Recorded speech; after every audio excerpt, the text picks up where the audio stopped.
Jinling's second affiliated hospital, Deputy Dean's office. Minrue, the emergency department truly requires a doctor of your caliber. Moreover, we all work within the same hospital. Does it really matter which department one is in? Hyaming Rue, feeling dejected, carried his belongings toward the emergency department, the deputy dean's words echoing in his mind. To put it nicely, we are all in the same department, but it is common knowledge that the most arduous work lies within the emergency department. Not only is it devoid of benefits, but it is also the most exhausting. The reason Hyaming Rue was reassigned to the emergency department was simply because he was too naive to adapt. For the same ailment, other doctors could prescribe medications worth 2,000, while Hyaming Rue would inadvertently drop a zero from the figure. Would anyone truly appreciate such a doctor? Certainly, patients do, but there are others who do not, and Hyaming Rue was all too aware of who those individuals were. At 29, Hyaming Rue had spent 3 years at the hospital, while others climbed the ranks to titles like chief physician. Yet, this individual remained merely a physician, devoid of any prestigious title. With a sigh, life had to go on. Make way. As Hyaming Rue arrived to report to the emergency department, several doctors and nurses rushed by, pushing a stretcher, indicating a severe case. Hyaming Rue quickly stepped aside, but in doing so, he collided with a wooden bench meant for patients or their families to rest upon. With his arms full, the impact threw him off balance, and he tumbled, striking his head against the wall with a painful thud, grimacing in agony as his belongings scattered across the floor. As he rubbed his head, preparing to rise, a melodic voice reminiscent of a dolphin echoed in his mind. Ding! Congratulations, host! The divine physician system has been bound. I am your system sprite, Xiaoya. Hyaming Rue was momentarily bewildered, his headache forgotten as he scanned the empty surroundings in the emergency room. It was either a lull or a flurry of activity, and at that moment, all the doctors and nurses were preoccupied. Thinking he was hallucinating, he shook his head and began gathering his scattered items. Just then, the woman's voice resounded again, ding. Congratulations, host! The divine physician system has successfully integrated. The first task is now issued. Treat the patient.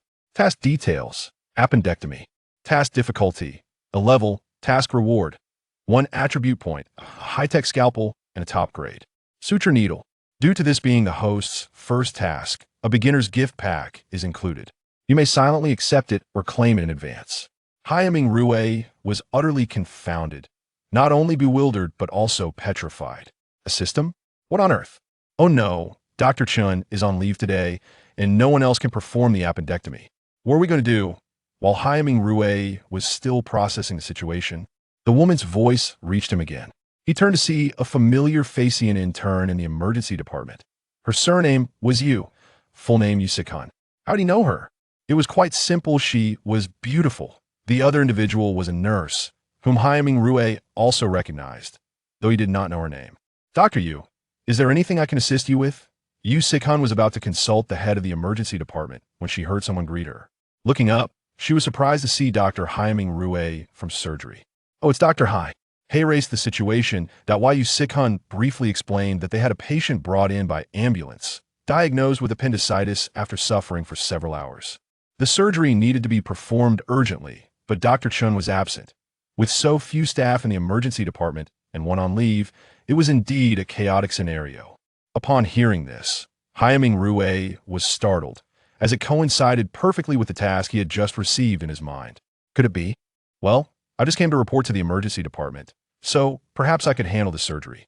As a surgeon, an appendectomy was a relatively straightforward procedure for him. Yu Sichan's eyes lit up. She was aware that Hyaming Rue was a surgeon, and performing such a minor operation was indeed not overly challenging.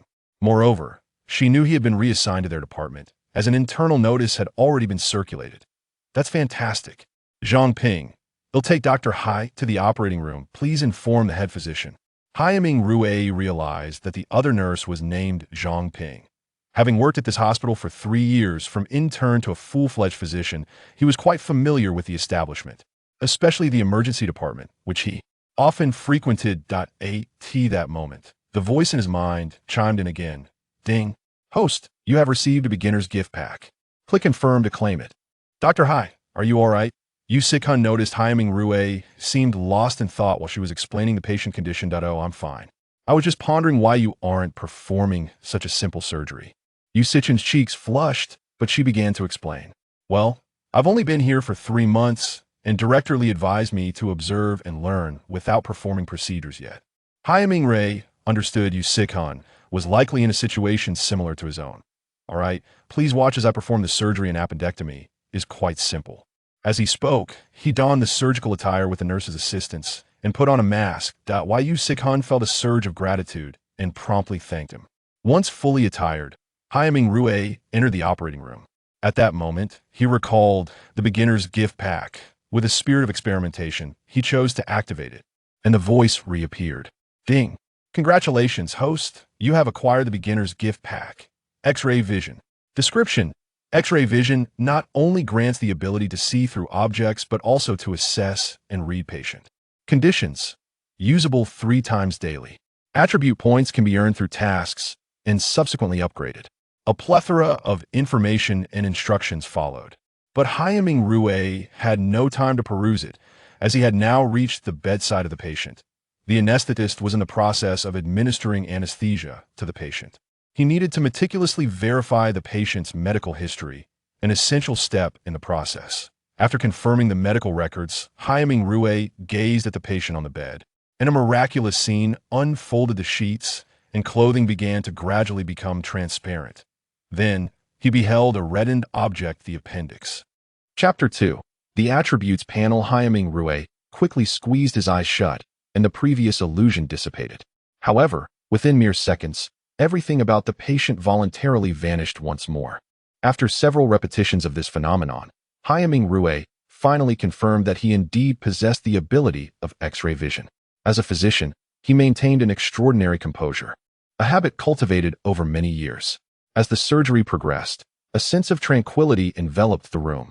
Surgeries of this nature were not particularly taxing for Hyaming Rue. Monster name: Appendicitis Beast, difficulty level 1. This was the data provided by his X-ray vision, and in truth, it posed little challenge for a surgeon. Moreover, with Yu Sikhan assisting him today, the procedure unfolded even more seamlessly. Approximately 2 hours later, Hyaming Rue completed the surgery, and it could be said that it was executed with remarkable success. Dr. Hai, thank you so much today. Otherwise, I wouldn't know what to do. As he removed his surgical gown, Yu Sikhan promptly began expressing her gratitude. Dr. Yu, it was my duty. By the way, I'm here to report for duty. I'll just stop by Director Lee's office for a moment. We can chat later. Director Lee, whose full name was Li Yanhong, was the head of the emergency department. Last month, she had suffered a minor fracture in her arm due to a car accident, which explained why the emergency room was short-staffed today. Otherwise, if a doctor were to take a leave of absence, Li Yanhong would have easily handled this minor surgery herself. Knock, knock, knock. Li Yanhong was reviewing patient records on her computer when she heard the knocking and casually said, "Come in." As the office door opened, Li Yanhong was greeted by a handsome face. Director Lee, I'm here to report. Hyaming Rue felt a bit embarrassed. After all, to put it nicely, it was a job transfer, but to put it bluntly, it felt like a demotion. It was akin to a supervisor of an important department being reassigned to oversee logistics. On the surface, the position remained the same, and the compensation might also be comparable, yet the nature of the work diverged significantly. The emergency department was perpetually on alert for sudden situations, demanding a constant state of vigilance. Ah, it's you, Ming Rue. Welcome to our emergency department. I've heard about your situation. It's really not a bad thing. The emergency department is just a bit busier, but I believe it will suit you quite well. By the way, you performed that surgery earlier, didn't you? It was very successful and beautifully executed. Though Li Yanhong had not been in the operating room, the detailed introduction of the surgery was fully displayed on her computer. Initially, when she saw that the lead surgeon was Hyaming Rue, she was momentarily taken aback before realizing who he was. To say that Hyaming Rue was exceptionally outstanding or renowned in the hospital would be an exaggeration. Rather, many remembered him due to his surname. Many might have never heard of that surname, at the very least. Li Yanhong only learned of its existence after Hyaming Rue joined the hospital. Thank you for your praise, Director Lee. I'm here to report. But it seems I have intruded a bit since Dr. Chen is not here. Li Yanhong smiled and waved her hand, saying, "You're being too formal. From today onward, we are in the same department. Please leave the documents with me. I'll handle them." Let Dr. Yu show you around your workstation. If you have any questions, feel free to come find me. With Dr. Chen absent, you'll need to shoulder a bit more responsibility. Haiming Rui nodded in agreement, then set down the documents and turned to leave Li Yanhong's office. He did not rush to find Yu Sikhan. Instead, he summoned the divine physician system, Xiaoya. Xiaoya, are you there? Ding. The system sprite Xiaoya has been accompanying you. To his surprise, this sprite exhibited a certain degree of empathy. Xiaoya, I have completed my task. Where is my reward? Host. To view your attributes and items in your inventory, you can silently recite attributes panel in inventory. This will allow you to directly access the information you need. Should you have any questions, feel free to ask at any time. Upon comprehending this, Haiming Rui quickly whispered attributes panel in his mind. Instantly, a transparent panel appeared before him, revealing his personal attributes. Name, Haiming Rui, age, 29, gender, male, profession, doctor level, level 1, requires 1 attribute point to upgrade. Current stored attributes, 1 point. Seeing this, Haiming Rui became unsettled. His doctor level was merely level 1. Xiaoya, this can't be right. Why is my level only 1 point? Have you made an error? Host, there is no mistake. The calculation method begins from the moment this system was bound to you. Even if you were the most skilled doctor in the world, once bound to this system, all attributes will reset. However, there is no need for concern. The skills you originally possessed will not be lost, so. Listening intently, Haiming Rui finally grasped a crucial fact. The levels within this system were calculated from the moment of binding. This was akin to a person playing a game, no matter how powerful they were. The instant they entered the game, they would be considered a level 1 character. To enhance oneself, one must continuously defeat monsters, level up, and complete tasks. Although this character was level 1, due to its unique nature, it retained Haiming Rui's original skills. This meant that to elevate his skills, Haiming Rui needed to level up within this system and then surpass his actual level in reality. Having understood this, Haiming Rui felt reassured. Upgrade. Since he had 1 attribute point, and upgrading required just 1, Haiming Rui did not hesitate to initiate the upgrade. Congratulations, host. Upgrade successful.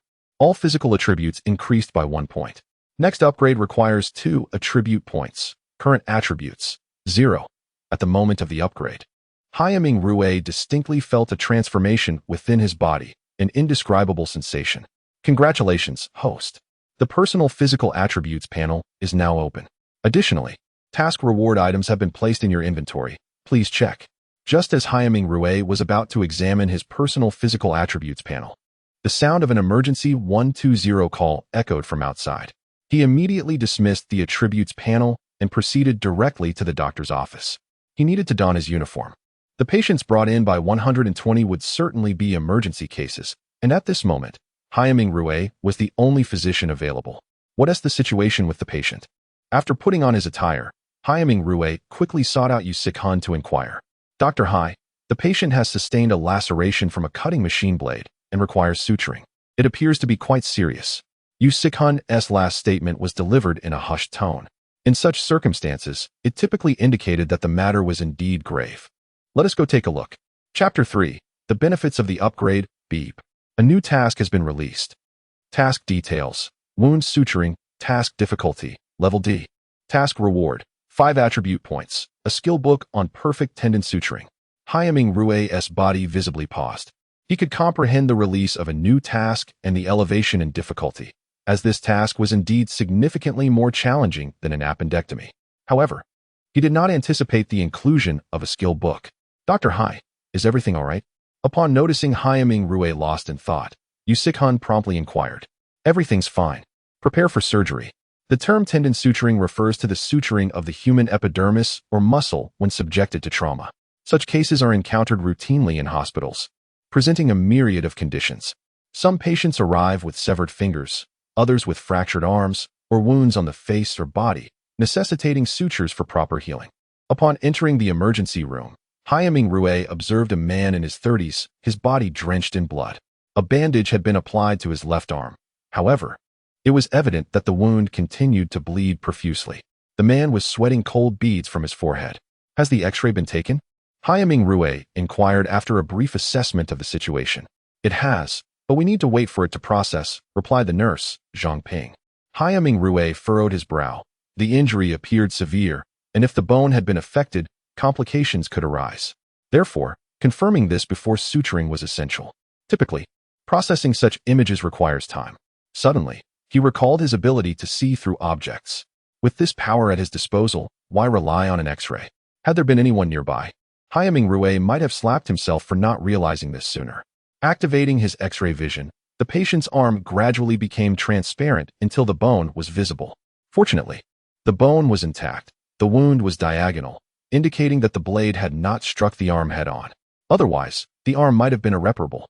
Quickly, prepare to clean, disinfect, and suture. After confirming the situation, Haiming Rue issued the treatment plan. Dr. Hai, about the X-ray. Yusikun attempted to remind him, but Haiming Rue was too pressed for time to elaborate, as the patient's complexion began to pale, not only from pain, but primarily due to excessive blood loss. Suturing a wound is a painstaking process, especially one of this magnitude. In that moment, he recalled the suturing needle rewarded by the system and silently summoned it. A needle materialized in his hand. Disinfect, thread the needle. Without explanation, Haiming Rue handed the needle to Yusikun. She, like a well-programmed automaton, followed his every command. The wound was deep and lengthy, complicating the suturing process due to the dullness of the cutting blade, which rendered the edges irregular. Haiming Rue sutured with great care.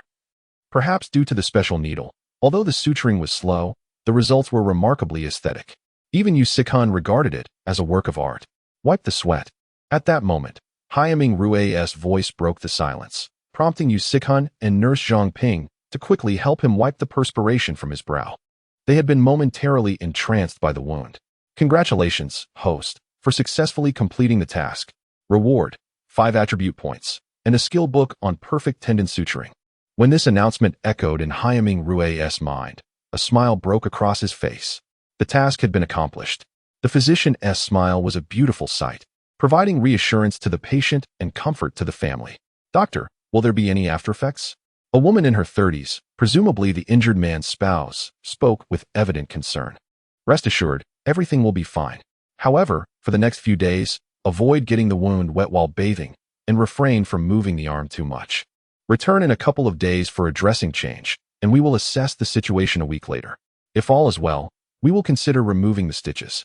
After providing these instructions, Haiming Rue departed with his suturing needle, for he had a multitude of matters to clarify. Under normal circumstances, he would seize the opportunity to engage Yusikun in discussions about ideals and life, but certain issues demanded his immediate attention. Returning to his desk, he removed his white coat. Ordinary doctors do not possess independent offices. Such privileges are reserved for those at the level of associate chief physician or above. In smaller hospitals, even associate chief physicians may not have their own offices. He first placed the suturing needle back in its pouch, which contained 2 items, the recently used suturing needle and a surgical scalpel. He disregarded the previously viewed attribute panel, as some things take time to understand. His primary focus was now the skill book. By silently invoking the command to study, the skill book vanished, replaced by a wealth of knowledge regarding tendon suturing. After digesting this information, Haiming Rue felt an overwhelming urge to return and undo the sutures he had just completed, wishing to redo them with his newfound understanding of perfect tendon suturing. Particularly with the aid of the system's reward needle, perfection was within reach. Next came the matter of attribute points. With each increase in attribute points, his physical capabilities would enhance. Once again, he accessed the attribute panel, which was divided into 2 sections, the primary attribute panel detailing Haiming Rue's personal information and the body attribute panel, which remained locked, likely due to insufficient level activation. Xiaoya, level up. Congratulations, host, you have successfully leveled up. This time, you have gained 5 points, meeting the requirement for 2 consecutive levels. Your current level is now level 4. Due to advancing 2 levels, all physical attributes have increased by 5 points. The next upgrade requires 4 attribute points. Current points, 0. Haiming Rue absorbed the information. Having discerned the system's mechanics, each level upgrade necessitated slightly more attribute points than the previous one. For instance, progressing from level 1 to level 2 required 1 point. Level 2 to level 3 necessitated 2 points, and level 3 to level 4 required 3 points. The prior task reward of 5 attribute points perfectly satisfied the requirements for advancing to levels 3 and 4. For the next upgrade to level 5, he would need 4 attribute points. Following this pattern, with tasks like today's, he could swiftly elevate his level. Naturally, as he advanced, the challenges would become increasingly formidable. At that moment, Haiming Rue noticed another change in the usage frequency of his X-ray ability, which had previously been limited to 3 uses per day. It could now be utilized 5 times, suggesting a correlation with his recent level increase. Overall, this was a positive development worthy of celebration. Reflecting on the need for a celebration, he glanced at the time. Lunch was approaching. Why not? Chapter 4. The annoying Dr. Chun with a somewhat apprehensive heart. Haiming Rue sought out Yu Sikhan. Before he could utter a word, Yu Sikhan spoke first. Dr. Hai, I want to express my gratitude to you today. If it's convenient, may I treat you to lunch? In his mind, Haiming Rue thought, what could possibly be inconvenient? It is 100 convenient. However, he maintained a calm exterior. Actually, it's my first day here, so it should be me treating you to lunch. But since there are few people around today, if we both leave, what if an emergency patient arrives? To clarify, emergency cases are generally divided into internal and external medicine. Emergency surgery primarily addresses trauma patients, such as those with various injuries from accidents, cranial damage, fractures, lacerations, and burns. Depending on the severity, these patients may need debridement and suturing or further examination and hospitalization for surgical treatment. The internal medicine aspect falls under the purview of another doctor. Thus, when Haiming Rue mentioned the situation, he was referring specifically to the surgical side. Don't worry, you two go ahead. I'll be here, said Li Yanhong, who had just entered. Dr. Hai, Dr. Yu, it's good for you young people to engage with each other. By the way, here's your identification from now on. You are a doctor in our emergency room. At this moment, Haiming Rue felt no discontent about being assigned to the emergency department. In fact, he felt a sense of fortune. Had he not come here, he would not have acquired the system that allows him to enhance his skills comprehensively. He believed the system could pave his way to greatness. Who pays for the meal is inconsequential. What truly matters is with whom one shares it. Although Haiming Rue was not a local, he had purchased a house in the area. It was also on an installment plan, as he was merely a junior doctor. While his salary was decent, his time in the profession was still limited. Additionally, he owned a car, but it was just an ordinary mode of transportation. Perhaps it was their first time alone together, which made both of them somewhat reserved. Dr. Hai, may I ask where you learned your suturing skills? Your proficiency is remarkable. Perhaps in an effort to strike up a conversation, Yu Sikhan initiated this inquiry. Honestly, it's just practice and dedication. As the saying goes, practice makes perfect, he replied. Yu Sikhan nodded, finding his explanation reasonable. Dr. Hai, I heard you were transferred here due to some exclusion. Is that true? Her question was somewhat impolite, as it touched upon sensitive matters. However, Haiming Rue found it inconsequential. Well, to some extent. I know some people talk behind my back, calling me foolish for not conforming to the mainstream. In truth, I simply refuse to earn money unethically. Just look at the state of many hospitals now. A minor ailment leads to a barrage of unnecessary tests, culminating in a prescription for just a couple of boxes of medication. Of course, you know this too. Sometimes, I ponder the thought, after all, the money isn't mine. But when the crucial moment arrives, I can't bring myself to do such things. It's not that I possess an exceptionally kind heart. Rather, it's a matter of whom I am dealing with. If my patients were millionaires or multimillionaires, I could comfortably recommend more tests without a second thought. They would spend the money, feel reassured, and I would earn peace of mind, an advantageous situation for all parties. However, I have no desire to profit from ordinary people's hardships, as my parents are ordinary too.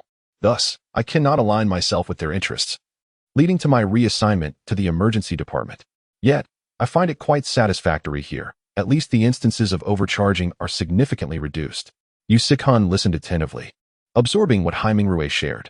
Some of the issues he mentioned she was aware of, while others were unfamiliar to her. For instance, she knew about the rampant overcharging and unnecessary tests. As for social dynamics, she was uncertain, given her relatively short tenure here and her limited knowledge of Haiming Rue. I believe you have a point, Dr. Hai. Apart from the busyness, our emergency room is indeed rather pleasant. However, you should be cautious of Dr. Chun. He can be quite difficult to work with. The Dr. Chen she referred to was the one who had taken leave that morning, full name Chen Shuixing. Perhaps due to his seniority, he had a rather dismissive attitude towards everyone in the emergency room, except for Director Li Yanhong. The two continued their conversation, as they were both young and soon became more at ease with one another. As they grew familiar, Their manner of address naturally evolved. Otherwise, they could not deepen their relationship. After enjoying their lunch, they returned to the hospital, for such is the life of emergency doctors, always prepared for the unexpected. Upon returning to the communal office, a shared workspace for all doctors, Hai Mingrue intended to rest his eyes for a moment. The communal office comprised a long table in the center, flanked by computers and desks on either side. Since he had arrived later, his desk was positioned near the entrance. The emergency department employed 4 doctors, 5 nurses, 1 director, and 1 head nurse, forming the core team. Due to the nature of the work, emergency doctors typically rotated between day and night shifts every 2 days. This meant that aside from working daily, they also had to endure overnight duties. Indeed, the challenge of working in emergency medicine lay in the demanding schedule, 1-day shift followed by a night shift, and then another day shift. However, during night shifts, there was an opportunity to rest. If no emergency patients arrived, one could sleep through the night. Yet, if several patients did come in, one could forget about getting any sleep. Focusing solely on the surgical side, with Hai Mingrue's arrival, there were now 3 doctors on duty. Although Yu Sikhan was merely an intern, she was still considered a doctor, which meant that with Hai Mingrue's presence, the workload could be alleviated. At the very least, they could alternate night shifts. Dr. Chun, please be quiet. Dr. Hai is resting. Yu Sikhan whispered. What time is it? Do you think this is another department where you can take a break? If you want to rest, don't come to our emergency room. Half asleep, Hai Mingrue was roused by the exchange between the two. Chapter 5. Special Task Rewards. Dr. Chun has arrived at work, and we will be collaborating together henceforth. Please take good care of me. Hai Mingrue stood up politely, extending a hand. Chen Shuaishan glanced at Hai Mingrue, a playful smile gracing his features. So it is indeed Dr. Hai. I thought Dr. Yu was jesting. He exclaimed warmly, shaking Hai Mingrue's hand with an amiable demeanor. After the introductions, Hai Mingrue donned his coat as the work hours were swiftly approaching. The concept of fixed working hours does not strictly apply to doctors, particularly when it comes to leaving work. Unexpected situations can arise, rendering one unable to depart. The emergency department is bustling with various cases, most of which are managed by Yu Sikhan, as she tends to the less critical ailments that fall under the purview of an intern. Only when faced with more challenging patients would Dr. Chun or Hai Mingrue be summoned. The afternoon unfolded without incident, with Hai Mingrue attending to a few patients. However, not every patient was his responsibility. The system's assigned tasks are generally of a more unusual nature. For instance, ailments such as gallstones are not categorized as tasks by the system, as they are exceedingly commonplace. Only cases presenting a certain level of danger warrant the designation of a task. Hai Mingrue had initially planned to invite Yu Sikhan for dinner after work, but as fate would have it, she was on night duty, precluding any possibility of an outing. During lunchtime, Li Yanhong had graciously covered for her, but no one was available to substitute in the evening. Just as Hai Mingrue changed his attire and exchanged pleasantries with Yu Sikhan in preparation for his departure, the head nurse of the emergency room, Kong Mingxiang, hurriedly approached him. Dr. Yu, the emergency center just called. A patient will be arriving in approximately 10 minutes. Here are the patient's basic details for your review. Upon hearing the nurse's words, Hai Mingrue swiftly approached. What is the situation? He inquired. Yu Sikhan promptly handed over the patient's information, which had been relayed from the emergency center's attending physician. While the details may not be entirely accurate, they generally align with the symptoms presented. The patient, a male worker, had a 10-centimeter steel bar embedded in his abdomen. The primary concern was the imminent risk of severe hemorrhaging. Ding. Task assigned, assist doctor. Yu in treating the patient. Task details. Extract the steel bar from the patient's abdomen. Task difficulty. D grade. Task reward. 10 attribute points. Special task reward. Increase doctor. Use affinity towards the host by 10 points. When the affinity reaches 80, intimate interactions may ensue. Current affinity, 60-100. Hai Mingrue gazed at the task rewards. Somewhat bewildered, he understood the task at hand and found the reward of 10 attribute points reasonable. However, the additional special reward and the concept of affinity left him perplexed. Dr. Yu, I'm not sure how to handle this. Yu Sikhan admitted, clearly flustered, as surgery was undoubtedly required for such a case. The surgical procedure was secondary. The primary focus was on debridement. Fear not, I shall guide you through it. This type of surgery will frequently arise in the emergency room, and it is imperative that you master such minor procedures quickly, Hai Mingrue assured her, turning to the head nurse. Sister Kong, prepare for surgery immediately. Additionally, Once the patient arrives, draw blood for type matching and prepare plasma. Given the risk of significant blood loss during this operation, we must be thoroughly prepared. Kong Mingxiang nodded in affirmation and promptly set about her tasks. The surgical procedures conducted in the emergency room differ from those in other departments. They are less cumbersome due to the urgency of the circumstances. The emergency department possesses only 2 operating rooms, plus 1 backup, and the conditions are relatively subpar. Unlike scheduled surgeries, which are meticulously planned and prepared in advance, emergency situations may necessitate performing surgeries without even entering the operating room, sometimes even in the examination room, owing to the critical state of the patient. True to the nurse's estimate, within approximately 10 minutes, the patient was swiftly transported to the operating room. Hai Mingrui conducted a quick scan with the imaging equipment, feeling a wave of relief wash over him. The steel bar had merely penetrated the abdomen without damaging any internal organs. No wonder the task's difficulty was rated D. Sister Kong. Initiate a transfusion of 200 cubic centimeters of blood. Sikun, once the anesthesia takes effect, I will perform the surgery while you observe. Pay close attention to each step. Should we encounter a similar case again, I shall ensure you have the opportunity to take part. Yu Sikun eagerly nodded in agreement. As a trainee doctor, she welcomed any chance to gain hands-on experience. Clearly, Hai Mingrui was providing her with a valuable opportunity, and she was determined to seize it. As Hai Mingrui orchestrated the preparations, unbeknownst to him, 2 individuals were observing the entire scene via surveillance in Li Yanhong's office. Every surgical procedure is subject to comprehensive monitoring for various reasons, such as educational purposes, research value, and to analyze any unexpected complications that may arise. Who is that person? When did the emergency department acquire a new doctor? Inquired a woman named Li Xiaoqiang, a 33-year-old chief physician at Jinling First People's Hospital, and also the niece of Li Yanhong. Xiaoqiang, his name is Hai Mingrui. He was originally from the inpatient department, but was transferred here due to his earnest demeanor being overlooked. He just joined today, yet has already proven himself quite capable, assisting me significantly. I have observed him during 2 surgeries today, and this is the 3rd. Intrigued, Li Xiaoqiang leaned forward. Do tell me more. I find myself quite interested in this individual. Chapter 6. Release of the main quest. Upon hearing that her niece had developed an interest in men, Li Yanhong was instantly delighted. Xiaoqiang, this Hai Mingrui seems quite remarkable, albeit a tad younger than you, in his position. Li Xiaoqiang quickly realized her aunt had misunderstood, so she hurriedly clarified. Aunt, where are you going with this? You know well that those of us at the director level have annual mentorship quotas. I managed to decline them for the past 2 years using various excuses. However, it appears this year I cannot evade it any longer. Since I must take on a mentee, I might as well choose someone I find agreeable. I believe Hai Mingrui possesses potential, so please just share what you know about him. Upon hearing this, Li Yanhong's excitement waned as she reflected on her niece's situation. With only 1 brother in her family and a single daughter, it was somewhat disheartening that her niece, now 33, had yet to find a partner. There were even whispers suggesting that Li Xiaoqiang had no interest in men. This was precisely why Li Yanhong had jumped to conclusions earlier. Nevertheless, the idea of mentoring someone could serve as a positive beginning, prompting her to relay the information she had about Hai Mingrui.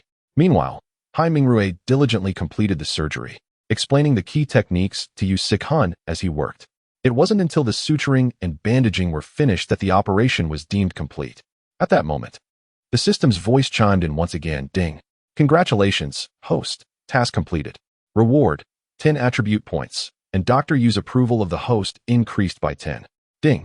Due to the host's completion of a highly regarded surgery, the main quest, make a name for oneself, has been initiated. The first phase of the main quest has been released. Acquire a clinic or hospital of your own. Completion reward, 1 golden treasure chest and 1 silver treasure chest. Hai Mingrui was utterly bewildered. He had not anticipated the system would issue a main quest at that moment. What did a main quest entail? Those familiar with gaming or Xinxia novels would understand.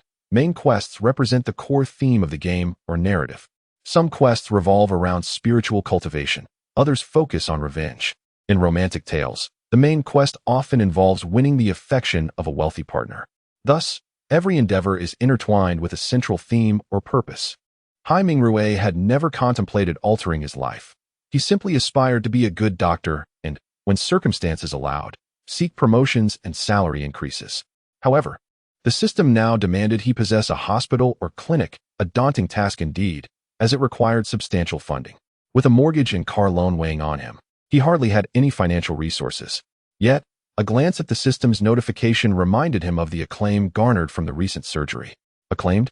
Was it merely the few nurses present, and Yu Sikhan? Are you all right, Mingrue? Yu Sikhan, having tidied the operating table, noticed Hai Mingrue was still in a daze. I'm fine.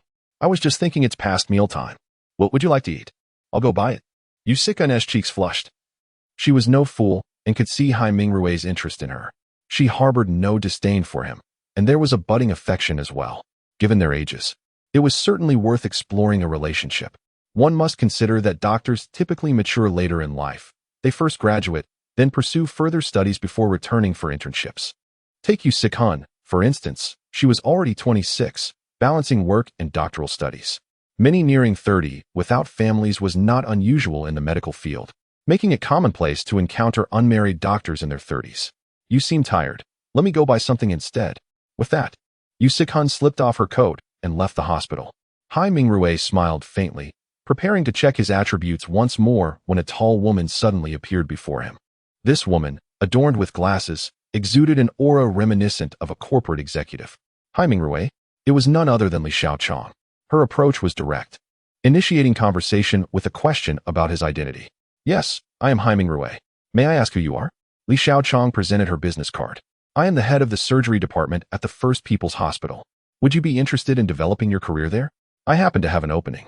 If you are willing to join, I can take care of the rest. Additionally, I am in need of. Hai Mingrue listened, albeit somewhat perplexed. He couldn't fathom why this woman, a director from a prestigious hospital, would approach him out of the blue with such enticing offers. The term mentorship merely referred to assisting a chief surgeon, gaining invaluable experience akin to internal development. Many young doctors possess theoretical knowledge but lack practical experience. Thus, hospitals allocate spots annually for chief and deputy chief surgeons to mentor juniors, imparting precious insights. For someone like Hai Mingrue, this opportunity for further development could lead to swift advancement. However, he found it baffling that a seemingly inconspicuous individual like himself would catch the attention of a director from the top hospital in Jinling. Just then, the system's voice resonated again. Branch Quest initiated. Apprenticeship. Upon successful apprenticeship, the host can gain opportunities for further training and acquire advanced titles. This was a branch quest, offering minimal rewards but significant practical benefits. Directorly, I would gladly accept the apprenticeship. However, could I opt not to transfer to the First People's Hospital? Li Xiaochang frowned, but was simultaneously intrigued. After all, the second affiliated hospital was quite inferior to the First People's Hospital in terms of benefits and other aspects, especially in the emergency department, which was notoriously demanding. Could you share your reasons with me? If you can persuade me, I might consider your request. Chapter 7. I have a mentor. Hai Mingrue felt a twinge of guilt. He had several reasons for wanting to remain here. The foremost reason was that the emergency department provided ample opportunities for practical experience, which meant he could significantly trigger the tasks assigned by the system. This was indeed the most crucial factor.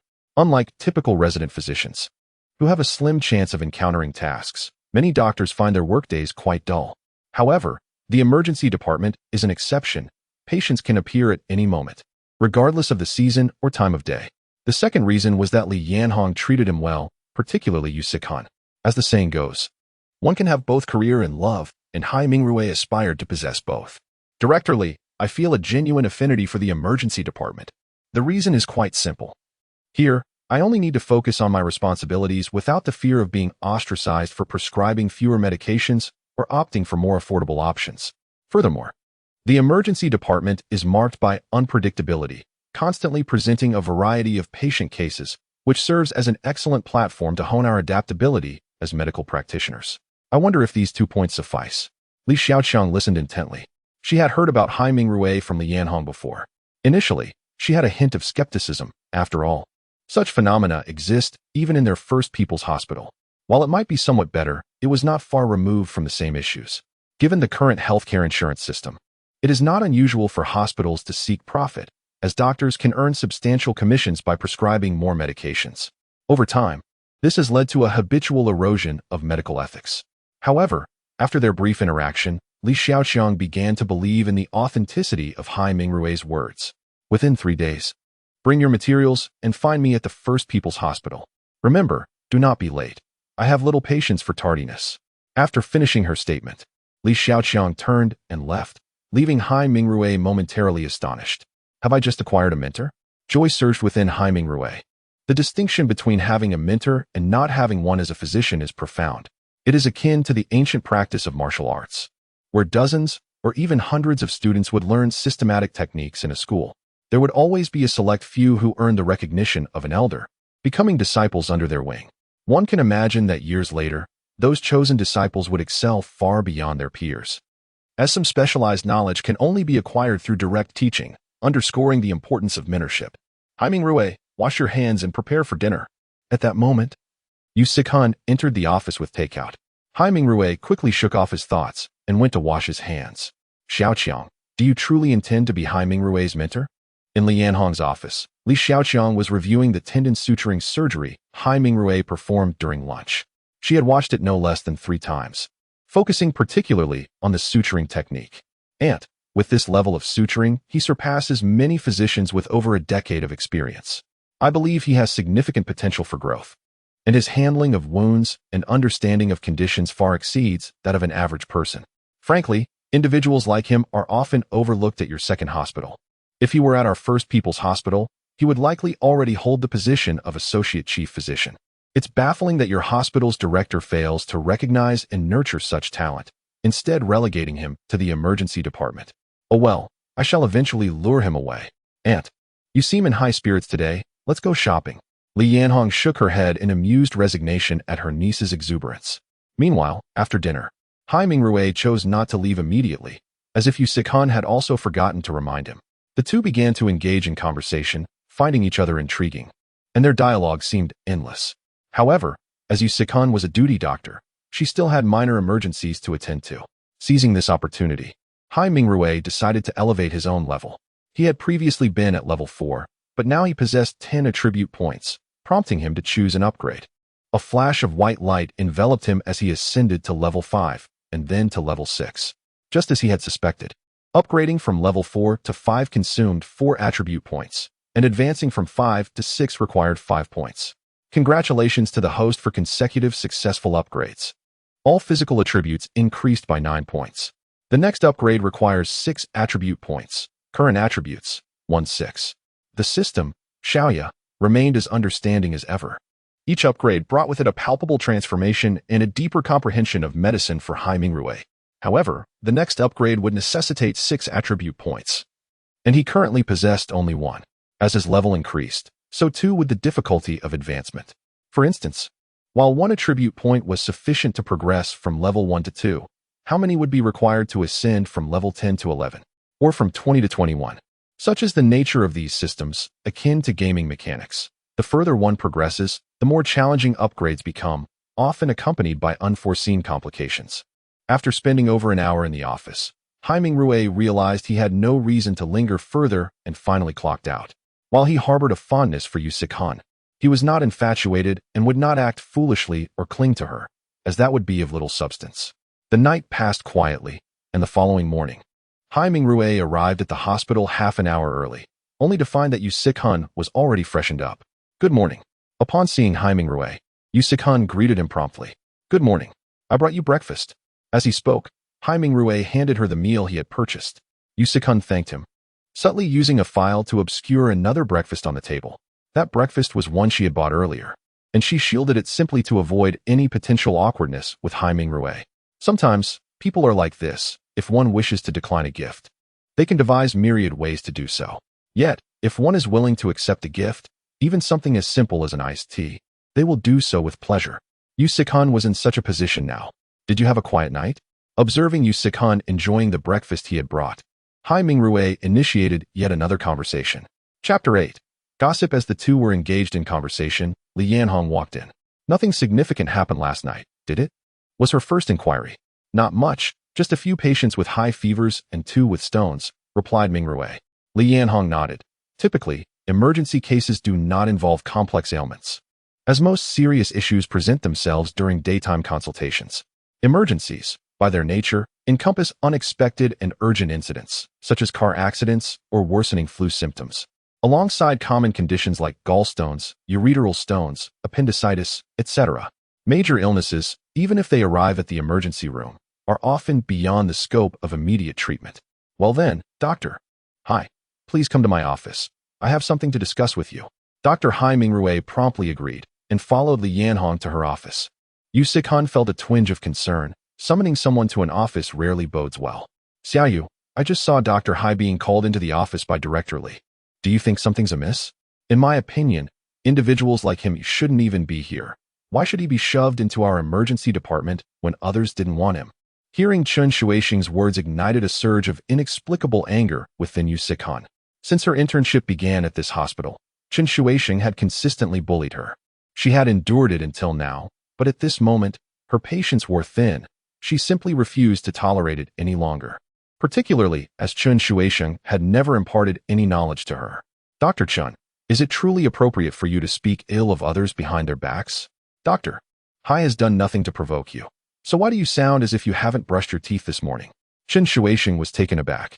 He could hardly believe that such words had escaped Yu Sichuan's lips. After all, she had always been meek in his presence, as she sought to learn from him.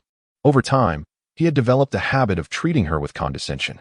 Today, however, the usually reticent intern had unexpectedly spoken up. Suddenly, Chen Shuixing seemed to recollect something. Oh, I get it. Xiaoyu, do you think you've latched onto a significant opportunity? Let me tell you, people like Dr. Hai have uncertain prospects. Especially being assigned to the emergency department. What future could there possibly be for him? You're still young. You should aspire for something greater. Otherwise, you might end up losing both the man and the battle. Yu Sikan felt her cheeks flush. Was it that obvious? However, she quickly realized it wasn't surprising. Considering she had spent nearly the entire day with Hai Mingrui yesterday, sharing both lunch and dinner together, and there was a certain chemistry between them. On the other side, Li Yanhong gestured for Hai Mingrui to take a seat and poured him a glass of water, which only heightened his unease. Mingrui, I have a question for you. I've heard that Director Li Xiaoqiang from the First People's Hospital intends to take you as her apprentice. What are your thoughts on this? Upon hearing this, Mingrui's heart raced. The last thing he wanted was for yesterday's events to become public knowledge, given the implications of switching jobs. Director Li, I believe this place is quite good, and the emergency department offers ample learning opportunities. I absolutely do not. He attempted to clarify. But Li Yanhong cut him off. Mingrui, you need not explain. I know more than you think, for Li Xiaoqiang is my niece. At this revelation, Hai Mingrui was left stunned, as if a question from the previous day had finally found its answer. He had been pondering how such an unexpected opportunity might arise, only to discover this familial connection. This also elucidated why a director from the First People's Hospital would suddenly appear at the second hospital to mentor him. Once this relationship was established, everything began to make sense. Mingrui, this is your chance. My niece is renowned both for her academic prowess and her medical expertise at the First People's Hospital. Moreover, she is quite beautiful, despite being a few years your senior. As Li Yanhong spoke, Mingrui felt something amiss. Was she trying to play matchmaker? In fact, he had guessed correctly. Li Yanhong had intentionally broached the subject. When it comes to matters between men and women, it takes only a slight encouragement to break the proverbial window pane. Once that barrier is breached, any budding feelings can flourish. Li Yanhong was merely setting the stage. Whether or not it would develop further depended on her niece's capabilities. Mingrui, rest assured, I will recommend you, and should the hospital director inquire, I have ways to handle it. This falls well within hospital policies and is entirely reasonable. Feeling somewhat bewildered, Hai Mingrui nodded. Yet this alleviated a significant concern he had previously harbored. He had been contemplating how to request leave or apply for an opportunity to further his studies, aware of the rarity of such chances.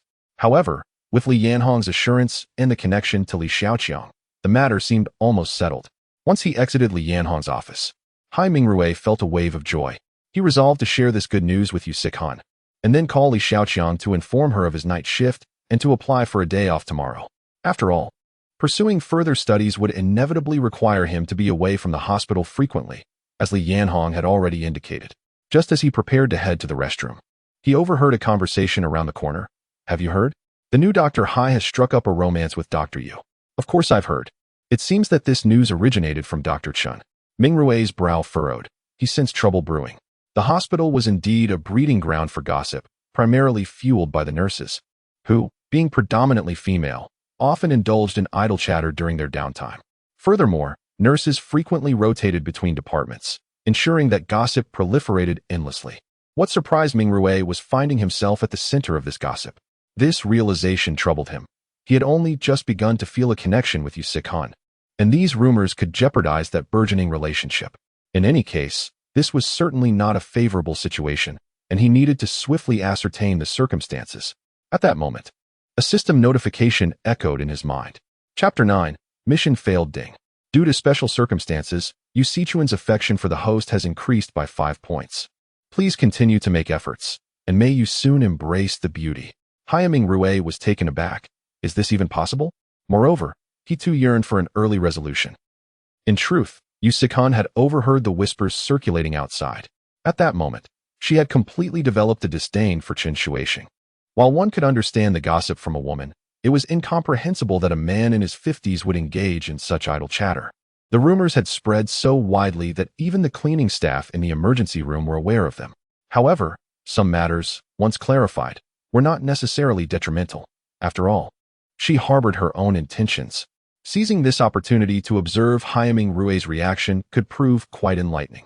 It was precisely these thoughts that contributed to the rise in her affection. Sikhan, I have splendid news to share with you. Haiming Rue feigned ignorance of the external discussions and, upon returning to the office, began to speak of his own matters. Really? That is wonderful. Congratulations. At that moment, Chen Shuixing entered the office. Humph. This sound pulled the previously elated duo back to reality. Just then, the system in Haiming Rue's mind began to malfunction again. Ding. Due to the host's own reasons, Chen Shuixing has developed a dislike for the host. The current dislike value stands at 2100. Haiming Rue had been in a state of confusion for the past few days, primarily because this system did not adhere to conventional rules. One moment it would assign him a director's role, the next it would adjust his affection value. And now it had introduced a dislike value. This incessant chaos was bound to drive him to madness. Nevertheless, a dislike was merely a dislike. Who among us lives without a few adversaries? At that moment, head nurse Kong Ningxiang hurried into the room. Dr. Chun, we have a critically ill patient arriving shortly. Director Li has requested that you handle the case. Here is the information relayed from the emergency team. Chen Shuixing quickly accepted the report and began reading. The more he read, the deeper his frown became. Why not send him to the First People's Hospital? Bringing such severe injuries here is tantamount to a death sentence. Upon hearing this, Haiming Rue swiftly leaned in to examine the patient's report, which had been relayed by the doctor on the 120 emergency vehicle. The patient was a construction worker who had fallen from the 6th floor but had not died on impact, as he had been partially shielded by some objects. This had absorbed some of the force of the fall, yet the preliminary examination revealed dire conditions. The patient exhibited multiple fractures, with the head injury being the most severe, and the internal organs were undoubtedly damaged, as he had been coughing up blood. It could be said that the chances of saving this patient were less than 20%. Dr. Chun, based on the information from the field, the patient's injuries are exceedingly grave, and there are concerns he may not survive the journey to the First People's Hospital. Hence, although Kong Ningxiang did not elaborate, everyone understood the implication. It meant that the patient's condition could not be delayed any longer, and since this hospital was closer, the emergency team had prioritized it. Ding. Daily task issued. Please assist Dr. Chun in treating this severely injured patient.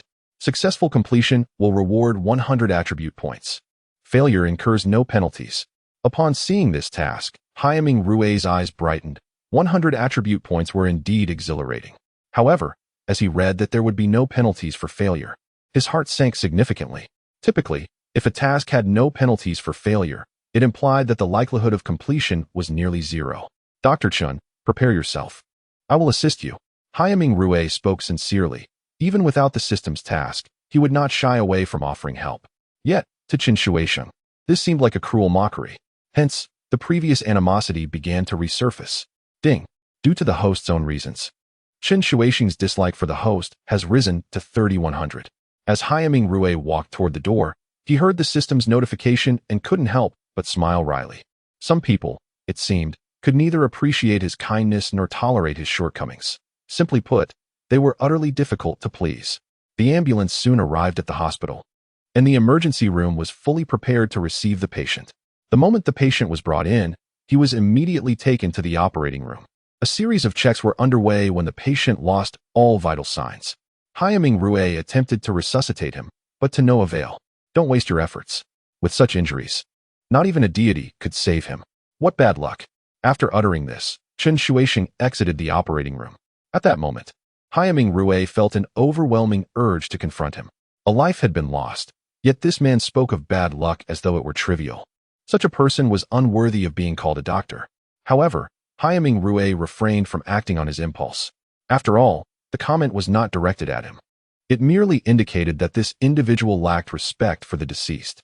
In the emergency room or hospital, death was a commonplace occurrence, and one eventually grows accustomed to it.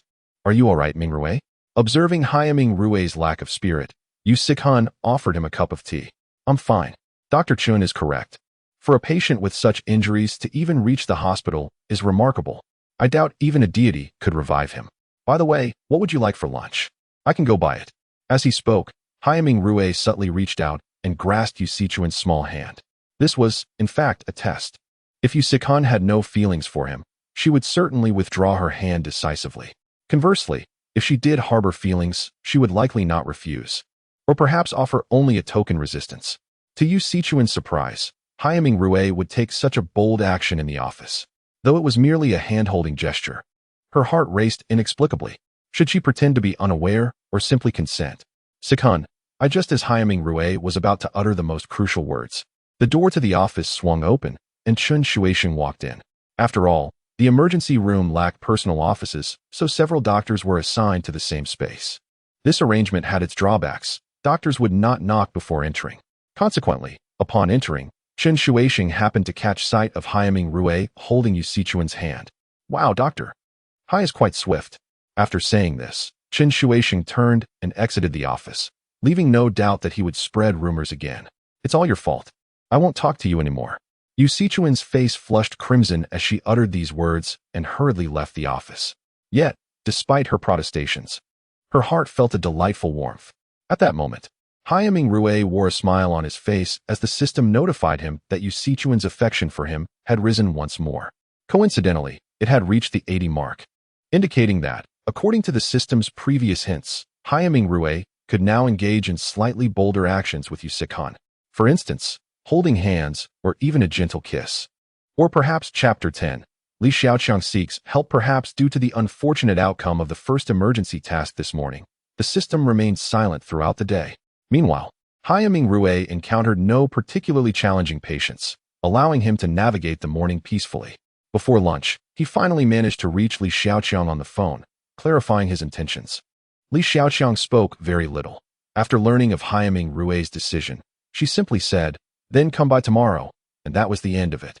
This left Hyaming Rue feeling somewhat insecure. Lunch was purchased by Yu Sikan, as Hyaming Rue had treated her to breakfast earlier that morning. She was reluctant to be labeled as someone who takes advantage of others, fearing it would be a stigma difficult to shake off. The medical profession is not as glamorous as many perceive. It often involves dealing with patients all day long. Sometimes one witnesses patients recovering, at other times, they must confront the reality of loss. But most painfully, one bears witness to their suffering, which can lead to emotional numbness over time. When a person becomes desensitized, it inevitably diminishes their capacity for joy. Take Chen Shuixing, for example. Nearing 50, he arrives at work today burdened with negativity. This likely stems from his environment. While personal emotions are valid, allowing them to affect others is less than ideal. Observing Hyaming Rue and Yu Sikan laughing and enjoying their meal in the office, Chen Shuixing felt a twinge of discomfort. His discontent stemmed from two main sources. First, a family matter from the previous day, and second, the surprise of learning that Hyaming Rue had a mentor. This sparked a deep-seated jealousy within him. Chen Shuixing once harbored dreams of becoming a distinguished doctor, longing for a capable mentor to guide him. Yet, after years of stagnation, he found himself merely existing in the emergency department. When he saw others thriving, it only fueled his envy. Observing Hyaming Rue became increasingly irksome, and his irritation extended to Yu Sikan as well. It is often said that one can dislike someone but feel powerless to act against them. Chen Shuixing was precisely in such a predicament. Thus, he left the office and approached Director Li Yanhong. "Director, are you not concerned? The entire emergency department is abuzz with talk about Hyaming Rue and Yu Sikan being involved romantically. This could have a detrimental impact on our work, he complained. Li Yanhong shot a glance at Chen Shuixing. She was already aware of the rumors he spoke of and had even made inquiries. It was evident that he was the source of these whispers. His audacity to turn the tables was exasperating. However, she refrained from reprimanding him. After all, they had worked together for over a decade, and the emergency department relied on his presence. Dr. Chun, our hospital does not explicitly prohibit relationships during work hours, does it? Moreover, it is entirely normal for young people to date, especially given our profession, where we spend nearly every day in the hospital. If we do not pursue relationships at work, many may end up single. Besides, dating is not illegal, and neither of them has confirmed they are in a relationship. Are you not making a mountain out of a molehill? That said, you are correct. I will have a word with them later. Chen Shuixing held a degree of respect for Li Yanhong. Had it not been for her, he might not have remained a doctor all those years ago. Today, he came to lodge a complaint. Fulfilling his purpose, he turned to leave. Watching him exit, Li Yanhong furrowed her brow. Haiming Rui was indeed impressive. Thus, sending him to the First People's Hospital for further training was imperative. With Haiming Rui and Yu Sichuan's relationship still unconfirmed, it presented an opportune moment to transfer one of them. As the saying goes, prolonged proximity fosters affection.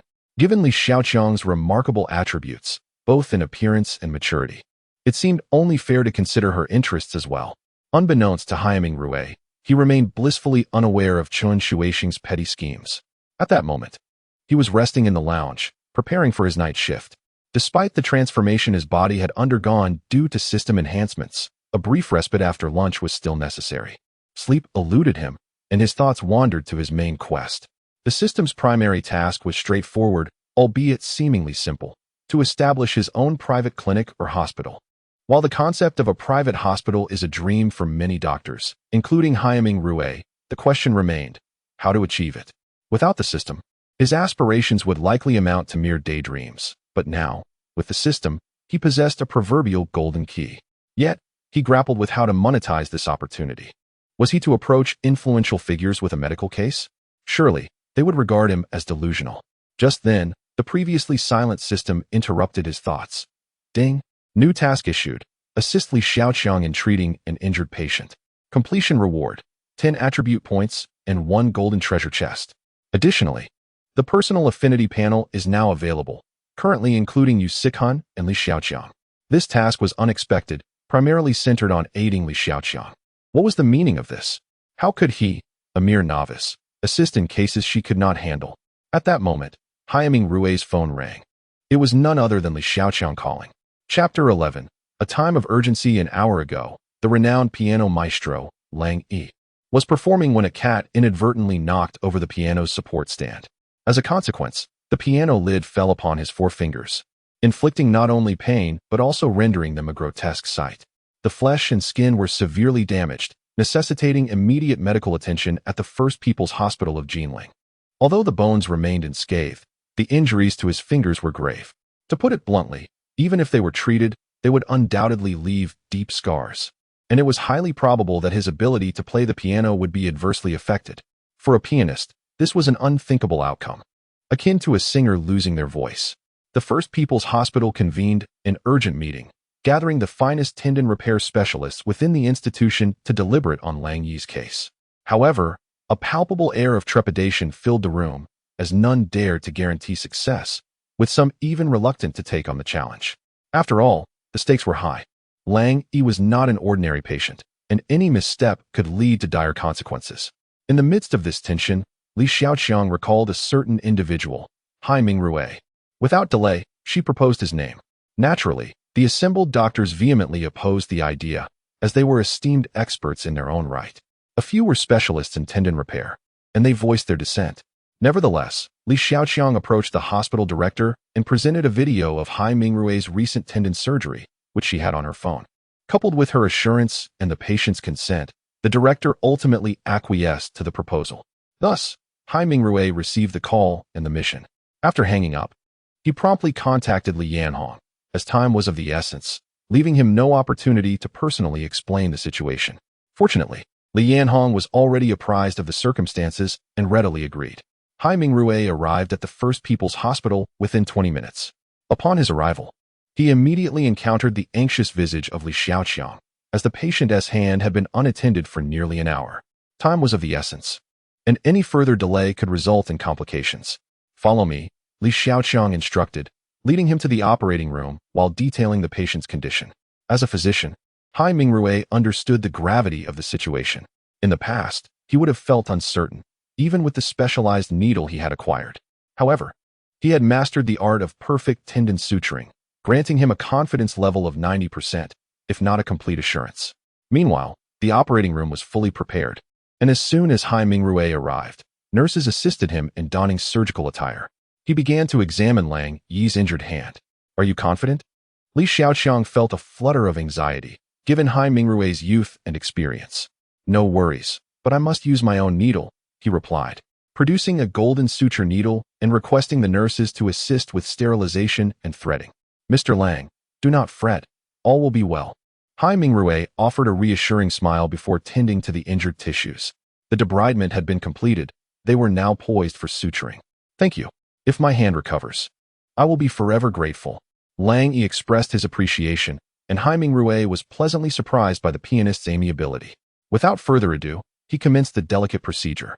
Suturing the four fingers proved to be a formidable challenge, and Hai Mingrui pressed on under the mounting pressure.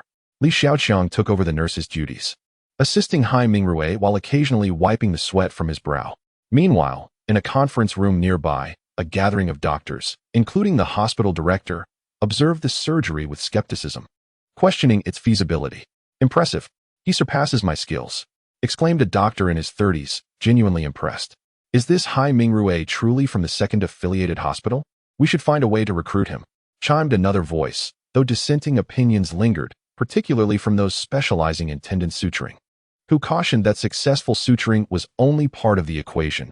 Recovery was paramount. Throughout the deliberations, Director Li Songnian remained silent, absorbing the discussions. As a leader, he understood that decisions should not be made hastily based on partial observations. He acknowledged Hai Mingrui's expertise in tendon suturing, recognizing that regardless of the outcome, the young doctor's skill was undeniable. His interest was piqued by Li Xiaoqiang's earlier conversation about training a newcomer. Typically, such mentorship opportunities were reserved for individuals within the same institution. Exceptions were rare and often frowned upon. However, he understood Li Xiaoqiang's determination. Her tenacity was well known, and when she was resolute, even the most delicate teacups could find themselves in peril. It was no secret that Li Songnian was, in fact, Li Xiaoqiang's father, a circumstance not uncommon in the medical field. Often, familial ties led to successors following in their parents' footsteps. This legacy was emblematic of a long-standing tradition in medicine. As time ticked away, 40 minutes passed in a blur. Hai Mingrui meticulously sutured Lang Yi's four fingers for the entirety of that duration. At last, as he completed the final stitch, the anticipated sound he had long awaited echoed in his mind. Chapter 12. Confession Rejected. Ding Dong. Congratulations, host, on successfully completing the task of assisting Li Xiaoqiang in treating the wounded. Task reward: 10 attribute points and 1 golden treasure chest. The favorability panel is now officially updated. Current successfully recorded individuals: Yu Sikhun, Li Xiaoqiang. Hai Mingrui felt a surge of joy within. The emergence of this voice signified the successful completion of the task. The task had indeed been fulfilled, and once he recovered, his finger would likely remain unaffected. At worst, there might be some scarring, but scars can be removed with the abundance of cosmetic clinics available today. "Doctor, about my hand." Since this procedure could be classified as a minor surgery, only local anesthesia would be required, allowing Lang Yi to remain fully conscious. "Rest assured, Mr. Lang, this hand will not hinder your ability to play the piano, I can assure you." However, he advised against consuming spicy and stimulating foods, as they could adversely affect the healing process. Additionally, foods high in pigment should be avoided, as they could lead to localized pigmentation issues, increasing the risk of dark spots or acne scars. For instance, soy sauce is to be avoided. In summary, it is best to consume lighter meals during this period. Come back the day after tomorrow, and I will examine you again. Also, remember to take your medication on schedule. While scars would remain, they could be minimized significantly. Upon hearing Hai Mingrui's words, Lang Yi felt a wave of relief. As long as his piano playing was unaffected, everything else was a minor concern. "Doctor, what is your name?" "I've mentioned before, as long as my hand is fine, I will sincerely thank you." Haiming Rui did not take this statement to heart. After all, he had heard such expressions of gratitude countless times during his 3 years of practice. After providing some reassurance, Haiming Rui intended to leave, as he still had work awaiting him. Maiming, would you be willing to teach me your skills? If this question had come from Yu Sikhan, Haiming Rui would not have found it strange. However, it was spoken by Li Xiaoqiang, which made it sound rather awkward. Director Li, starting tomorrow, I will be your student. If you ask me to teach you, aren't you belittling me? Li Xiaoqiang found some validity in Haiming Rui's statement, but that did not mean she agreed with it. Why worry? You will learn systematic knowledge from me, and I will learn Tenden Sutring from you. There is no conflict in that. When you learn from me, you may call me Teacher Li, and when I learn from you, I shall call you Teacher Hai. In ordinary circumstances, we can simply use our names. At that moment, Haiming Rui thought to himself that this woman was quite peculiar. Director Li, let us discuss our studies tomorrow. I must return to work now, but rest assured, I will report to you first thing in the morning. I will be here every morning until you deem me ready to go solo. Li Xiaoqiang glanced at the time and realized she had indeed delayed Haiming Rui considerably. Initially, she intended to invite him to dinner, as it was only natural to treat someone who had come to assist her. However, thinking about Haiming Rui's plans to come back for lessons tomorrow, she decided not to mention the dinner invitation.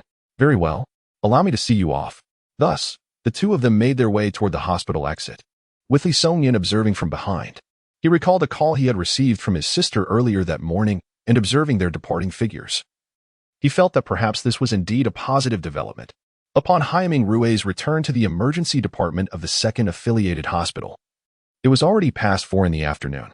He had just returned when Yu Sikhan pulled him into the office, appearing rather mysterious. Could it be? As Haiming Rui's mind raced through possibilities, Yu Sikhan spoke. Maiming, Dr. Chen has been speaking ill of you, claiming you ran off to take private jobs during work hours. Haiming Rui furrowed his brows. The so-called private jobs essentially referred to leaving one's post during work hours to attend to patients, thus receiving compensation beyond their regular salary.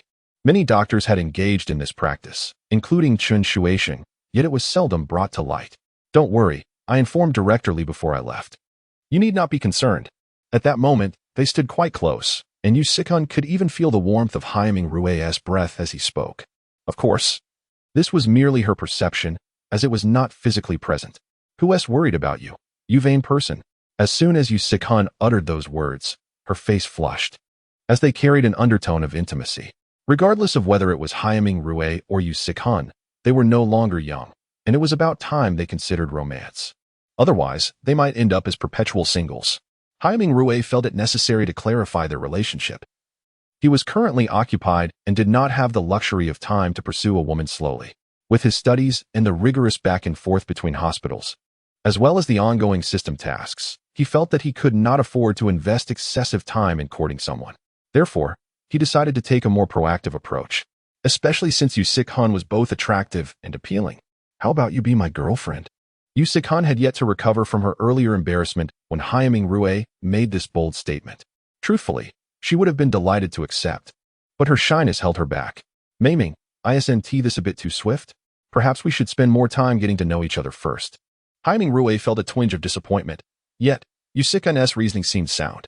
After all, they had only recently begun to forge a closer bond over the last 2 days.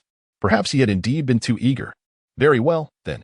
By the way, starting tomorrow, I will be studying at the First People's Hospital in the mornings and will be here in the afternoons. So, please refrain from calling me in the morning, as I fear it may disrupt the learning process. You carry on with your work. I will visit Director Li's office to explain the situation. Upon saying this, Haiming Rui turned and left.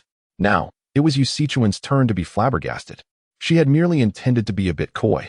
After all, girls often cared about their image. Had Haiming Rui asked her once more, she would have reluctantly acquiesced, or if he had forcibly embraced her, she would have only struggled slightly before yielding. Haiming Rui, you deserve to be single. As Haiming Rui stepped out of the shared office, he suddenly felt a tingling sensation in his nose and sneezed twice before feeling somewhat better. This is strange. I haven't caught a cold recently. Haiming Rui muttered to himself as he made his way to Li Yanhong's office. Aside from this matter, he also needed to explore the golden treasure chest. Chapter 13. Can the reward be changed? As Haiming Rui arrived at the door of Li Yanhong's office, an unexpected piece of information flashed through his mind. Ding. Due to unknown reasons, Chun Shuaixing has developed a dislike value of 5 towards the host, currently standing at 35/100 points. Note: when the dislike value exceeds 50 points, it will evolve into sheer enmity. When it surpasses 60 points, the individual may resort to extreme measures for revenge. The host is advised to be cautious. Haiming Rui was taken aback. He had never provoked this individual in any manner, nor could he fathom why his dislike value had inexplicably escalated to 35 points. Offending someone should, at the very least, have a valid reason, and this situation struck him as utterly perplexing. Truth be told, he was grateful for this system. Without it, he might have found himself unprepared for such unforeseen circumstances. Nevertheless, he had no means to resolve this matter at present and decided it best to address the immediate issue first. Thus, he knocked on Li Yanhong's office door. Li Yanhong had just concluded a call regarding a pressing issue. There was no doubt that the matter at hand pertained to Chun Shuaixing, who had come to file yet another report. This marked the second time today. The first incident involved him spreading rumors about Haiming Rui and Yu Sikhan, while the second pertained to Haiming Rui's alleged unauthorized absence during work hours. What Chun Shuaixing was unaware of was that Haiming Rui had informed Li Yanhong prior to leaving the hospital. Moreover, Li Xiaoqiang had also communicated with her. However, even without prior notice, Haiming Rui's assistance to Li Xiaoqiang would have received Li Yanhong's full endorsement. Consequently, she had indeed reprimanded Chun Shuaixing regarding this issue. This reprimand was the reason behind Haiming Rui's notification, for the individual had found that his attempt to report had backfired, resulting in him bearing the brunt of criticism instead. One could only say that Haiming Rui had been unfortunate, effectively becoming the scapegoat. As for the call Li Yanhong had received, it was from Li Xiaoqiang, who intended to clarify the situation, considering that Haiming Rui's back and forth would take approximately 2 hours. Thus, her call likely carried another implication. At that moment, the office door was knocked upon. With Li Yanhong's invitation to enter, Haiming Rui stepped inside. "Welcome back, Ming Rui." Li Yanhong's gaze upon him grew increasingly fond. He was tall and handsome, and most importantly, he was a perfect match for Li Xiaoqiang. The old adage held true: uncles dote on their nephews, and aunts cherish their nieces. It was entirely natural for Li Yanhong to favor Li Xiaoqiang, especially since she had no other siblings. Consequently, her affection extended to Haiming Rui as well. Although this perspective was unilateral on Li Yanhong's part, it mattered not. She would seize any opportunity to facilitate their connection. "Director, I heard that Dr. Chun." Haiming Rui began, only to be interrupted by Li Yanhong. "Ming Rui, there is no need for you to concern yourself with this matter. We need not involve ourselves with other departments. In the emergency department, my word is final. Furthermore, this opportunity for study is rare and invaluable. Every hospital supports it wholeheartedly, and even if someone were to escalate the issue to the director, it would bear no consequence." She continued, "Rest assured, when you have the time, do come back to visit. If you cannot return, simply give me a call. Prioritize your studies. After all, such opportunities do not come by often. Understand?" In that moment, Haiming Rui felt genuinely touched. Regardless of the circumstances, he could appreciate this woman's defense of him. It was understood that hospitals were ethically bound not to refuse a doctor seeking mentorship, as it could jeopardize their future, an act deemed unequivocally immoral. Should the word spread, certain individuals' reputations could be tarnished. However, there remained the possibility of subtle obstructions. Even if he returned from his studies, should the hospital not utilize him, he would find himself in a predicament, ultimately needing to forge his own path. Hence, in most cases, hospitals would eagerly support training opportunities, as it reflected well on their institution. To put it succinctly, if the first hospital recognized Haiming Rui's potential, it would bring honor to the second affiliated hospital. During his training, even if Haiming Rui could not resume work, the hospital would ensure his salary was disbursed punctually. It was evident that upon his return, his professional title would undoubtedly rise, and this could be described as a future filled with promise. "Thank you, Director." Haiming Rui expressed his gratitude. "But rest assured, I will make every effort to stay here in the afternoon unless exceptional circumstances arise. Even if I cannot return, I will certainly keep you informed." Li Yanhong nodded with a smile, saying, "No worries. You can focus on your studies. Just submit an application to me, and I will relay it to the director. I will explain the situation. In a few days, my arm should be nearly healed, and things here will ease considerably. Now it's getting late. You should prepare for dinner." After expressing his thanks once more, Haiming Rui exited Li Yanhong's office, promptly heading towards the restroom. His intention was to attend to matters that required privacy. Do not misunderstand. He was about to open a treasure chest. Having successfully completed the task, the system had rewarded him with a golden treasure chest, along with 10 attribute points. The 10 attribute points were not an immediate concern, as this was not his first experience with such rewards. What he was most eager to discover was the contents of the chest. Xiaoya, are you there? Host. Xiaoya is here. Xiaoya, please open my golden treasure chest. Haiming Rui urged impatiently. All right, please hold on. Ding. The golden treasure chest has been opened. Congratulations, host. You have received a skill book for divine level massage therapy. Upon clicking to learn, you may become a master massage therapist. Haiming Rui's smile froze. After eagerly anticipating this moment, he had received this incongruous item. He had no intention of opening a wellness center, nor was he a blind individual seeking to practice massage. As a surgeon, what did he need with a divine level massage skill? Xiaoya, can I exchange this for something else? This is utterly useless to me. Or perhaps, you could trade me for a few attribute points instead. Host, item rewards are entirely random and cannot be exchanged once distributed. Moreover, every item awarded by the system possesses its own merit. Please refrain from questioning the system's validity with your limited reasoning. Trust Xiaoya, oh yay. At that moment, Haiming Rui found himself both amused and exasperated. He had been ridiculed by a system. Furthermore, Xiaoya seemed less like a system sprite and more akin to a mischievous imp. Haiming Rui chose not to learn the so-called massage therapy skill book, instead tossing it into the system's backpack. He then proceeded to check the favorability ratings from Li Xiaoqiang and Yu Sikhun towards him. Chapter 14. The Patient with Stones. When Haiming Rui first opened the file, it belonged to Yu Sikhun. Name, Yu Sikhun. Occupation, intern physician, age, 26. The initial contents were primarily Yu Sichuan's personal information, which Haiming Rui was already familiar with. Thus, he shifted his gaze downward. Currently, Yu Sichuan's favorability towards the host is 79 points, and intimacy is at 60 points. Haiming Rui was taken aback. He recalled that the system had previously indicated that Yu Sichuan's favorability was 80 points. It was precisely this 80 points that had prompted him to confess his feelings to her. How had it diminished by 1 point in an instant? Had he misremembered? Or had he inadvertently done something to cause her to retract a point? At that moment, he noticed another detail. The intimacy score following the favorability. Xiaoya, what does intimacy signify? Is it different from favorability? Host, favorability is not limited by gender or even species. For instance, your pet dog or cat can also have favorability towards you. Intimacy indicates the depth of connection between two individuals. You may consider it an advanced version of favorability. With this clarification, Haiming Rui grasped the concept.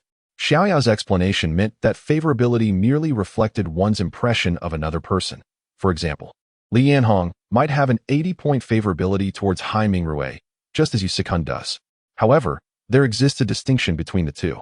Li Yanhong's favorability is simply a positive impression of him, while Yu Sichuan's favorability could lead to intimacy. Once intimacy reaches a certain level, they can engage in deeper exchanges. Of course, intimacy manifests in various forms. For instance, your pet cat may exhibit a greater degree of closeness. Your parents, siblings, and children may also share a deep bond. But the interpretation of that intimacy is subjective. All right, the authority to interpret does not lie with me, he muttered, then clicked on the upgrade option. A flash of light accompanied the system's notification sound. Ding. Congratulations, host. You have reached level 7. You need 7 attribute points to upgrade again. Current remaining attribute points, 57. Haiming Rui tightened his fists, sensing a significant increase in his strength. This was truly the most gratifying aspect for him. As his physician level rose, so too did his physical fitness. The enhancement was likely attributed to the accumulated attribute points. Those familiar with gaming understand that character development involves attribute point bonuses, such as strength, speed, and agility. Certain weapons, equipment, and even accessories can provide these bonuses. Haiming Rui felt as if upgrading directly influenced his attributes, thereby transforming his physical form. Having entered the restroom, he decided to take a moment to relax. Upon returning to his office, he discovered that both Yu Sikhun and Qin Shuisheng had already departed.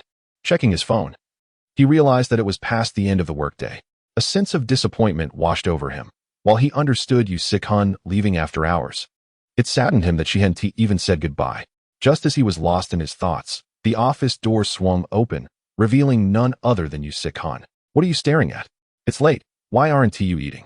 Her tone carried a hint of playful reproach, which brought comfort to Hai Mingrui. Sikhun, I thought you had left for the day, he replied with a grin. Yu Sikhun shot him a disapproving glance. She had indeed been quite upset earlier, which was why her favorability towards him had dipped slightly. However, considering he had been busy all day and would be on night duty, she had taken it upon herself to bring him dinner on her way out. Here, eat up. It'll taste terrible if it gets cold. I'm heading home now. Tomorrow is Saturday, and I'll be having dinner with my brother tonight, so I can't be delayed. As she spoke, she handed the takeout to Hai Mingrui. The latter part of her statement seemed directed at him for some reason, though only she understood why. I'll walk you out. Hai Mingrui did not rush to eat. Yu Sikhun glanced back at him, but said nothing, turning to exit the office. Perhaps, in the depths of her subconscious, she hoped he would accompany her. After bidding Yu Sikhun farewell, Hai Mingrui returned to his office.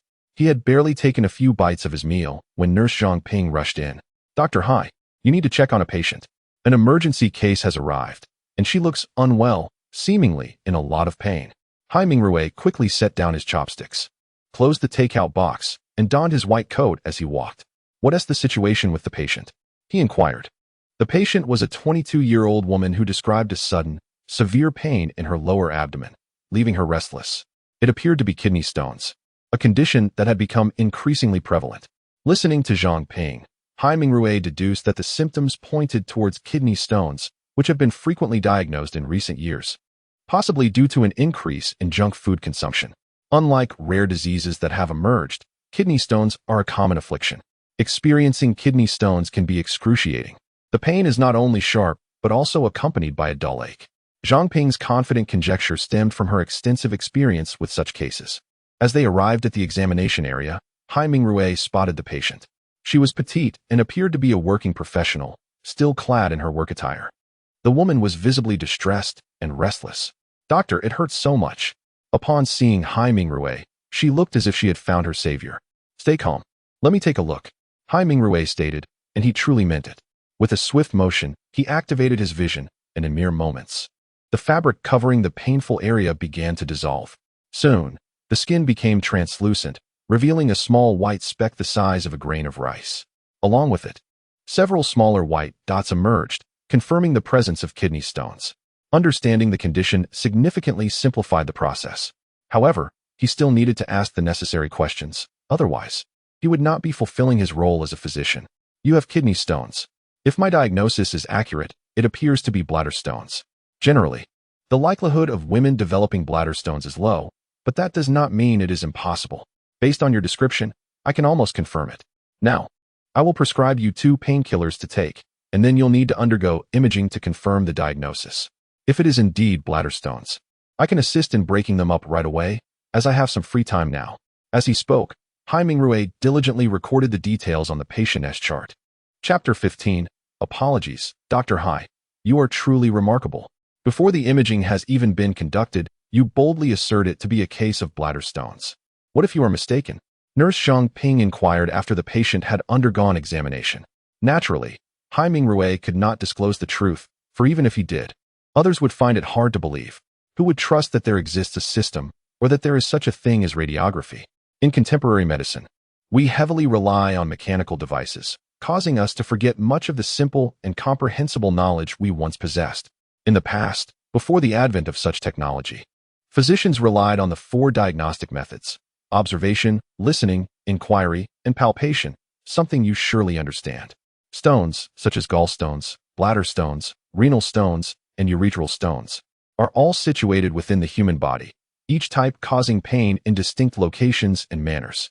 This leads us back to the foundational diagnostic methods, where communication with the patient allows us to gradually ascertain their condition. Of course, misjudgments can occur, which is why we sometimes employ additional devices for assistance. However, seasoned traditional Chinese medicine practitioners often do not rely on instruments. My own understanding of traditional Chinese medicine is limited, merely scratching the surface.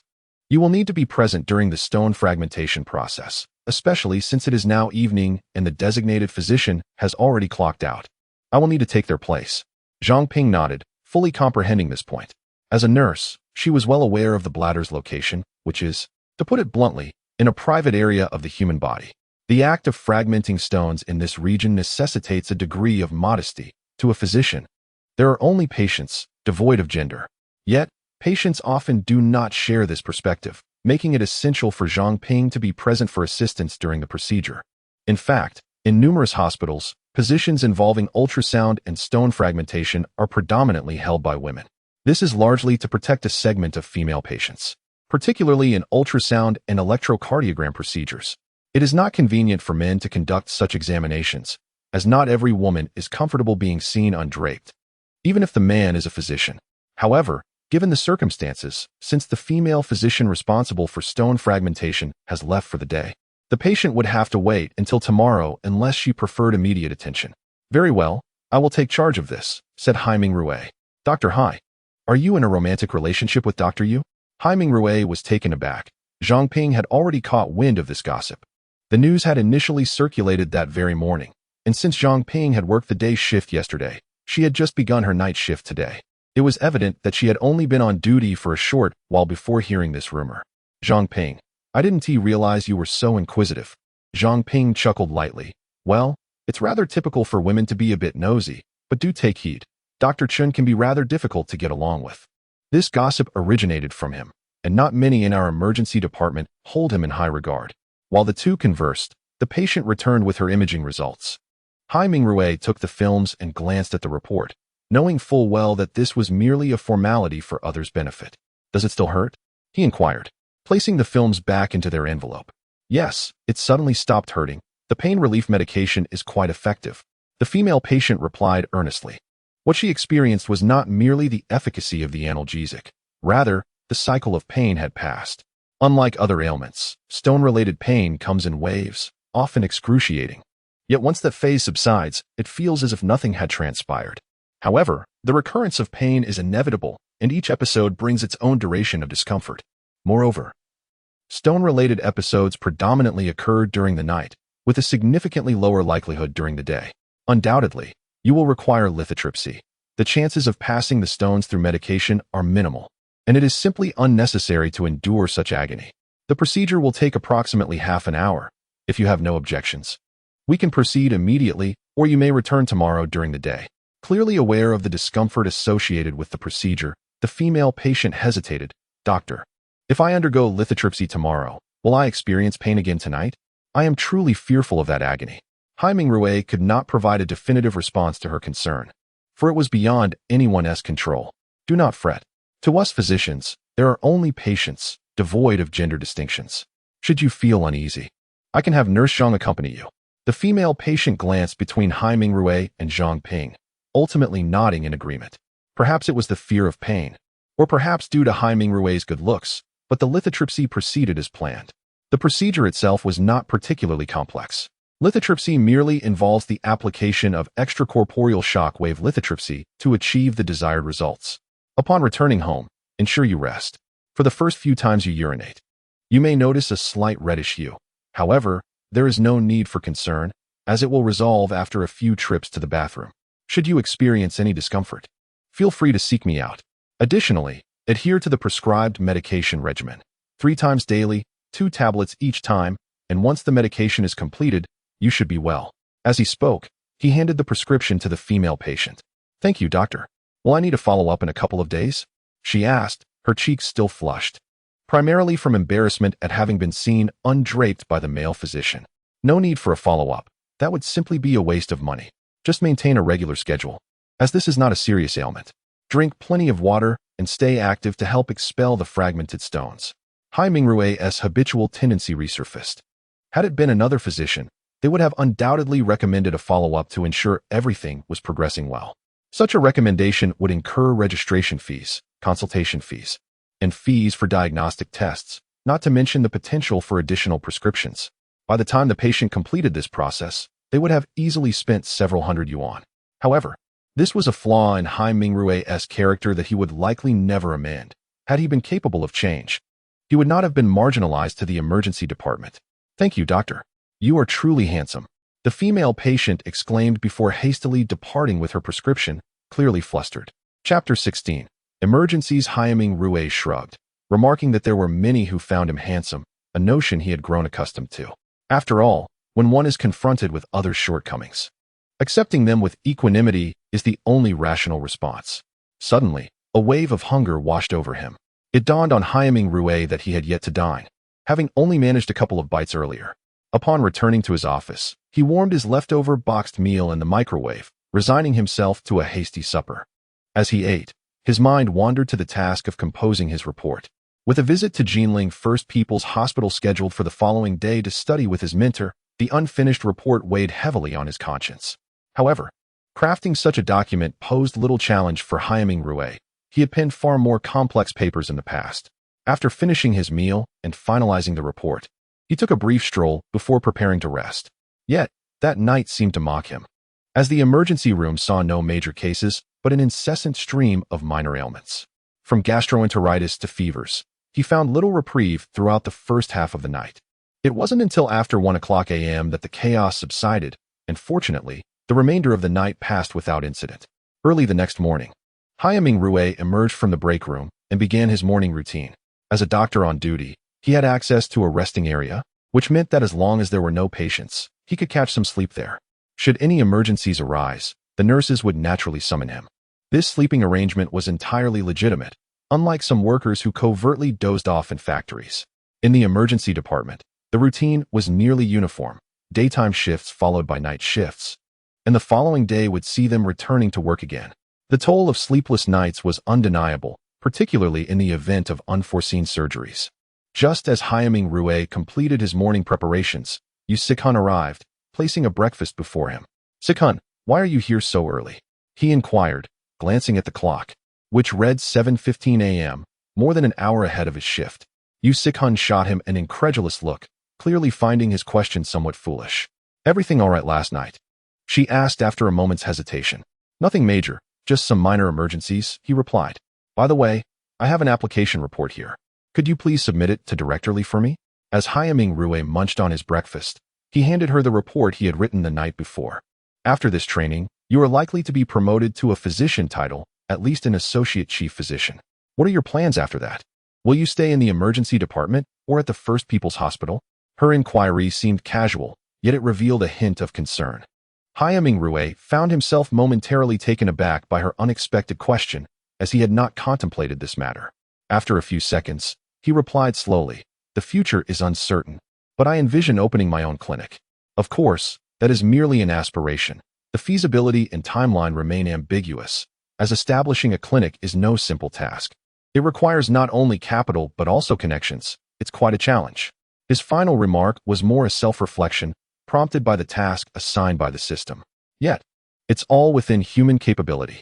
"If you do open your clinic, may I work there?" Hyaming Rue snapped his fingers in response. "Of course. I'll make you the chief physician." Their banter continued, neither taking the conversation seriously, as the prospect of opening a private clinic or hospital felt distant, merely a dream akin to a child's ambition of becoming a scientist. Such dreams could be imagined and discussed, but not taken literally. Even Hyaming Rue had never truly believed in them. Around 8 a.m., he departed, as it was his first day of studies, and tardiness was unacceptable. However, plans often yield to unforeseen circumstances. Just a few kilometers into his journey, he found himself caught in traffic. Upon investigation, he discovered an accident had occurred. At that moment, the system's voice echoed in his mind. "Ding. Daily task issued. Save lives." With little time to peruse the task details or rewards, Hyaming Rue spotted a woman lying in a pool of blood. A crowd had gathered, yet none dared to approach. As a doctor, turning a blind eye in such a situation was inconceivable. "Make way, clear the way. I am a doctor," he declared, pushing through the onlookers, and swiftly approached the injured woman with a first aid kit in hand. Upon hearing he was a doctor, the crowd instinctively retreated. Hyaming Rue did not rush into treatment. Instead, he activated his diagnostic vision to scan the woman. Fortunately, while she appeared severely injured, her life was not in imminent danger. "Call an ambulance." He instructed a bystander and quickly opened his first aid kit, prioritizing the need to staunch the bleeding. Meanwhile, Li Xiaoqiang was fuming, her frustration palpable. The reason? Today marked her first day of mentoring, and she had arrived a half hour early, only to wait nearly an hour for Hyaming Rue, who failed to answer her calls. Had it been any other day, her usual temperament would have led her to revoke his learning opportunity, leaving a significant blemish on his record, one that could haunt him for a lifetime. However, this time, Li Xiaoqiang refrained from acting impulsively, primarily due to Haiming Rue's exceptional suturing skills. Additionally, she was intrigued to discover what he was up to. Thus, she positioned herself at the hospital entrance, and just then, an ambulance pulled in. This was a routine occurrence, and Li Xiaoqiang paid it little mind, as ambulances typically headed straight to the emergency department. Following treatment and assessment, they would determine the appropriate department for transfer, particularly in severe cases. In this hospital, the sirens of ambulances blared ceaselessly, day and night. Just when Li Xiaoqiang believed nothing out of the ordinary was unfolding, a familiar figure emerged from the ambulance. None other than Haiming Rue, his white coat stained with blood. Haiming Rue, what happened? Chapter 17. Minor surgery. When Li Xiaoqiang first laid eyes on Haiming Rue stepping out of the ambulance, she had already surmised the general circumstances. Observing the bloodstains on his attire, her previous anger dissipated, replaced instead by an unexpected sense of admiration for the man before her. Haiming Rue candidly recounted the events of the morning, detailing his involvement in a rescue that required immediate attention, which necessitated the arrival of the ambulance. He had instructed the driver to bring his vehicle, following the ambulance to this location, primarily because he had been the one to administer aid to the patient. A sudden change in personnel could have resulted in unforeseen complications. I apologize for my tardiness on my first day, Haiming Rue expressed with genuine sincerity, understanding the gravity of this opportunity for learning. No one, in their right mind, would overlook such a chance to enhance their knowledge and potentially advance their career. Not to worry, but do remember to answer my calls next time. Li Xiaoqiang replied. Let us begin by getting you a set of scrubs. Your current attire might frighten the patients. After changing into appropriate garb, she introduced him to several members of their department, mentioning that there was a surgery scheduled for that morning, which he would observe alongside her. It is essential to elucidate the hierarchy within the hospital. The title of director differs significantly from that of chief physician. The director primarily oversees the administrative aspects of the department, including the formulation of work plans, management of personnel, and coordination with other departments. This position is typically filled through administrative appointment or election, rendering the director a managerial figure. Conversely, the chief physician is a specialized title within the medical profession, representing a senior rank. This title is generally conferred upon physicians who have attained a position above that of an associate chief physician and are engaged in clinical practice, possessing advanced medical skills and managerial experience while holding senior clinical roles. Li Xiaoqiang, therefore, serves as the director, the highest authority within her department. There are usually multiple chief physicians within a department. If Haiming Rue performs admirably during this learning phase and passes the subsequent assessments, it is likely he will be promoted to associate chief physician. With diligent effort and notable achievements, advancing to the rank of chief physician would be almost assured. Like other major hospitals, the First People's Hospital boasts numerous departments, with general surgery being a subset that includes various specialties. Li Xiaoqiang holds the position of Director of General Surgery, a role not commonly held by someone of her youth within the Jinling Hospital. While her capabilities are indeed commendable, it is crucial to acknowledge the importance of connections in such a field, an aspect that cannot be envied. After acquiring a white coat, Haiming Rue entrusted his previous attire to be laundered. Li Xiaoqiang guided him through the department, introducing him to colleagues and providing an overview of the ward's operations. The essence of seeking mentorship lies predominantly in the clinical experience, acquiring practical knowledge and surgical skills. Take your time to familiarize yourself with the surroundings. We have 20 minutes before the surgery begins, she advised.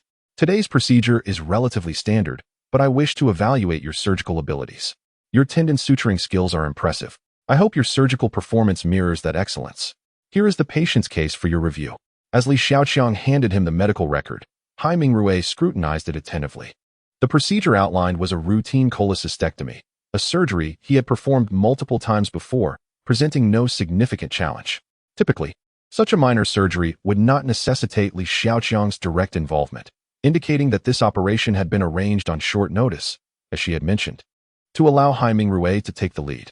She observed keenly, aiming to identify any shortcomings in his technique. A mentor's role is fundamentally one of guidance, emphasizing the necessity of practical application alongside theoretical knowledge. Thus, Li Xiaoqiang proved herself to be a pragmatic mentor. Before long, they arrived at the operating room, donning their surgical gear with the assistance of the nursing staff.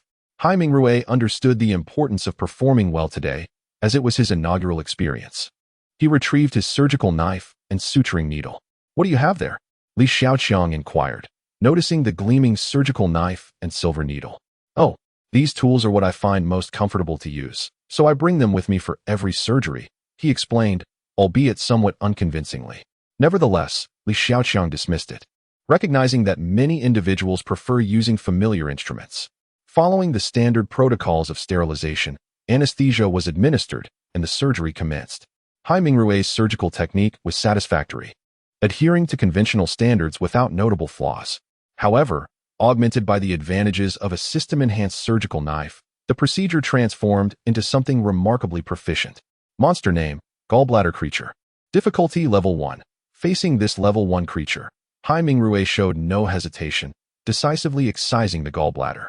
The subsequent steps involved meticulous cleaning and suturing, which he approached with patience, while Li Xiaoqiang observed intently. Meanwhile, in a nearby conference room, many others were also watching the procedure unfold. Among those present, at least half were likely more skilled than Hai Mingrue, despite his system-enhanced tools. Their anticipation primarily revolved around his tendon suturing, which he executed with such finesse that the results resembled a work of art. The precision of each stitch was imperceptible to the naked eye. This distinction illustrates the difference between having learned a skill and having not. Tendon suturing was the sole skill Hai Mingrue had mastered thus far, and it was of the highest caliber. Thus, his performance could be described as impeccable, while the surgery itself was merely slightly superior to average, with neatly aligned incisions. Overall, he received a score of 80, excluding the suturing aspect from Li Xiaoqiang's evaluation. Chapter 18. The Awakening of Merit Points. Quite impressive. Your foundational skills are remarkably solid, particularly in the realm of suturing, where I find myself somewhat lacking. However, there are still areas where you could improve. Tomorrow morning, I will check to see if there are any surgeries of a similar nature. If so, I shall perform one for you to observe. Perhaps it will provide you with some insights. For now, take some time to familiarize yourself with our environment, and later, please come to my office to find me. Having concluded her remarks, Li Xiaoqiang turned and departed. In truth, Hai Mingrue felt a certain satisfaction with today's surgery. After all, he had experienced a degree of pressure, and to achieve such commendable results under those circumstances was indeed a rarity. Yet, judging by the tone of that woman, there were likely several flaws in his performance. This was quite normal, considering that Hai Mingrue's own medical skills were not particularly exceptional. The medical profession is unlike any other. It relies heavily on the accumulation of experience. For instance, performing the same surgery a handful of times differs greatly from executing it several dozen times. Hai Mingrue retrieved his phone and noticed several messages from Yusik Han, inquiring about his well-being here. He promptly replied, explaining why he had not responded sooner. At that moment, he recalled that he had neglected to check the task details earlier that morning, as he had been too hurried in his efforts to save a life. Now, it seemed the task had been completed, and the rewards should have been distributed. With this thought in mind, he hurried to the restroom. The reason for this was to avoid drawing attention. Checking his status panel or task list required him to remain still. If he stood motionless for an extended period, onlookers might assume he was simply dazed. Thus, retreating to the restroom alleviated this concern. Eagerly, Hai Mingrue closed the stall door and accessed the task list. Congratulations, host. On completing the task, save lives. Task reward. Attribute points 10. Divine CPR skill book. Li Xiaoqiang's favorability 10. Merit points 100. Upon seeing this reward, Hai Mingrue was momentarily stunned. The attribute points and the increase in Li Xiaoqiang's favorability were not surprising, but the skill book was unexpected. A divine CPR skill book. What an extraordinary concept. This skill book could indeed be a lifesaver. In a hospital setting, numerous situations could lead to a patient's demise or cessation of heartbeat. In such critical moments, a doctor's ability to perform emergency resuscitation is paramount. Yet, even the most skilled physicians face a dauntingly low success rate in reviving patients whose hearts have stopped. However, with this divine CPR skill book in his possession, Hai Mingrue was convinced that his chances of success would significantly improve. Without a second thought, he clicked to learn the skill.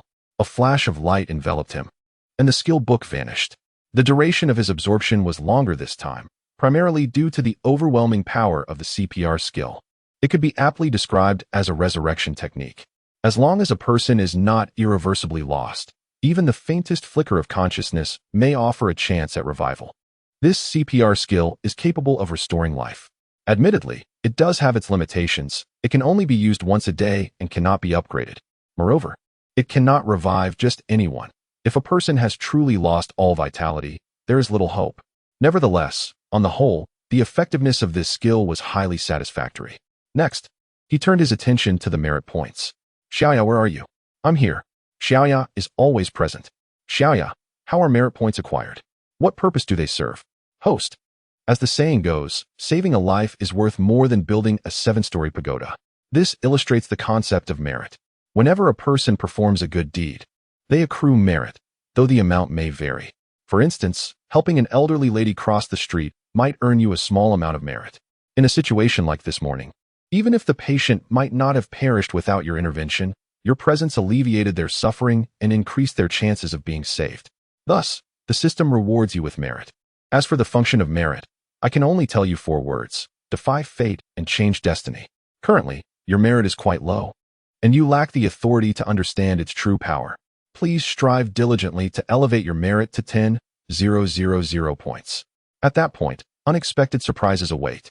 Xiaoya's playful remark barely registered with Haiming Rui, as his thoughts were consumed by the notion of defying fate and altering destiny. It is often said that products of the system are invariably exceptional, and Haiming Rui believed that merit would indeed prove useful, though he had not anticipated its profound implications. Yet, with merely 100 points to his name, and Xiaoya's insistence on reaching 10,000 points to unlock its potential, he felt a wave of discouragement wash over him. After glancing at the time, Haiming Rui made his way toward the office, reminding himself that he was here to learn. It was essential to periodically present himself before Li Xiaoqiang to establish his presence. As the head of a department, Li Xiaoqiang had her own office, necessitating that Haiming Rui knock before entering. As he rapped on the door, Li Xiaoqiang's voice resonated from within. "Come in." Haiming Rui sensed something amiss. Her tone bore a languid quality, evoking an impression of fatigue. Chapter 19. Exponentially increasing favorability. Ming Rui, your arrival is opportune. Would you be so kind as to massage my neck? It's terribly stiff. Li Xiaoqiang, recognizing Haiming Rui's entrance, gestured towards her neck before he could speak.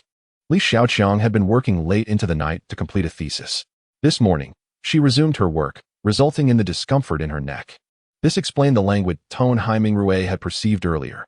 Haiming Rui was taken aback.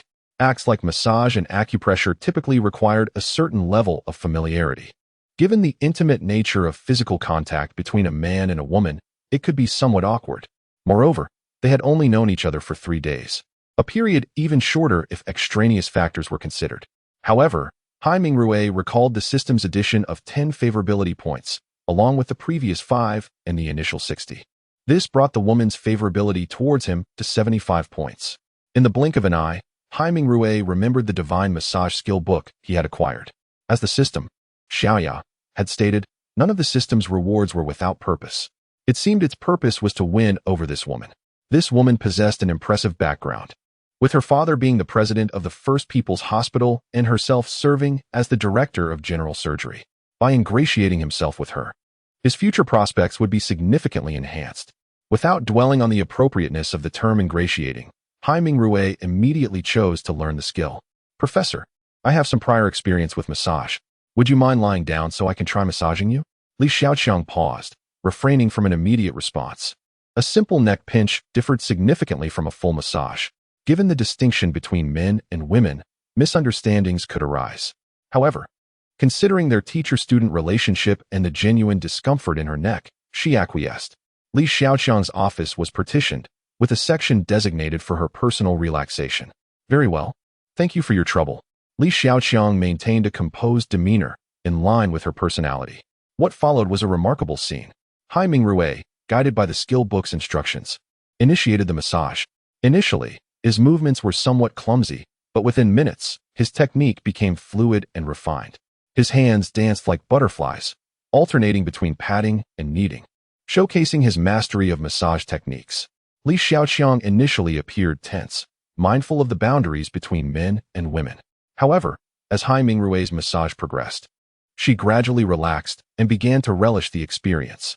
She was captivated by the sensation, finding it immensely soothing. Ding! Congratulations to the host for gaining 10 favorability and 20 intimacy points with Li Xiaoqiang. The system's announcement was both unexpected and fitting. However, the addition of 20 intimacy points was particularly surprising, as intimacy differed from favorability. Favorability merely reflected one's opinion or attitude towards another, such as having a good impression. Intimacy, on the other hand, was associated with relationships like those between spouses, parents, and children. Casual acquaintances typically had minimal intimacy. Initially, Li Xiaoqiang and Hai Mingrui shared no intimacy, their relationship being purely that of teacher and student. However, the massage had seemingly fostered a closer connection, resulting in the sudden increase in intimacy. Furthermore, Li Xiaoqiang's favorability towards Hai Mingrui had increased by 10 points, bringing the total to 85, surpassing that of Yu Sikan. This implied that if intimacy were to increase further, he could potentially engage in certain actions with this woman.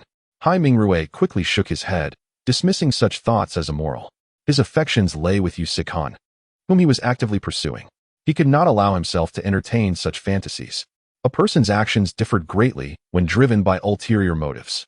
Despite his attempts to deny it, Hai Mingrui's wandering thoughts influenced his touch and gaze. Fortunately, he managed to suppress his impulses. However, while Hai Mingrui exercised restraint, others might not. Li Xiaoqiang, immersed in the pleasure of the massage, involuntarily moaned. The moan created an awkward atmosphere, but the moment passed as Li Xiaoqiang drifted off to sleep. Hai Mingrui gently covered Li Xiaoqiang with a thin blanket and quietly left the office. As soon as Hai Mingrui exited the office, Li Xiaoqiang awoke. She had realized the suggestive nature of her moans and, embarrassed, decided to feign sleep. This allowed her to assess Hai Mingrui's character. Hai Mingrui had clearly passed the test, much to Li Xiaoqiang's satisfaction. She was pleased with both his massage skills and his character. It seemed she had made a worthwhile investment in accepting him as her disciple. Meanwhile, Hai Mingrui checked the time and realized it was almost time to leave work. He would have normally informed Li Xiaoqiang of his departure, but she was currently resting. Thus, he decided to forego the farewell. As Hai Mingrui removed his lab coat and headed towards the parking lot, the system notification sounded once more. Congratulations to the host for gaining 10 favorability and 10 intimacy points with Li Xiaoqiang. Li Xiaoqiang's current favorability towards the host is 95/100, and her intimacy level is 30/100. Hai Mingrui was bewildered. How could this be possible? Hadn't Li Xiaoqiang been asleep? Moreover, her favorability had reached 95, surpassing Yu Sichuan's 79. Hai Mingrui was perplexed, even more so than before. Shaking off his confusion, he located his car in the parking lot and drove towards the second affiliated hospital. He still had time to treat Yu Sikan to lunch, a prime opportunity to increase their intimacy. Chapter 20. The unfathomable disdain value in the shared office of the second affiliated hospital. Dr. Yu, are you not going to have lunch? Chen Shuisheng, having shed his white coat, suddenly noticed that Yu Sikan was sitting motionless in her chair. Oh, I will eat later. Dr. Chen, you go ahead. I will watch over things here. Upon hearing this, a smile spread across Chen Shuisheng's face. It is necessary to mention the peculiar system of this emergency department. Typically, doctors who are on duty at night must complete all their shifts that day. This means they can only eat lunch after other doctors have finished their meals. Since they are on duty, the emergency room cannot be without a doctor. In the evenings, however, they may eat earlier or have a colleague cover for them.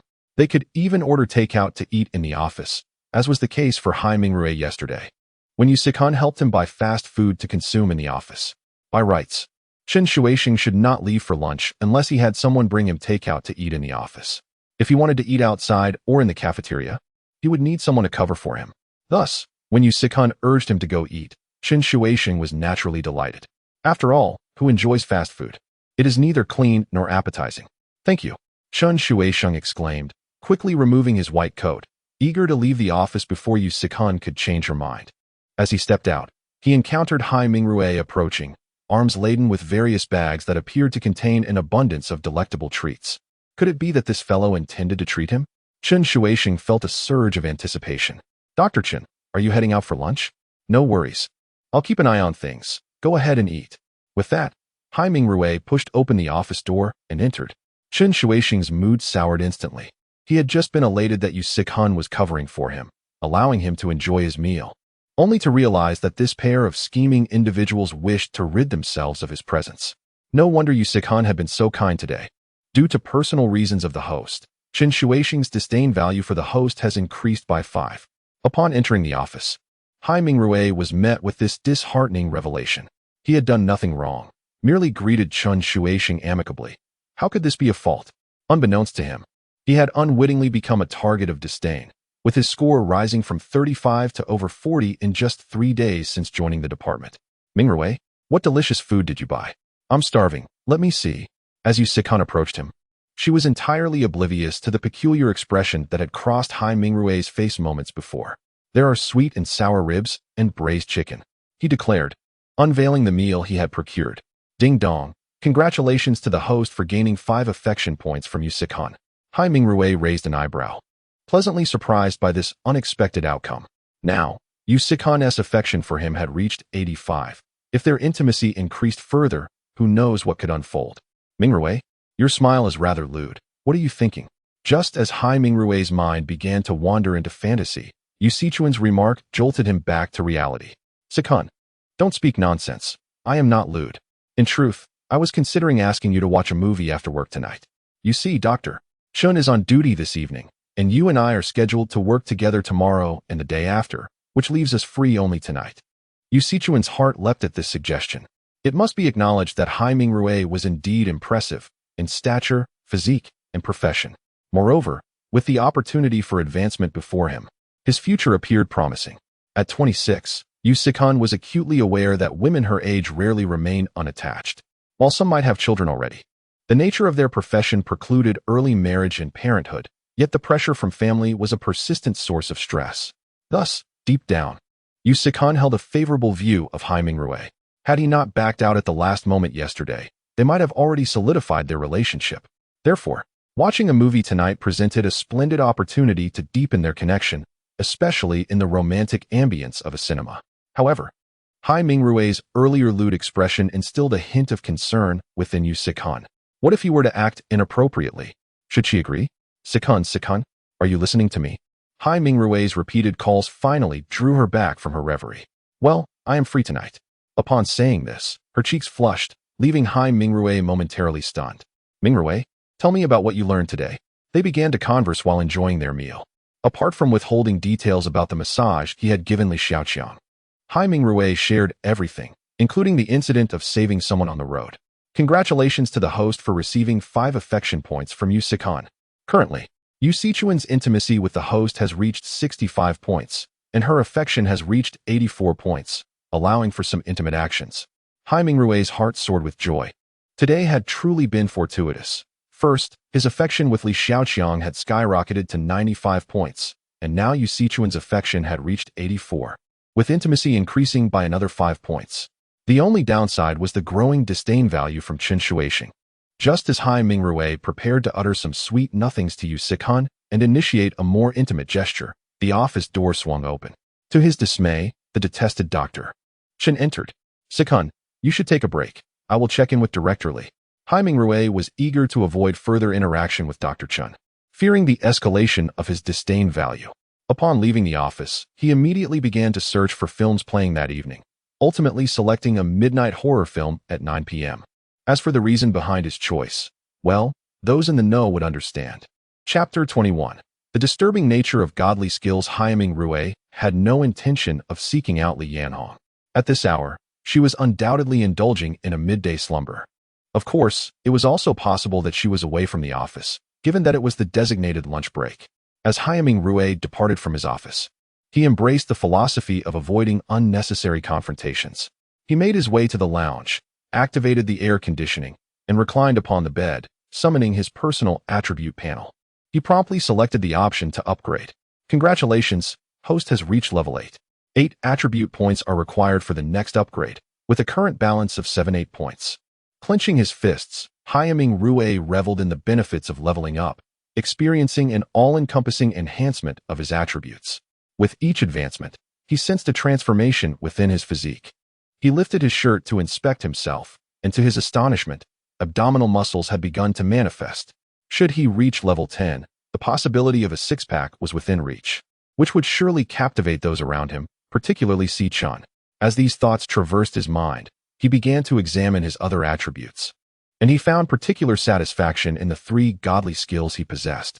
The first was the godly perfect tendon suturing technique, which had garnered him a modicum of recognition at the First People's Hospital. This was a commendable beginning. The second, the godly massage skill, while not overly impactful, still held practical value, particularly in pleasing Si Chun in the future. The final skill, the godly cardiopulmonary resuscitation technique, Haiming Rui, deemed to be the most significant of all. The distinction between most important and most critical was clear. While the tendon suturing technique was essential, the CPR skill was a matter of life and death. After all, what is the primary duty of a physician? It is to save lives, although some unscrupulous doctors may defy this calling. Therefore, if he were to retain only one of these godly skills, Haiming Rui would unequivocally choose the CPR technique. At that moment, the system sprite, Xiaoya, suddenly appeared. Ding. Mission issued. Resuscitation. Mission description. Please treat a patient with heart disease. Just then, the door burst open. And before Haiming Rui could fully grasp the details of the mission, he was confronted by Si Chun, who rushed in. Ming Rui, quickly, we have an emergency patient. Haiming Rui sprang from the bed, hastily donning his white coat. Where's Dr. Chun? He inquired while dressing. I don't know. He was here earlier. But I can't find him now. Haiming Rui silently cursed under his breath, realizing that today was Chen's duty shift. Heart disease was no trivial matter, and a delay of even a minute could prove fatal. Yet, lamenting was futile. His priority was to attend to the patient. What is going on? Please tell me. As he spoke, they entered the emergency room, where the head nurse was already bustling about, likely following Si Chun's earlier instructions. However, the patient had yet to arrive. So Haiming Rui proceeded to the emergency room hallway to await their arrival. After a couple of minutes, the ambulance finally arrived, accompanied by 2 more vehicles. And a throng of people descended. These were clearly the patient's family members, who immediately surrounded Si Chun and Haiming Rui upon their arrival. Doctor, please. You must save my father. Si Chun quickly began to reassure them. Rest assured, we will do our utmost. This is Dr. Hai, an exceptionally skilled physician. While Si Chun comforted the family, Haiming Rui approached the stretcher being wheeled from the ambulance. Dr. Hai, the patient's heart has already. At that moment, the accompanying doctor gestured toward the monitor.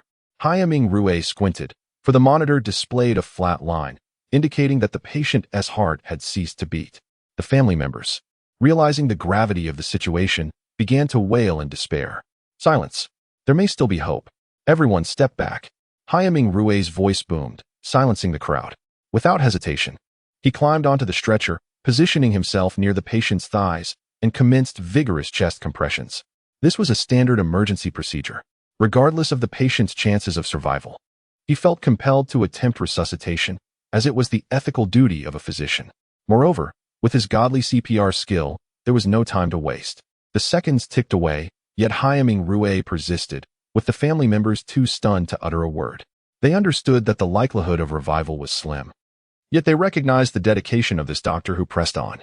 Haiming Rui continued administering artificial respiration, despite the patient's advanced age. And the absence of most of their teeth did not deter him.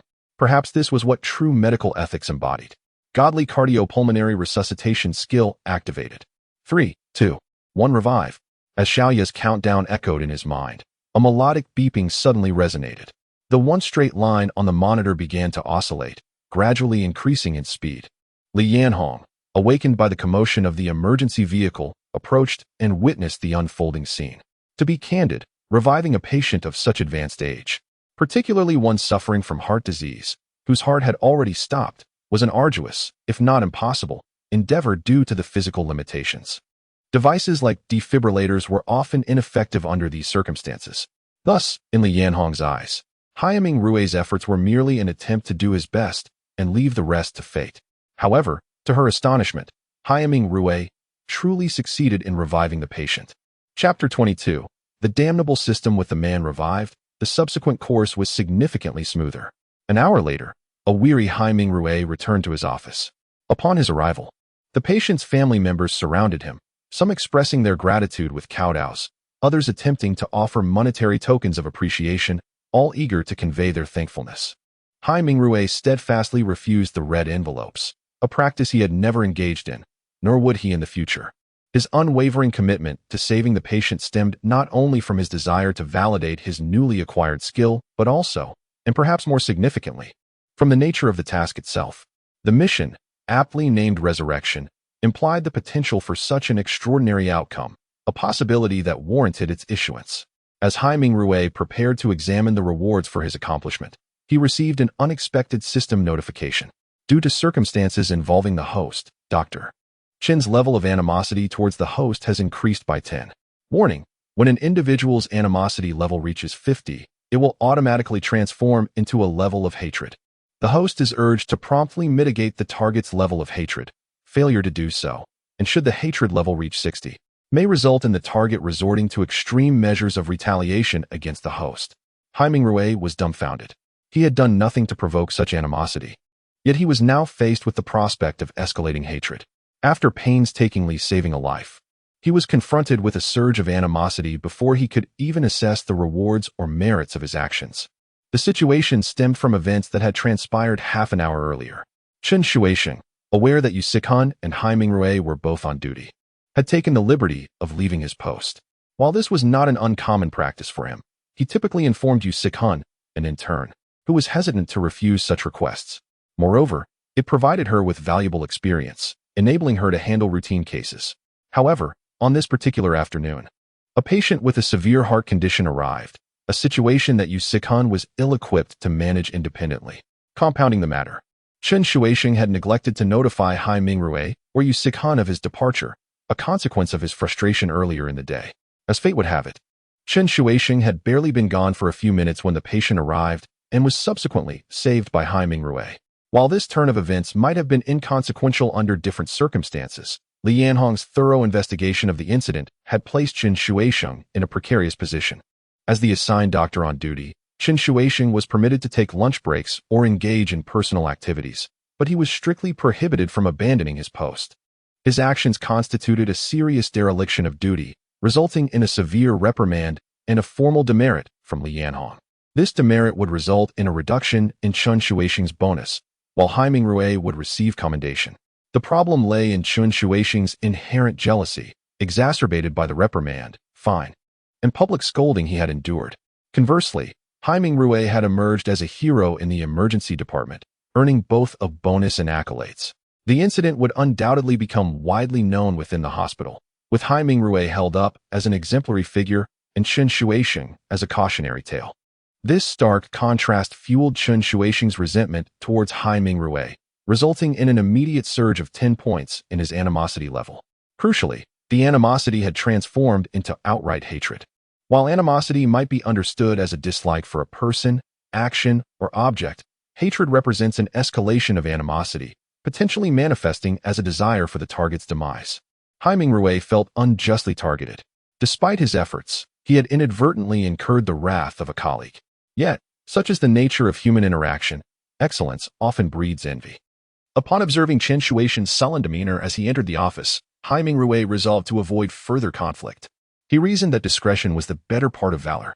Given Chen Shuisheng's established presence in the department and Haiming Rui's relatively recent arrival, he feared that any altercation would be viewed unfavorably. Rather than endure Chen Shuisheng's ill-tempered presence, he decided to visit the patients and, more importantly, spend time with the charming Yu Sikan. However, before venturing forth, Haiming Rui needed to avail himself of the restroom, where he could privately examine his rewards. Congratulations to the host for completing the S-level resurrection mission. Special rewards include 50 attribute points, 120 merit points, and the Divine Breast Augmentation Technique skill book. Haiming Rui was taken aback. The S-level mission, aptly named Resurrection, had yielded a somewhat underwhelming reward of 50 attribute points. Similarly, the 120 merit points seemed insufficient, considering that he had saved a life. While surgical procedures were a common means of saving lives, Haiming Rui's actions had gone above and beyond, rescuing the patient from the clutches of death. However, the most perplexing reward was the Divine Breast Augmentation Technique skill book. As a surgeon, Haiming Rui found its purpose unclear. Was he destined to open a cosmetic surgery clinic? The thought, once conceived, took root in his mind. A cosmetic surgery clinic could complement his existing practice, allowing him to treat patients while simultaneously providing cosmetic enhancements. Shaking his head, Haiming Rui dismissed these fanciful notions. He currently lacked the resources to establish a hospital, let alone two. Abandoning these unrealistic aspirations, he disregarded the skill book and focused on upgrading his abilities. With 50 newly acquired attribute points and his existing surplus, he now possessed a total of 57 attribute points. Based on his previous upgrade patterns, this would mark a significant leap forward. Xiaoya, at your service. Initiate the upgrade. Understood. Please wait. Congratulations to the host for reaching level 9. The current upgrade requires 8 attribute points. The next upgrade requires 9 attribute points. Current remaining attribute points, 49.9. Congratulations to the host for reaching level 10. The current upgrade requires 9 attribute points. The next upgrade requires 20 attribute points. Current remaining attribute points, 40.20. Congratulations to the host for reaching level 11. The current upgrade requires 20 attribute points. The next upgrade requires 30 attribute points. Current remaining attribute points, 30.20. The smile on Hai Mingrui's face faltered. He had discovered a flaw in the system, a frustrating tendency to deviate from established patterns without warning. Chapter 23. A successful suitor. The initial 2 advancements occurred as anticipated. However, upon reaching level 11, the requirement more than doubled. The initial 9 points escalated to 20, and the subsequent level demanded 30. Consequently, would level 12 necessitate 40 attribute points? This presented an issue. Hai Mingrui initially envisioned reaching level 100 within a month at this rate. However, his expectations were premature. Yet, this alteration seemed more logical. In the preliminary phase, each level granted 1 attribute point. Now, in the second phase, each level bestows 10 points, a more coherent progression. But, if a third phase were to commence, would each level demand an increase of? Hai Mingrui ceased his contemplation, realizing its futility. He lacked control over the system's mechanics. Overall, he felt a sense of disappointment. A wondrous skill transformed into a breast augmentation technique. 50 attribute points yielded unfavorable tidings. Acquiring 120 merit points resulted in antagonizing Chen Shuisheng, validating the maxim, every gain entails a loss. Observing the time, Hai Mingrui exited the restroom. Mingrui, you look especially dashing today. Just as Hai Mingrui located Yu Sikhan, intending to discuss post-work dining options, Yu Sikhan interjected. Her compliment alluded to the rescue, as his inherent handsomeness was a constant. Sikhan, discretion is paramount in these matters. Refrain from such pronouncements, lest I become conceited. Hai Mingrui's smugness emerged. Bah, look at you. By the way, I overheard Director Li reprimanding Dr. Chun, presumably for his midday dereliction of duty. Exercise caution, as he might suspect you of reporting him. Hai Mingrui was rendered speechless. Even Yu Sikhan discerned the discord. Sikhan, regarding this matter, could you offer your analysis? I've only been in the emergency department for 3 days. When and how did I offend this individual? Why is he targeting me? Yu Sikhan glanced at Hai Mingrui, then surveyed their surroundings before lowering her voice. You're blinded by your own perspective. Your recent performance has been too conspicuous, too dazzling, inciting envy. Some individuals harbor a green-eyed monster, resenting the success of others. Compounded by his own misfortune, he attributes all problems to others. Consequently, you become the convenient scapegoat, especially as a newcomer. Do you comprehend? Hai Mingrui's mouth agape. Yu Sichuan's assessment, while not definitive, held considerable weight. In any case, exercise caution and minimize contact with him. Enough said, an emergency patient has arrived. Yu Sikhan departed. Yu Sikhan likely bore the brunt of the emergency department's workload. As an intern, this was an unavoidable rite of passage. Akin to interns in companies earning minimal wages while performing the most arduous tasks, aspiring to secure a permanent position. Therefore, Yu Sikhan addressed almost all non-critical emergency cases. Rapidly accumulating experience, Hai Mingrui decided to assist, leveraging his augmented abilities to resolve accumulated issues more swiftly than before. As for Chen Shuisheng, he would address the matter gradually. The remainder of the shift passed uneventfully, with only routine emergency patients. To minimize contact with Chen Shuisheng, Hai Mingrui avoided the office, save for water breaks. Upon the shift's conclusion, he greeted Li Yanhong and escorted Yu Sikhan to his vehicle. Mingrui, refrain from holding my hand at the hospital in the future, lest it cause misunderstandings. Hai Mingrui observed Yu Sichuan's flushed countenance, yearning to cradle it and bestow fervent kisses.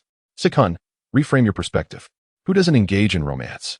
We're being forthright, neither stealing nor robbing. What is there to fear? Yu Sikhan conceded the validity of Hai Mingrui's statement, but then realized, who is your girlfriend? Don't speak nonsense.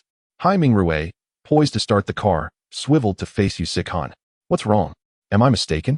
Yu Sikhan exhibited a hint of trepidation, sensing a lascivious glint in Hai Mingrui's eyes. Sikhan, will you be my girlfriend? If you decline, tomorrow I shall unfurl a banner at the emergency room entrance, and then I shall wield a megaphone, proclaiming your fickleness, having forgotten old affections for new. Yu Sikhan was incensed, never imagining Hai Mingrui capable of such roguish pronouncements. Mingrui, I wouldn't mind being your girlfriend, but if you can reach our designated restaurant before 6 o'clock p.m. It's currently 5:45 p.m., I will accept your proposal. Otherwise, before Yu Sikhan could finish, Hai Mingrui's car careened out of the hospital. Mingrui, I was jesting. You needn't drive so fast. Mingrui, you nearly ran a red light. Hai Mingrui was determined, despite the rush hour traffic, startling Yu Sikhan. Sikhan, we have a minute to spare. You can't renege on your word. From this moment forward, you are my girlfriend. Hai Mingrui declared, grasping Yu Sichuan's hand and embracing her. Disregarding her protests, Yu Sikhan offered token resistance before acquiescing. Thus, Hai Mingrui's courtship succeeded. Yu Sikhan was led into the restaurant, hand in hand with Hai Mingrui. Mingrui, tell me your plans for the future. Once a couple's relationship is established, more practical considerations arise. Yu Sikhan was aware of Hai Mingrui's less-than-ideal circumstances, particularly in comparison to her own family. However, this wasn't the primary concern, as family background was only one aspect of marriage. The individual's character was the true determinant of marital bliss. Having chosen Hai Mingrui, Yu Sikhan naturally sought his plans. They were no longer youthful, with ample time to squander. A relationship leading to marriage and eventual pregnancy would take at least 2 to 3 years. They were pragmatic, not naive youngsters. Chapter 24. Further developments when posed with the question, Hai Mingrui felt a twinge of embarrassment. Since he aspired to pursue Yu Sikhan, it was only natural for him to be familiar with her background. In truth, her family circumstances were quite favorable, far surpassing his own. Sikhan, he mused, I have secured a modest 2-bedroom apartment. While it may be small, it suffices for now, especially considering its proximity, just a 20-minute drive away. As for my career, I am currently presented with an opportunity for promotion and am diligently studying. In approximately 3 months, I will complete my learning endeavors, provided my performance is satisfactory. The position of associate chief physician should be within reach. Should the second affiliated hospital fail to offer me the corresponding benefits, I can opt to remain at the First People's Hospital. Furthermore, I could potentially facilitate your transfer there as well, which is merely a foundational plan I have in mind. My ultimate ambition is to establish a private clinic at that point. Hai Mingrui shared his aspirations, acknowledging that while they might appear as dreams, he had indeed laid the groundwork. What he lacked were merely financial resources and connections, as opening a private clinic involves more intricate procedures than merely running a small shop or restaurant. Thus, he was not only focused on acquiring funds, but also on obtaining a professional title and cultivating relationships. He had already begun nurturing connections, such as with Li Xiaoqiang, which served as a stepping stone. Additionally, for a doctor, finding a patron is relatively straightforward, provided one possesses genuine skill. After all, influential individuals also fall ill, and their families do too, presenting opportunities for interaction. For instance, the elderly man he had recently saved had family members who exuded an air of distinction. Particularly, the elderly man's son displayed a demeanor that suggested he was not an ordinary individual. Moreover, having previously assisted Lang Yi, it was clear that this network could gradually be built. The lack of connections in the past stemmed from the fact that capable individuals seldom crowded hospitals for treatment. In essence, Hai Mingrui had not yet reached their social stratum. However, the situation was changing, and he was beginning to encounter more prominent individuals. This was an opportunity. As the saying goes, beauty is in the eye of the beholder, and this was precisely how Yu Sikhan viewed Hai Mingrui. Having chosen him, she naturally placed her trust in him. Their dinner was harmonious, and after the meal, with some time before the movie, Hai Mingrui took Yu Sikhan for a leisurely stroll. Such walks can indeed deepen the romantic connection between a couple, holding hands, embracing in secluded spots, sharing tender kisses. Initially, Yu Sikhan felt a bit awkward or shy, but such moments cannot be halted by mere bashfulness. Typically, the initiative rests with the man. If one were to identify the pivotal moment in their relationship, it would undoubtedly be the film they were about to watch. As a horror movie combined with the ambience of the theater, it left Yu Sikhan nearly too frightened to look. In that moment, Hai Mingrui achieved his objective. At first, she sought refuge in his embrace, but gradually, an adventurous hand made its way over. Whether it was due to fear or Yu Sichuan's readiness, she surprisingly did not resist when Hai Mingrue's hand ventured within the protective confines of her clothing. Notably, at that moment, notifications from the system echoed in Hai Mingrue's mind. Ding! Congratulations, host. The target, Yu Sichuan, has increased her affection for you by 10 points. Congratulations, host. The target, Yu Sichuan, has increased her intimacy with you by 20 points. Receiving 2 notifications in quick succession, Hai Mingrue's joy was palpable as he unobtrusively accessed his personal affection panel. Yu Sichuan's affection now stood at 99 points, with intimacy at 75. Initially, her affection was at 84 points, boosted by 5 points after he saved the elderly man earlier that day. Now, with the additional 10 points, it soared to 99. Her intimacy had also risen from 65 to 75, confirming that his assertiveness had proven advantageous. Just then, the system chimed in again. Host, please elevate Yu Sichuan's affection to a perfect score of 100. Upon reaching 100, her affection will remain stable, and as the first to achieve this milestone, you will receive a random skill as a reward. Hai Mingrue's eyes lit up. His current skills were considerable, aside from his medical expertise. He had already acquired 4 exceptional abilities. Admittedly, one was less applicable, the skill related to breast augmentation. However, the prospect of the reward not being for himself, but for Yu Sichuan, seemed far more fitting. After all, he had ample opportunities for rewards, but Yu Sichuan's acquisition of a wondrous skill could serve as her foundation. Much like Hai Mingrue, who could achieve success with merely a tendon suturing technique if he lacked the system and its rewards. Yet, contemplating this, a twinge of regret surfaced in Hai Mingrue. Had it not been for that minor deduction earlier, her affection would have already reached 100 points. Nonetheless, it was merely a matter of time. At that moment, Yu Sichuan's voice, laced with temptation, reached his ears. Hai Mingrue was no fool. Her suggestion to leave was laden with meaning. He promptly acquiesced, assisting the slightly unsteady Yu Sichuan out of the theater. The subsequent events unfolded smoothly as Hai Mingrue accelerated towards his residence. His home was located in the Zizhu Garden community, occupying the 15th floor of a building with 33 stories, neither too high nor too low, comfortably situated in the middle. Upon reaching the 15th floor via the elevator, an unspoken understanding lingered between them, resulting in a silence that spoke volumes. One was reluctant to break the silence, while the other felt shy. Once inside, the atmosphere naturally turned intimate. However, just as the moment reached its peak, Yu Sichuan gently pushed Hai Mingrue away. As he braced for her potential withdrawal, she spoke, Mingrue, let us take a shower first. We're both a bit sweaty. Chapter 25, Supreme Auxiliary Technique. In truth, this was an exceedingly embarrassing matter, particularly for Yu Sichuan, who blushed throughout the entire ordeal, especially when Mei Mingrue unexpectedly entered the bathroom while she was in the midst of bathing. At that moment, Yu Sichuan felt an overwhelming urge to vanish into the ground. However, life is about experiencing certain inevitable events, and under the enchanting words and persistent coaxing of Mei Mingrue, Yu Sichuan found herself carried into a room by a rather dubious doctor. Ding! Congratulations to the host. The target individual Yu Sichuan has become the first to achieve a favorability rating of 100, thus being permanently locked in.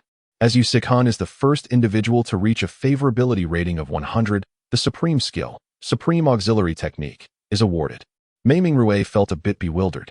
Was it really so simple to achieve full favorability with just a single touch? Yet, what exactly did this Supreme Auxiliary Technique entail?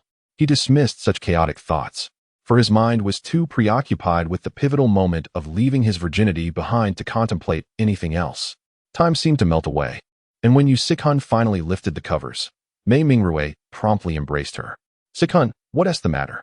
Yu Sichuan flushed anew at the question. Fortunately, the room was dimly lit, with only a faint glow filtering in from the window.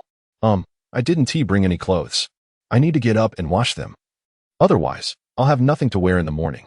Mei Mingrue recalled that she indeed had no clean clothes. The outfit she wore today was certainly unwearable, likely strewn across the bathroom floor. Sichuan, you should rest. I'll do the washing. After all, you're not familiar with the washing machine. So just lie back and relax, especially considering. Before he could finish, a sharp pain in his arm revealed that Yu Sichuan had bitten him. Don't you dare say a word, or you'll regret it. Humph. Yu Sichuan pouted, clearly still adjusting to the new dynamic between them. Very well, you rest. And I shall take care of everything else. He planted a gentle kiss on her forehead and covered her with a light blanket. It was late April, with the weather pleasantly mild, making the thin blanket just right. Stepping out of the room, he casually closed the door behind him, allowing Yu Sikhan to finally breathe a sigh of relief. The events of the night had been rather mortifying, and the more she thought about it, the redder her face became.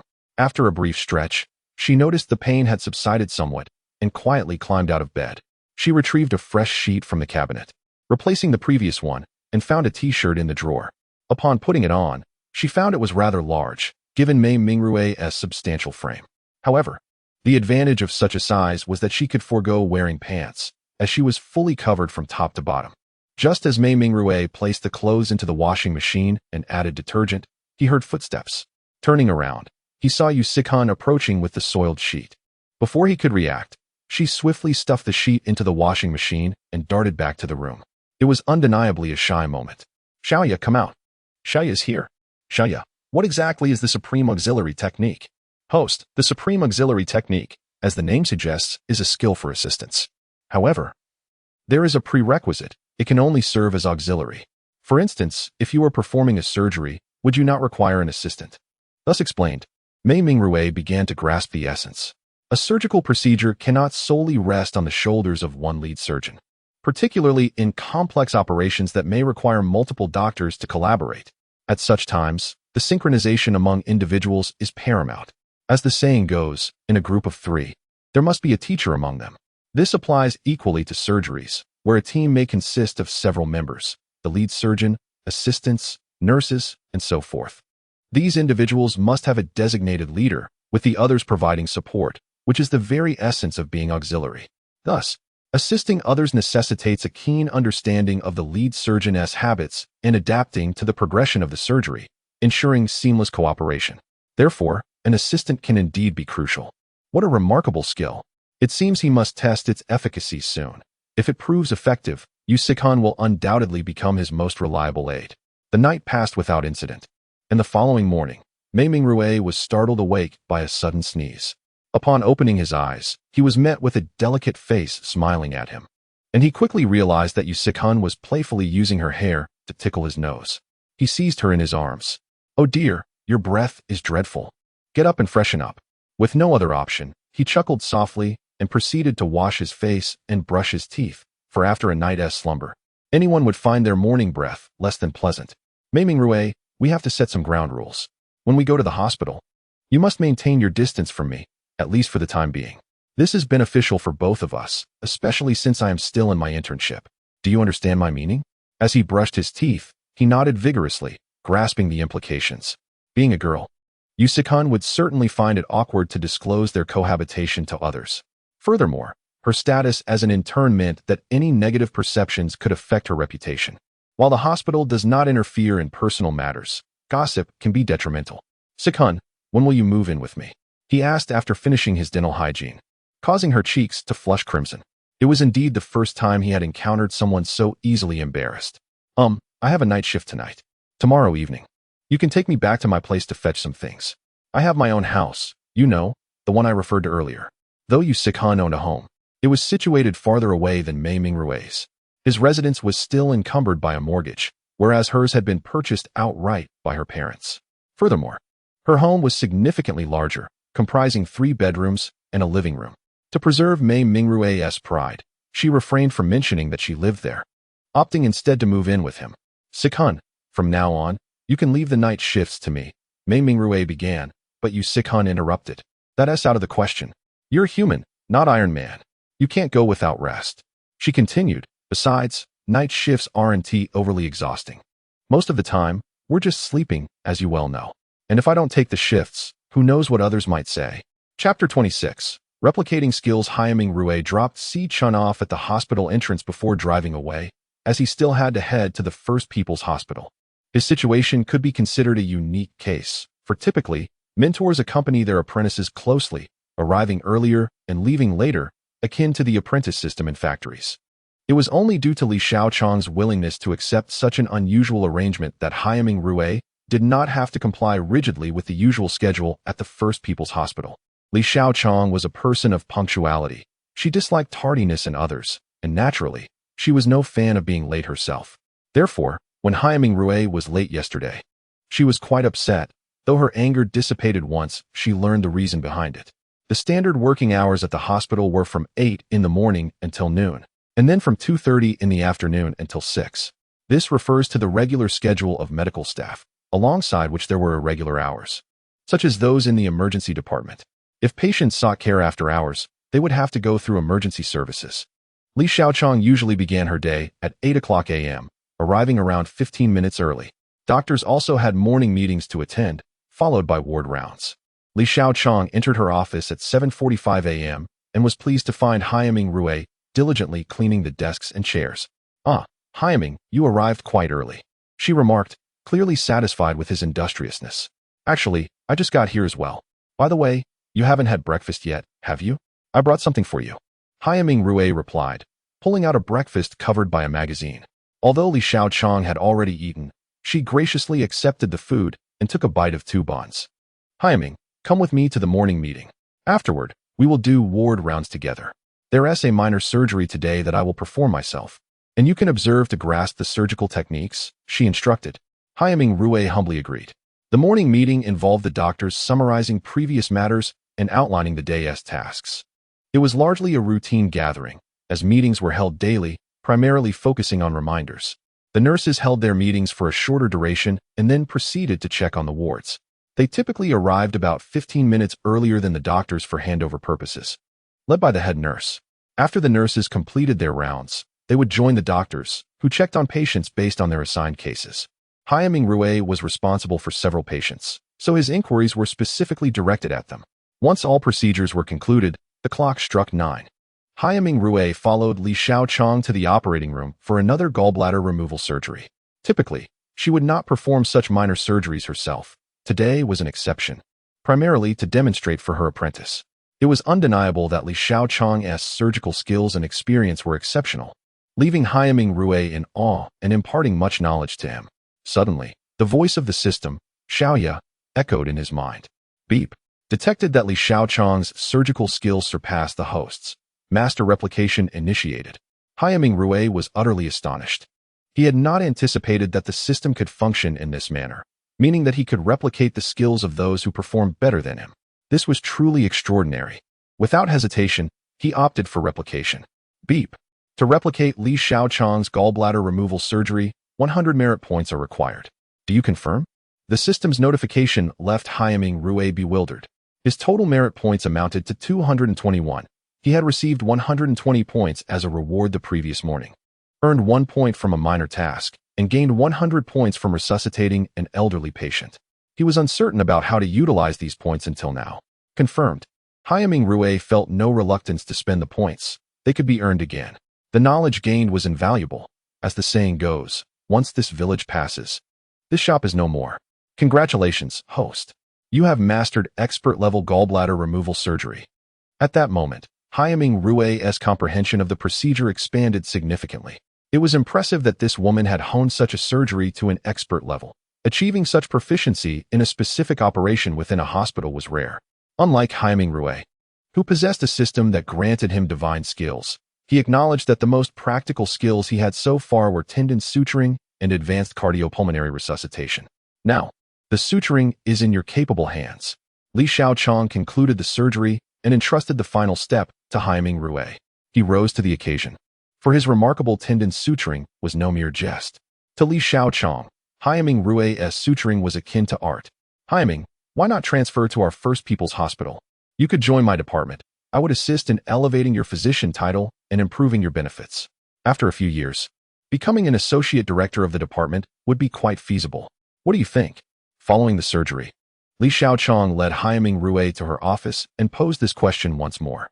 Director Li, allow me some time to consider this matter. In truth, I have a dream of establishing my own hospital or clinic. Others might deem this a far-fetched notion since I'm just an ordinary doctor, yet this is genuinely my aspiration. I believe we, as physicians, should prioritize our patients above all else. Over the past 3 years, I have witnessed far too much darkness. I concede that the medical profession can be lucrative, but we must not pursue profit indiscriminately. Earning from the wealthy can bring a sense of peace, as they are often more at ease when compensating us. However, when it comes to the common folk or ordinary workers, I find it difficult to reconcile with taking their money.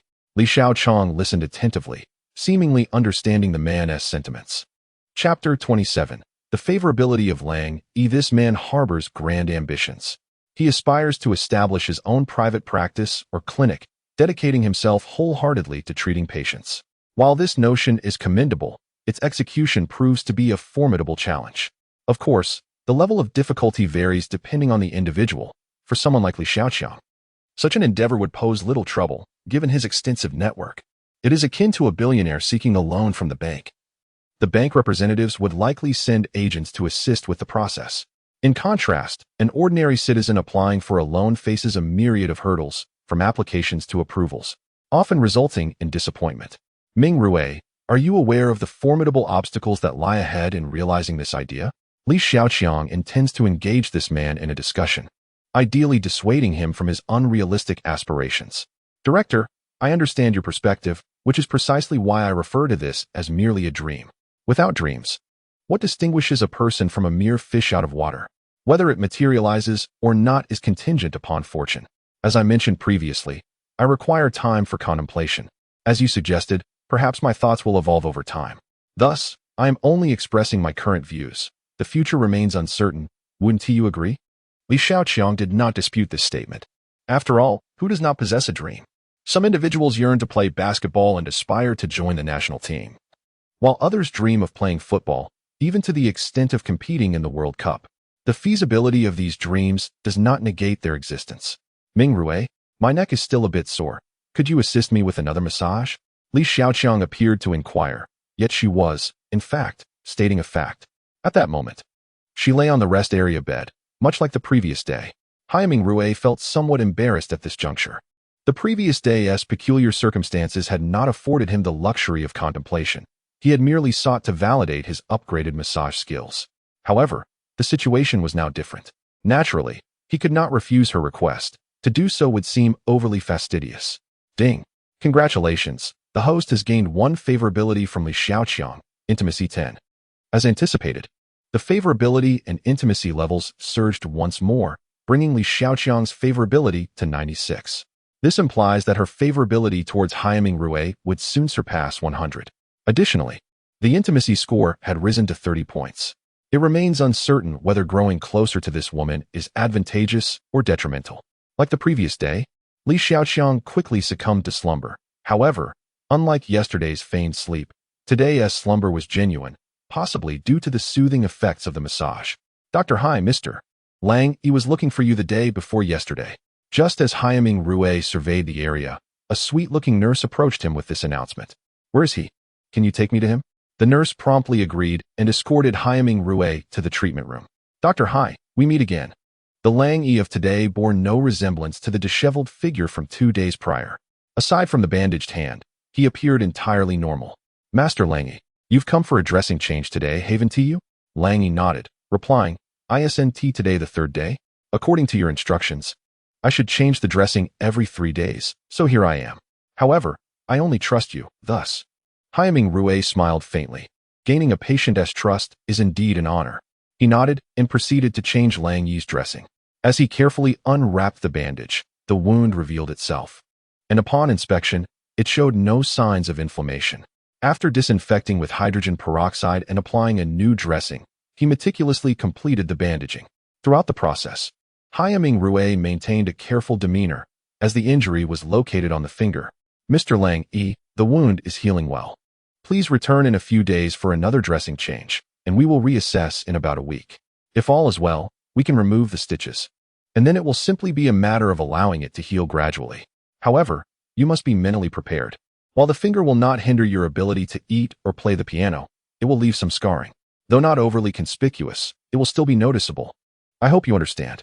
Lang Yi nodded, stating, a mere scar is inconsequential. My primary concern is whether it will affect my piano playing. As long as it doesn't impede that, I'm fine. May I inquire when I can resume playing the piano with this finger? Ming Rui initially considered suggesting a month, as the injury had not affected the bone, rendering a month of recovery sufficient. However, to err on the side of caution, He extended the time frame. Mr. Lang E, recovery 1 TB is swift. Approximately a month will suffice for daily activities, but for piano playing, it is advisable to wait 2 months. This is to prevent any unforeseen complications. After all, compared to a lifetime, I believe an additional month is a small price to pay for safety. Ding. Due to the host's diligence, Lang E has been successfully registered. The personal favorability panel currently includes Yu Sik-hun, Li Xiaoqiang, Lang E. Lang E currently holds a favorability of 80 points and intimacy of 10 points towards the host. Haiming Rui felt a surge of joy. His efforts had not been in vain. Lang E possesses significant connections, which may prove beneficial for future endeavors. A favorability score of 80 is quite substantial, indeed commendably high. Dr. Hai, your smile is rather mischievous. After bidding farewell to Lang E, Haiming Rui gazed at his attribute panel, grinning broadly, to the point of appearing somewhat foolish. This was precisely why Haiming Rui often retreated to the restroom when checking his attributes or system tasks, to avoid revealing such a foolish demeanor to others. Nurse Tian, please refrain from making wild accusations. I am a paragon of virtue. Upon hearing this, Nurse Tian erupted into laughter. She possessed an enviable figure, and her ample curves only accentuated the humor of the moment. Haiming Rui found himself momentarily entranced, inadvertently using his perspective ability for a fleeting glimpse. Indeed, her figure exceeded that of Yu Sik-hun, though it was not precisely to his taste. While ample, it lacked a certain aesthetic appeal. Cough, cough, cough. Just then, an unexpected cough echoed from behind Haiming Rui, startling him. Chapter 28. The frustrating task upon seeing Li Xiaoqiang. Tian Yu smiled faintly and turned to leave. Ming Rui, let us have lunch together. Haiming Rui initially intended to decline, but by the time he turned around, Li Xiaoqiang had already departed. Glancing at the clock, he noted that there was still an hour and a half until the end of his shift, prompting him to hastily call Yu Sik-hun. He felt it was necessary to inform her that he wouldn't be returning for lunch today. Had it been yesterday or the day before, he might have omitted the detail. However, today was different.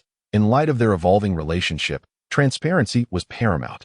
After hanging up, Haiming Rui resolved to wander over to the ward, recognizing the significance of nurturing amicable relations with his colleagues.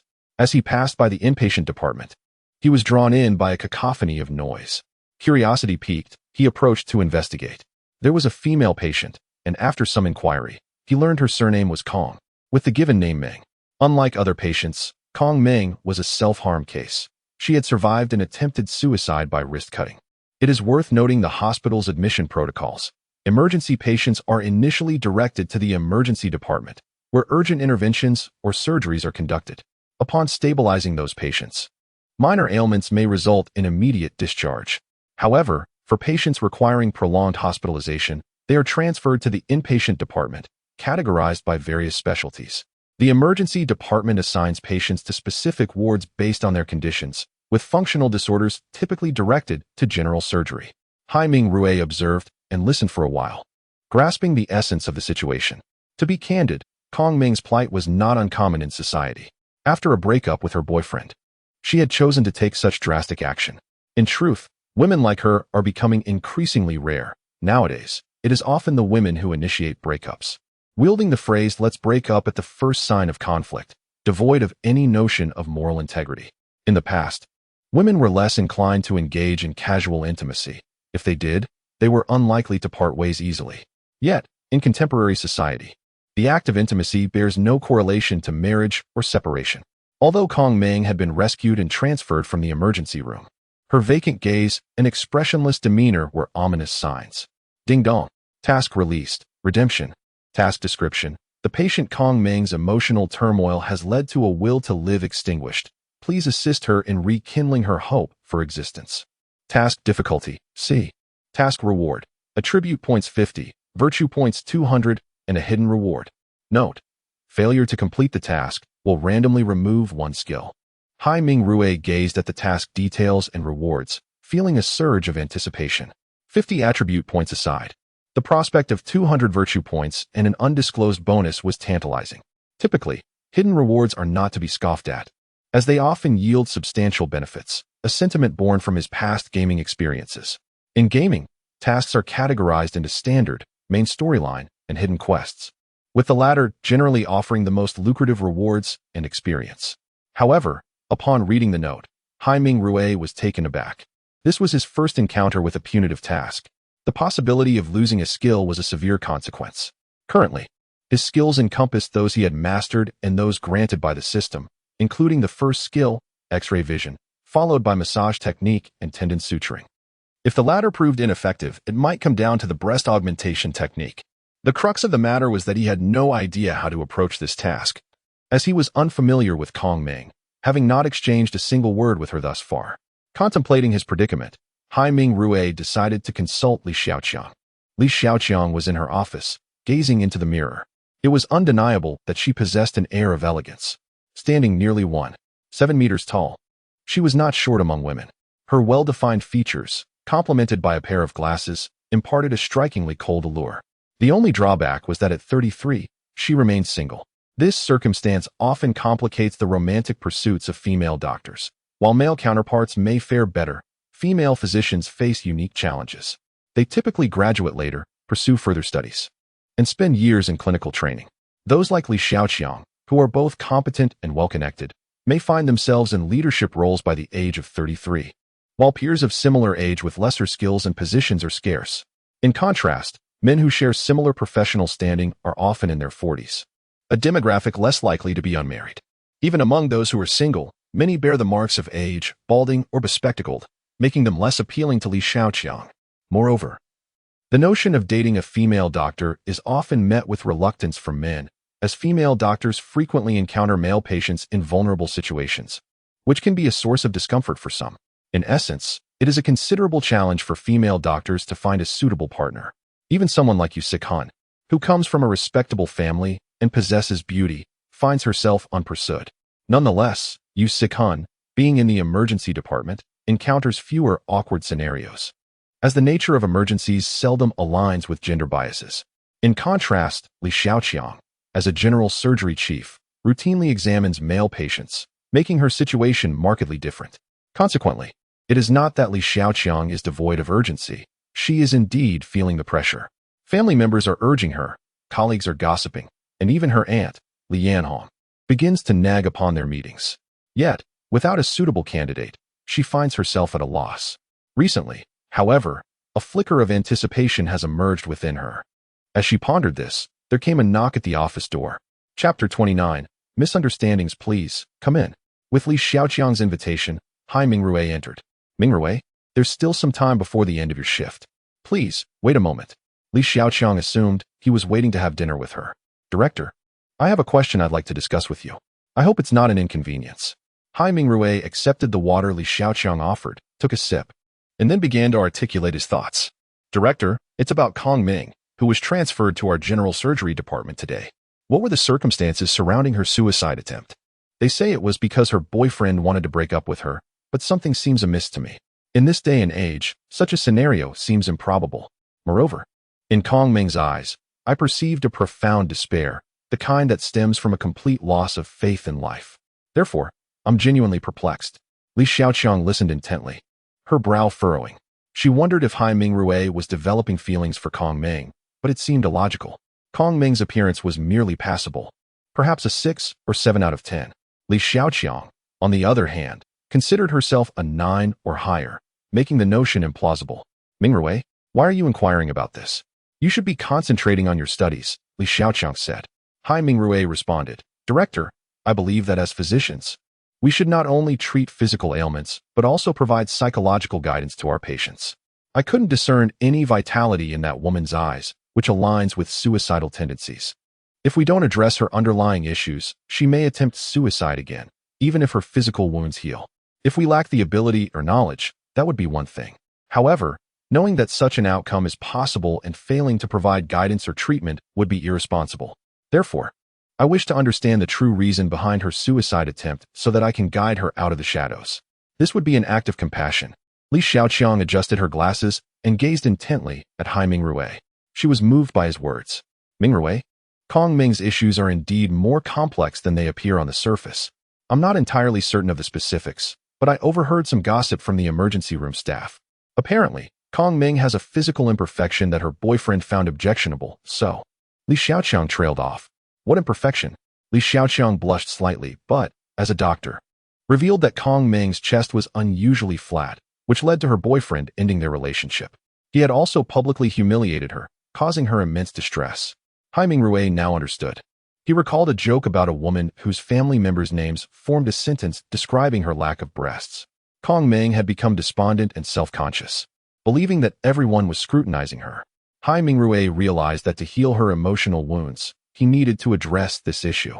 He remembered the divine breast augmentation skill he had received from the system and resolved to open a clinic and cosmetic surgery center to help those who lacked confidence. He believed that restoring a person's appearance was a form of healing, allowing them to face society with assurance. Mingrui? Mingrui? Li Xiaoqiang called out, pulling him from his reverie. Director, what is it? Li Xiaoqiang was surprised that he had been daydreaming for so long. It's time to leave work. Let's have lunch.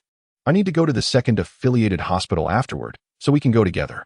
This was Hai Mingrui's first time dining with Li Xiaoqiang. Mingrui, I think you're overthinking things. While your intentions may be noble, you must consider your capabilities. You are a doctor, not a psychologist. Focus on what you should be doing before pursuing what you want to do. In my opinion, you haven't achieved success yet, so you should concentrate on your current responsibilities. Perhaps in the future, you can pursue your aspirations, but for now, you need to accumulate professional knowledge. As they ate, Li Xiaoqiang sensed that Hai Mingrui was preoccupied, prompting her advice. She felt that he was being overly altruistic, which, while not inherently bad, should not interfere with his work in life. Hai Mingrui was troubled by the task at hand. He needed to succeed to retain his divine breast augmentation skill. He realized that he was becoming too fixated on the task, leading to Li Xiaoqiang's misunderstanding. He needed to clarify his intentions. Chapter 30. The Unspoken Suffering Director. I believe there has been a misunderstanding. My intention was merely to offer some guidance to that woman, not to embody the saintly figure you might envision. I am not so noble. At times, I even suspect I possess a touch of cunning. What occupies my thoughts now is the path I must forge ahead. And there are certain matters I cannot elucidate to you at present, for even if I were to disclose them, you would find it hard to believe. It is akin to claiming, at this moment, that I possess the ability of clairvoyance. Should I utter such a declaration, you might deem me insane. Or if I were to tell you that I recently acquired a system, you would likely find that jest utterly unamusing, and rightly so. Thus, some things must remain unsaid for now, but I must assert that I am determined to follow my own course. Hai Mingrui speaks a truth, albeit in a tone that renders it harmless. For what he has just articulated would not be believed by others. They might even regard him as delusional. Hai Mingrui has come to a definitive realization. This system is far from simple. Each task presented, along with the skills it entails, serves a distinct purpose. Therefore, if you fail other tasks, you will face consequences. Do you dare claim that the main quest is of no significance? The current main quest issued by the system is to establish a clinic or hospital of one's own. Although this primary task presently bears no time constraints or limitations, it represents the first link in the chain of the main quest. Should too much time elapse without progress on this initial phase, one cannot guarantee that the system will remain unchanged. Consider the vexing task released today. It was initially unrelated to him. Driven by curiosity, he approached, only to trigger this troublesome assignment. Moreover, failure incurs penalties. How unjust that seems. Hence, Hai Mingrui is justified in believing that, perhaps one day, at a specific juncture, this main quest will be activated. If, at that moment, he is unprepared, the repercussions could be unbearable. To gain something, one must inevitably sacrifice something else. To wear the crown, one must bear its weight. The system has conferred upon him convenience, assistance, and myriad advantages. However, it is equally true that he must make sacrifices. In short, Hai Mingrui is resolved to accept this cost and its penalties. It is impossible for one to monopolize all the benefits. Such fortune does not exist in this world. Thus, what he urgently seeks now is not merely to enhance his medical skills or acquire new techniques, but rather to cultivate connections and financial resources.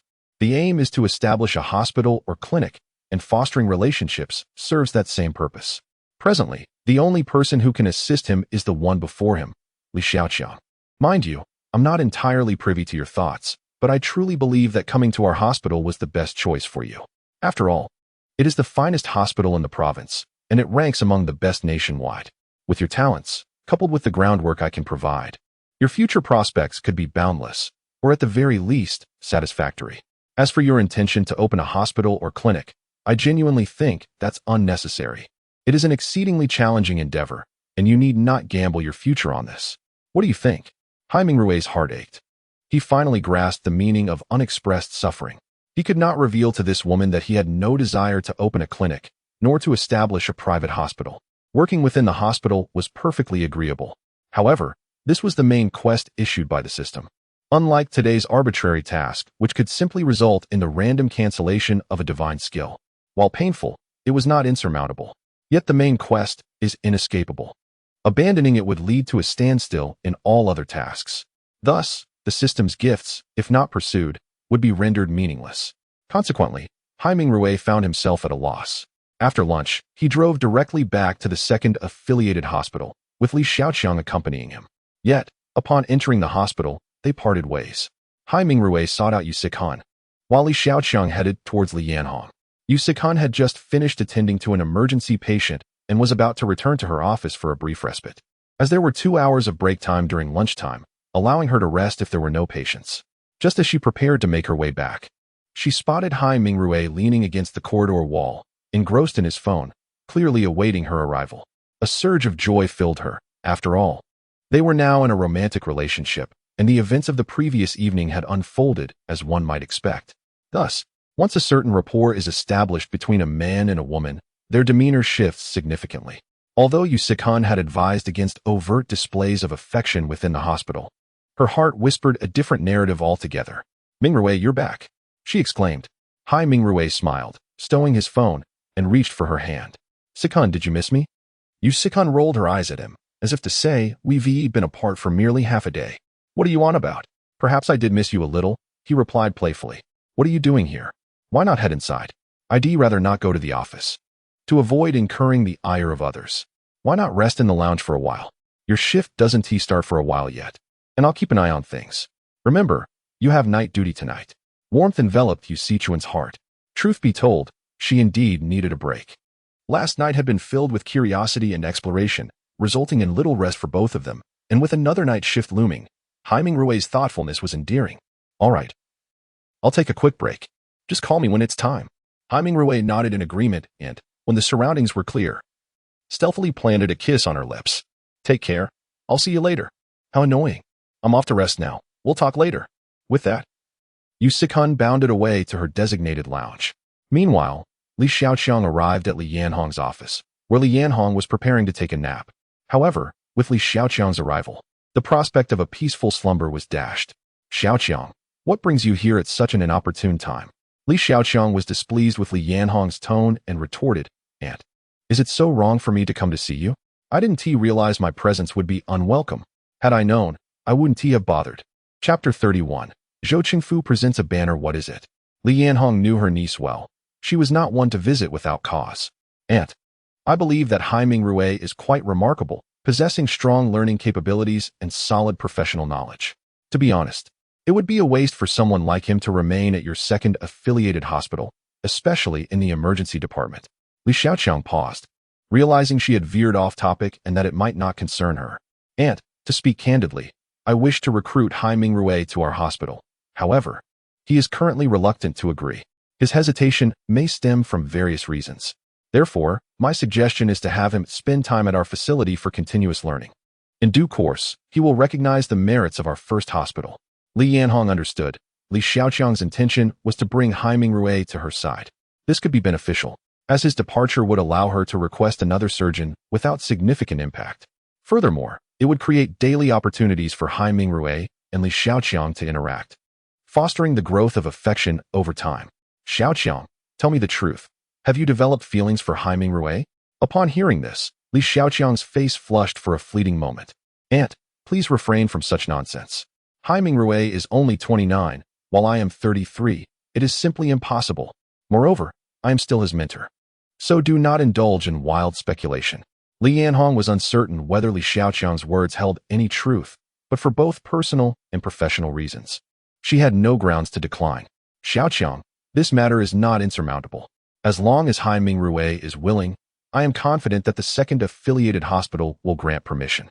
After all, the higher-ups do not seem particularly fond of him. Otherwise, he would not have been assigned to the emergency department. That said, it ultimately hinges on Haiming Rui's agreement. Otherwise, our good intentions might inadvertently lead to unfavorable outcomes. Do you understand my point? Li Xiaoqiang certainly comprehended, or else she would not have come. And I have already discussed this with him twice, but the results were minimal. Hence, I propose that you consider persuading him, emphasizing that this opportunity is rare and that he should take advantage of it by learning more during this period. For now, let's not burden him with responsibilities here. Since Li Xiaoqiang had come prepared with a plan, the two women proceeded to conspire together. Meanwhile, after sending Yu Sikhun to rest, Haiming Rui began his rounds. Stepping in for her, he greeted the on-duty nurse, who happened to be Zhang Ping, engrossed in a novel and unaware of his arrival. Stealing a glance, Haiming Rui was astonished to see her reading a book titled The All-Seeing Divine Doctor. This system has a bit of poison. It was unusual for women, particularly those recently married, to indulge in such mindless literature, often preferring romance novels instead. Ahem ahem. Haiming Rui coughed deliberately, startling Zhang Ping. Dr. Hai, you scared me. You could give someone a heart attack. With a chuckle, Haiming Rui pointed at Zhang Ping's phone. Zhang Ping, I had no idea you enjoyed such novels. Clearly embarrassed, Zhang Ping quickly exited the novel app. I was just bored. Besides, the male lead is incredible. He not only has the ability to see through things, but also possesses a system. If only I had such skills. As she spoke, she struck a pose of imagination. Well, enjoy your daydreaming. By the way, Dr. Yu is feeling a bit unwell and is resting. I will keep an eye on things during this time. So if anything arises, please come to me, understood?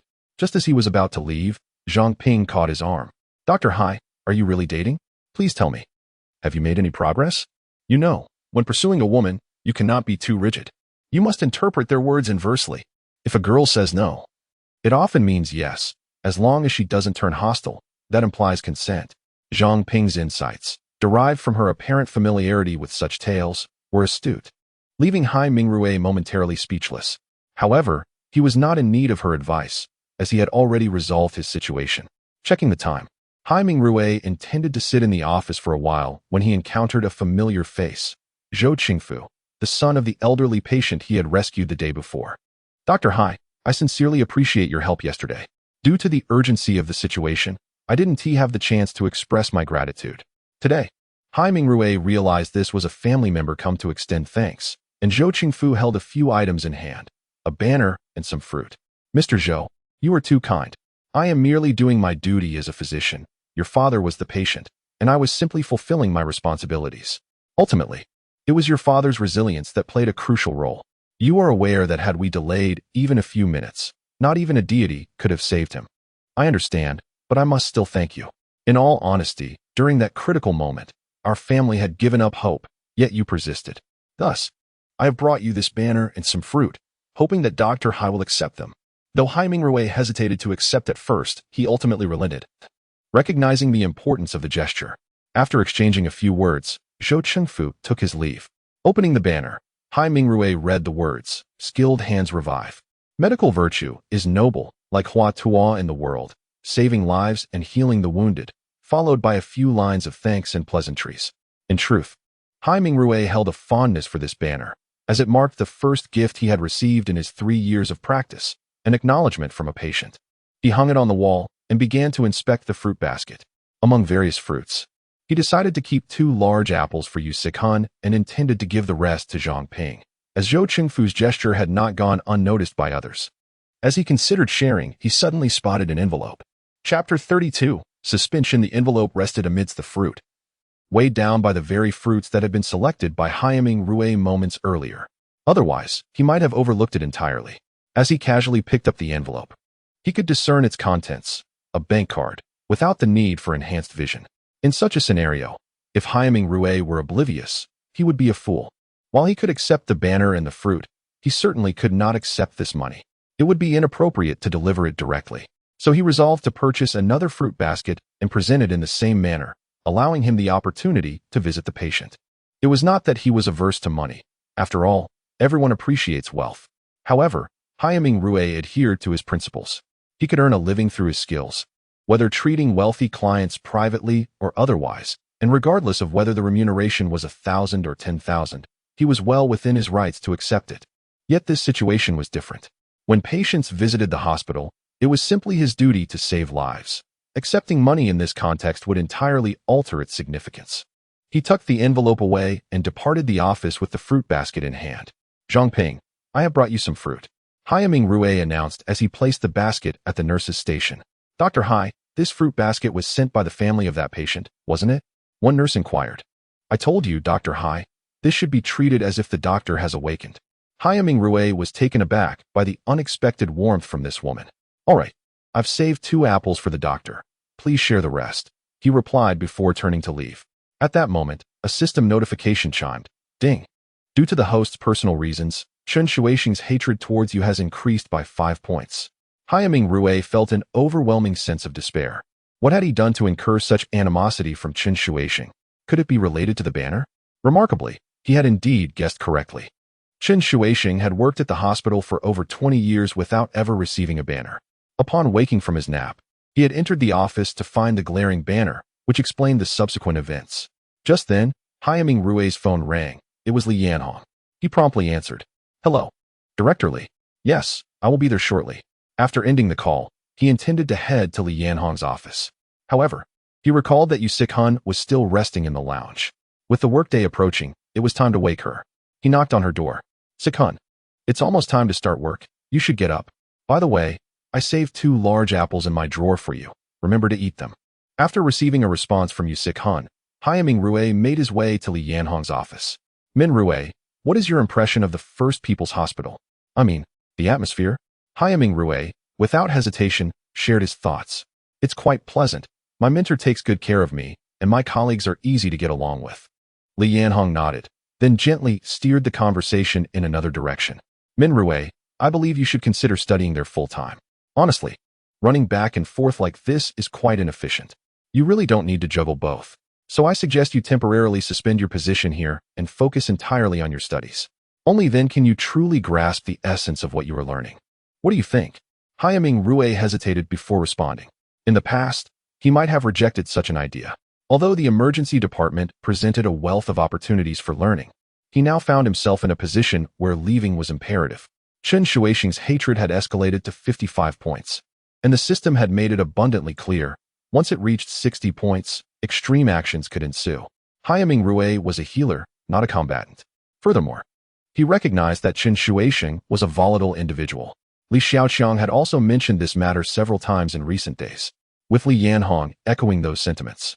Coupled with the events of today, Haiming Rui realized he ought to heed this advice. After all, one must possess the right attitude towards learning. Director Li, if I leave. Li Yanhong raised her hand to interrupt him. Min Rui, you need not worry about this place.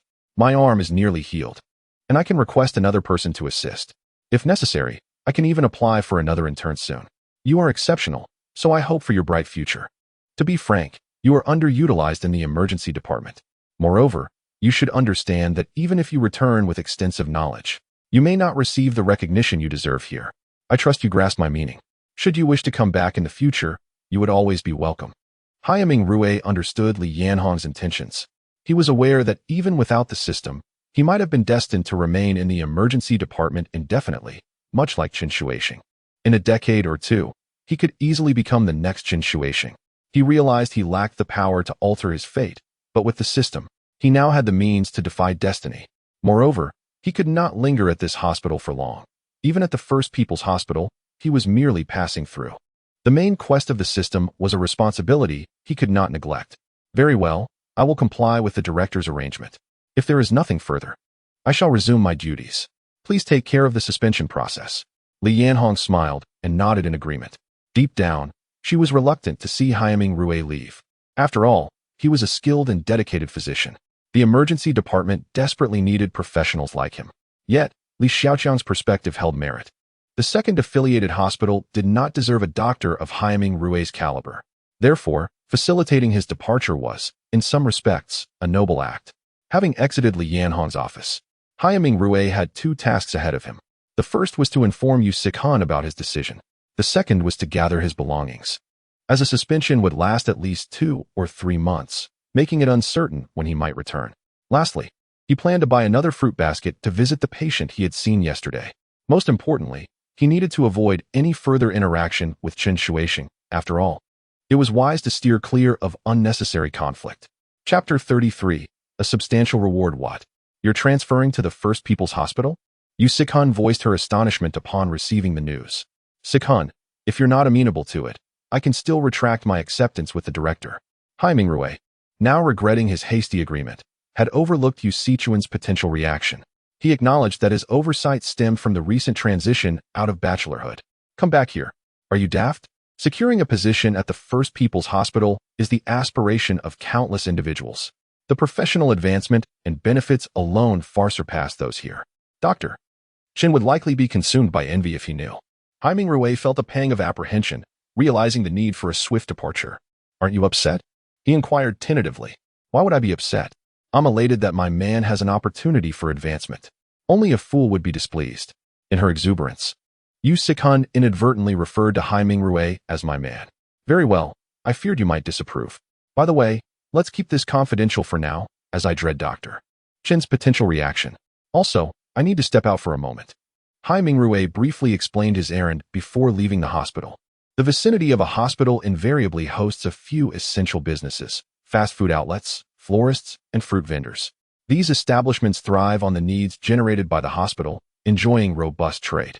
Fast food restaurants cater to patients who find the hospital cafeteria's offerings unappetizing, as well as visitors and medical staff seeking a change of pace. Florists and fruit vendors primarily serve those bearing gifts for patients. Hai Mingrui soon acquired a fruit basket, discreetly inserting the envelope. Upon arriving at the inpatient department, he inquired and located the elderly man's room. Hai Mingrui was well acquainted with the hospital, having spent 3 years there, familiarizing himself with nearly every department. The elderly man, Zhou Qiming, was a retired cadre. Due to connections and affluence, he occupied a private room. Hai Mingrui knocked, and a woman in her 50s answered, Zhou Chengfu's sister, the elderly man's daughter. Hai Mingrui recognized her, though he didn't know her name, as the elderly man had many family members visiting. Following the resuscitation, the elderly man had been transferred to this ward, as the emergency department lacked the necessary facilities for long-term care. Dr. Hai, what brings you here? The woman's face registered surprise and excitement upon seeing Hai Mingrui. I'm here to visit Mr. Zhou, Hai Mingrui explained simply. The woman ushered him in. Hai Mingrui saw the elderly man reclining in bed, but awake, suggesting his condition was improving. He was primarily suffering from a heart ailment, and once stabilized, there was little cause for concern. Mr. Zhou, how are you feeling? Zhou Qiming didn't recognize Hai Mingrui, as he had been unconscious during the resuscitation. Dad, this is Dr. Hai, who saved your life yesterday. Without him, upon learning that Hai Mingrui was his rescuer, the elderly man became emotional, having been informed of the incident by his family. Mr. Zhou, please don't get agitated. Given your heart condition, excitement is to be avoided. Saving lives is our duty as doctors. Any doctor would have done the same, so there's no need for gratitude. Ding. Due to the host's diligence, Zhou Qiming has been successfully added to the Affinity Compendium. Personal Affinity Compendium. Successfully added personnel include Yu Sikhan, Li Xiaoqiang, Lang Yi, and Zhou Qiming. Due to the host's life-saving act towards Zhou Qiming, personal affinity is maximized, awarding a golden treasure chest. Hai Mingrui was astonished. He hadn't anticipated such a reward for simply checking on the elderly man. Had he known, he would have come earlier. He had expected Li Xiaoqiang to be the next to reach maximum affinity, as her score was already at 99 points. However, this unexpected delight had surpassed her. After chatting with the elderly man, Hai Mingrui left the fruit basket and departed, eager to open the treasure chest. Achieving 100 affinity had numerous benefits, the primary one being that the affinity level would never decrease. In essence, as long as Hai Mingrui avoided egregious actions, Zhou Qiming would always hold him in high regard. The only drawback was the low intimacy level, currently at 10 points, similar to Lang Yi's. Xiaoya, open the treasure chest. Ding. The treasure chest has been opened.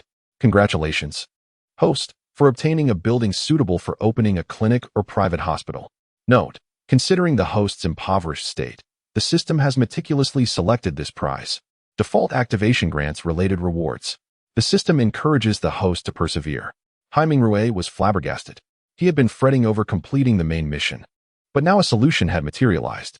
He dismissed the system's remark about his poverty, focusing instead on the building for a clinic or hospital. Activating this reward would immediately grant him such a structure. However, he decided to postpone activation until all other conditions were met. Perhaps fortune was smiling upon him. As Hai Mingrui's luck continued. Ding. Due to personal reasons, Chen Shuixing's hatred towards the host has decreased by 10 points. Chapter 34. Perfect replication at this moment. If Hai Mingrui were not still in the hospital, he would likely be laughing with unrestrained glee. The surprises of today have been exceedingly overwhelming, leading him to entertain a belief in metaphysics. It is said that women can alter the destinies of men. The type of woman encountered can change the course of fate. Should a man be down on his luck, the appearance of a woman capable of transforming his fortune may lead him to ascend to great heights. Conversely, if such a woman is absent, it is of no consequence to Hai Mingrui. He now firmly believes that Yu Sikhun brings him good fortune. Ever since his arrival in the emergency department, his streak of luck has been unbroken, a phenomenon he attributes to Yu Sikhun. Particularly after their encounter last night, good fortune has been cascading upon him. Regardless of its veracity, he chooses to embrace this belief wholeheartedly. It seems imperative that he must make the most of tonight. As this thought crossed his mind, Hai Mingrui's train of thought faltered, for tonight Yu Sikhun is on duty. In truth, the reason Chen Shuixing suddenly reduced his animosity was that he learned of Hai Mingrui's suspension. Although this suspension is of a different nature, Chen Shuixing was nonetheless delighted, as it spared him from the sight of Hai Mingrui. Thus, his level of hostility naturally diminished somewhat.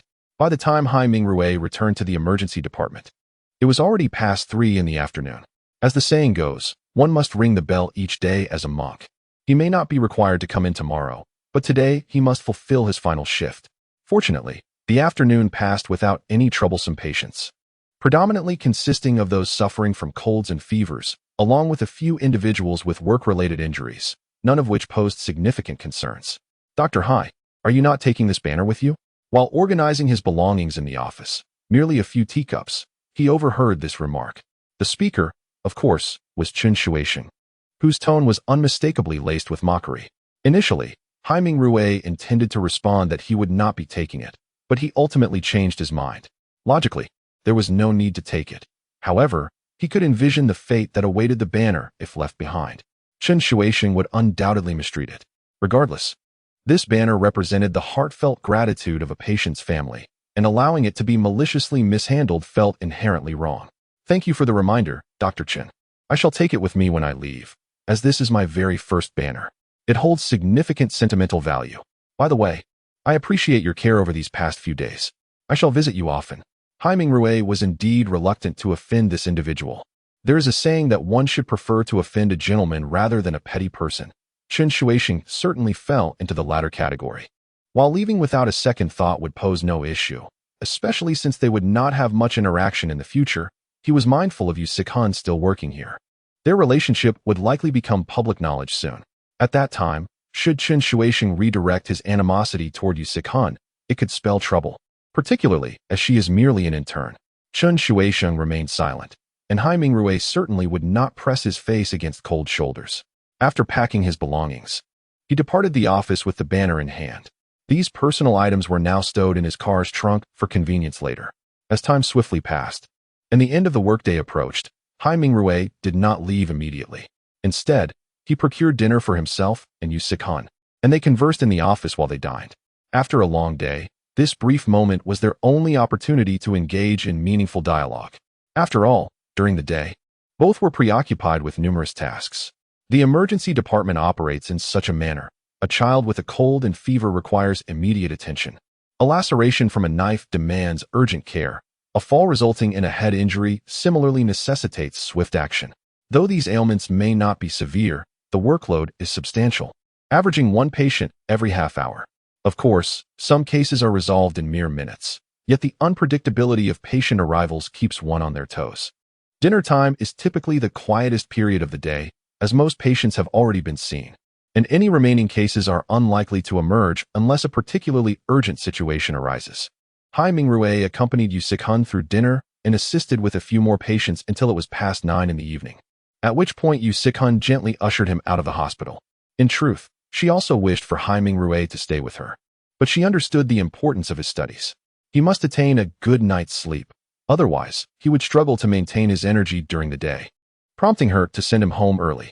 The following morning, after a hearty breakfast, Hai Mingrui made his way to the First People's Hospital, where he was scheduled for a surgery, specifically a cholecystectomy. This procedure had been performed only 2 days prior, and the previous day, Li Xiaoqiang had demonstrated it once more.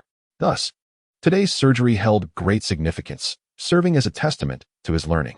As always, he attended meetings, conducted ward rounds, and arranged the surgeries. Not every doctor has operations daily. They are assigned based on individual specialties. So, when Hai Mingrui entered the operating room, the projector in the conference room once again displayed the images of this surgery. Hai Mingrui, as is customary, prepared his suturing needles and scalpel, something Li Xiaoqiang had come to accept and expect. Today, she was there to evaluate her apprentice's learning capabilities, albeit with tempered expectations. A surgeon's technique is cultivated over time, and any alteration requires a gradual process. In Li Xiaoqiang's eyes, achieving a score of 85 on today's surgery would be satisfactory, given that he had previously received an 80. However, as Hai Mingrui began to incise the patient's chest cavity, Li Xiaoqiang sensed something was amiss. The location and technique he employed were nearly identical to her own. Yet, the astonishment did not cease there. Throughout the entire surgical procedure, Hai Mingrui performed with near perfection. At least in Li Xiaoqiang's estimation, she could not conceive of achieving a better outcome. In other words, Hai Mingrui had fully assimilated her surgical methodology after merely observing it once. This seemed almost impossible, bordering on the miraculous. Yet, there was no rational explanation unless Hai Mingrui had consciously concealed his knowledge during the previous surgery. However, that too seemed implausible, for there was no reason to do so. And moreover, his technique and steps mirrored hers almost precisely. To use the term replication would not be an exaggeration. Li Xiaoqiang was beset with countless questions. Yet the operating room was hardly the place for inquiries. Thus, she resolved to wait until the surgery concluded to seek clarification. "Director, I am about to proceed with suturing. Please let me know if you have any concerns." As he spoke, Hai Mingrui accepted the suturing needle handed to him by the nurse, the very one he had brought himself.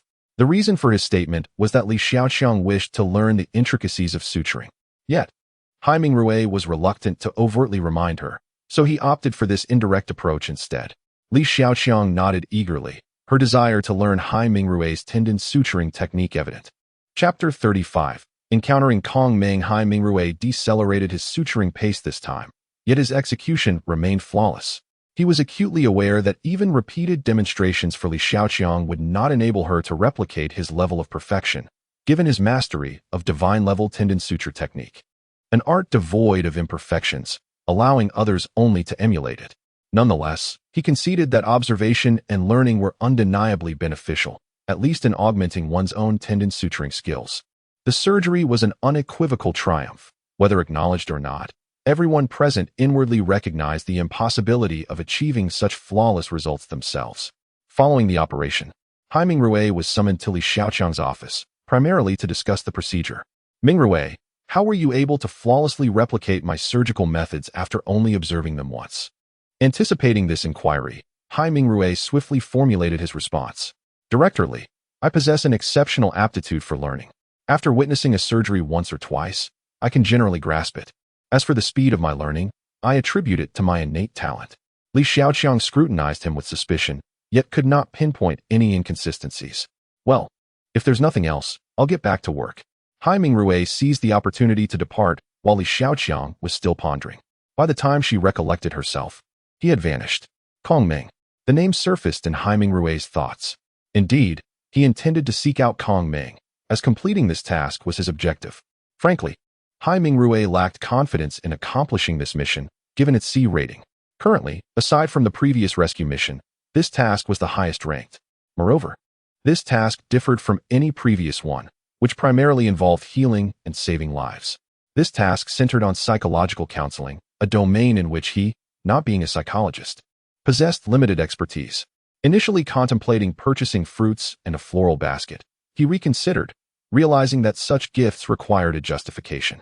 Had they been acquainted previously, presenting gifts as a gesture of goodwill would have been natural, as in yesterday's situation.